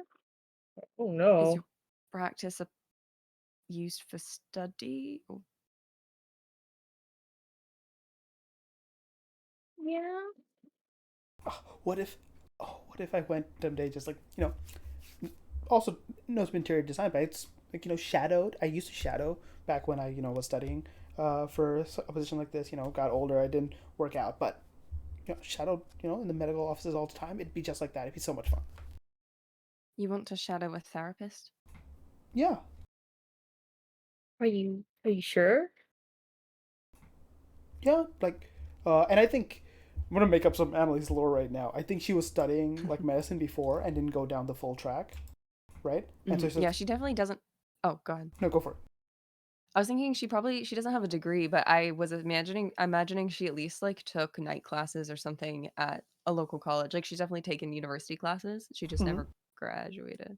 Yeah. And so, like, if you're studying medicine, even in university, right, it's assumed nowadays, right, that you shadow doctors. And so that, yeah, I've done it before, Mm. but, only mortals. So this would be a fun experience. Oh, uh, Can I make a there is. Let's Would, put this up. This now. There is some risk I run with kindred patients yeah, of all that's exactly sorts. what I want to see. She glances over to Dimitri with kind of like a panicked Also, Oh Dora, I'm going to say no. are you're the one that you made her sure about this? fascinated with the dead as well. Wait, Oh, Louis? Yeah, you said, like, she's also fascinated with, like, the study of stuff, right? That's why you gave I- her, where is it? Yeah, you gave her Sense Unseen. She's also fascinated with your work. oh my god. Uh, I'm just gonna look over at Dimitri because I feel like Adam might I say, was I don't know. I guess but I didn't realize that would roll 6 dice. I was trying to roll resolve for whether or not he can say no to her. resolve, resolve. Cause I feel like he'd eventually like it'd probably take a little more of Annalise being like, oh, but we could do this and it'll be so much fun. And like we could learn so much. Hmm. And he'd finally be like, fine, we'll go. But what does he say Mm, now? I'll think about it. Yes! very That's a well. win for her. Like, it's hard to even get that out of you. Yeah, like if she can get that far, she's like, I got him. Yeah. Ah. And she just bites into one of her scones. Oh. Hmm. Needs maybe cinnamon? And we'll wander back in like a Springer step back out towards back. Lex with the scone in her hand, just being like, Can you eat that? I'm gonna take the scone. I take one of the scones, split in half, and put it over to my pockets, or into my each of the pockets. You see like just the top half of the scones like working out and slowly begins just like lowering further and further into the pocket. Yeah. I'm gonna do something right. I'm gonna taste the scone. Oh no. Okay, are you doing anything else while you taste it? As in, are you blush of life? Sure, I will. I'm gonna die, but sure. Rouse check. Ah, ha ha ha ha ha ha Maybe just ha ha ha ha ha ha. Ooh, okay, cool. Oh, that was Okay, good. good. Checking something real quick. Oh, and also, like, if you had failed that, for Blush of Life specifically because of your humanity, you roll twice. So basically you have advantage on Blush of Life rouse checks. What? Bruh. Yeah. Imagine having humanity. Yay! Yeah, for a second you're, like, apprehensive because you've done this before sometimes without, acting on the blood, but the color appears in your cheek. It's immediately more lifelike. You feel the tactile sensation a bit clearer as blood rushes to your fingertips, and you take a bite. And it's pretty fucking good. Nice, sweet, tart flavor, but it could use maybe a little thing here or there. But compared to, like, I'm gonna roll a quick dice to see how good it is. Oh, it's good. It's very good. And Lex, it actually Oh, takes hell you yeah. away to the nicer times when Aha would cook baked treats on occasion, and there's sometimes he would bring them up to you and Vita, and it would be just a nice simple time of hanging out, and when things weren't so complicated. Annalise, I think I might need a little bit of goat's milk, maybe. Oh, I hadn't considered that. Oh, how does it Yeah, taste? or it's really good. Maybe not. Okay, goat's milk is more of a Kazakh thing, but just milk. Maybe a little bit. If it's a little bit more moist, I think it might do just fine. Ooh, oh, okay. And she brings out a post-it from behind her desk and starts scones plus goat milk, and then Yeah, Cream. just or something, just milk. Anything as form of like nice liquid. Vanilla extract, maybe? yeah, cogs in her header. Sometimes she writes vanilla extract, but next to goat's milk she does parentheses. And I'm saying, Louis, you're close enough, and you can see it says goat's blood question mark. Oh my god. She's the best. You just hear Louis just like that, exasperated, like Oh, okay. I kind definitely of have to try obese this. almost. Thank you, Lex. Can I call you Lex? Yeah. Yeah. No, thank you. I don't think anyone's ever, like, any people Dimitri comes up for has ever tried these before. Dimitri, you could give it a little try, can't you? Can He's you? He like. He looks How so about has excited. Dimitri ever encountered someone who can eat? It's Or like, possible with Blush of Life, but it's, in Dimitri's eyes, inefficient. Waste. Why does it matter? he's like, no, d- that's not generally something we do. He feels a little bit bad and a little bit annoyed at Lex. Look, it's the simple things in life that matter. She takes another bite. It's divine. It's very nice. Louis, At least this is really good. one thing you would be a little suspicious of. Do you remember that group of people I said you know? Oh, A fair number of them can do what Lex is doing, and you're like, wait, is Lex part of that group? It makes sense why, her being new and other things line up. huh. Okay, I'll take a note of that, but I won't say anything. Yeah, Annalise will talk to you about the baked goods and continue. Yeah, and like while Annalise is like doing the thing, I'll turn to Dimitri and be like, "You still owe me the Hikata thing." I will stuff. They can do bad things and shadows and I haven't looked at the Oblivion ceremonies Yeah. yet. Logistically, Tomorrow, Nora will Dimitri make a trips on very his nice feet. little list. yeah, we'll take care of that in a thread or over voice or whatnot. But once Nora has a chance to actually surmise what Dimitri has figured out, because I gave her a bit of a puzzle. Hey, I finally have a day off tomorrow, so that's what I'll do. Nice, right? And unless there's anything else, I apologize. I did want to trap you guys for another 5 hours, so that's why we will look out and see how this goes as individuals that you wouldn't think would all be in the same room are for a while, and there's a ray of hope as information dawns to make this plan going forward a little bit more possible. Hooray. Nice job. Angel's alive. He is. I rolled and he Oh. got a good roll. That was a roll? Surprisingly, I made the roll Whoa. right at the end of that session, and I was like, Oh, "Oh, damn. he's gone," but he barely got out, based on the roll. So he got out, but he looks like shit. Yeah, he is. If you're having this operation, he will not be able to take part because it takes multiple days to heal aggravated injuries. And now he's draining Dimitri's blood supply. Yep. But yeah, he's drinking all of my blood. But hey, Yeah. the information I said Nora was worth it. Yeah, that's good stuff. But we'll have to find out just what happens next time.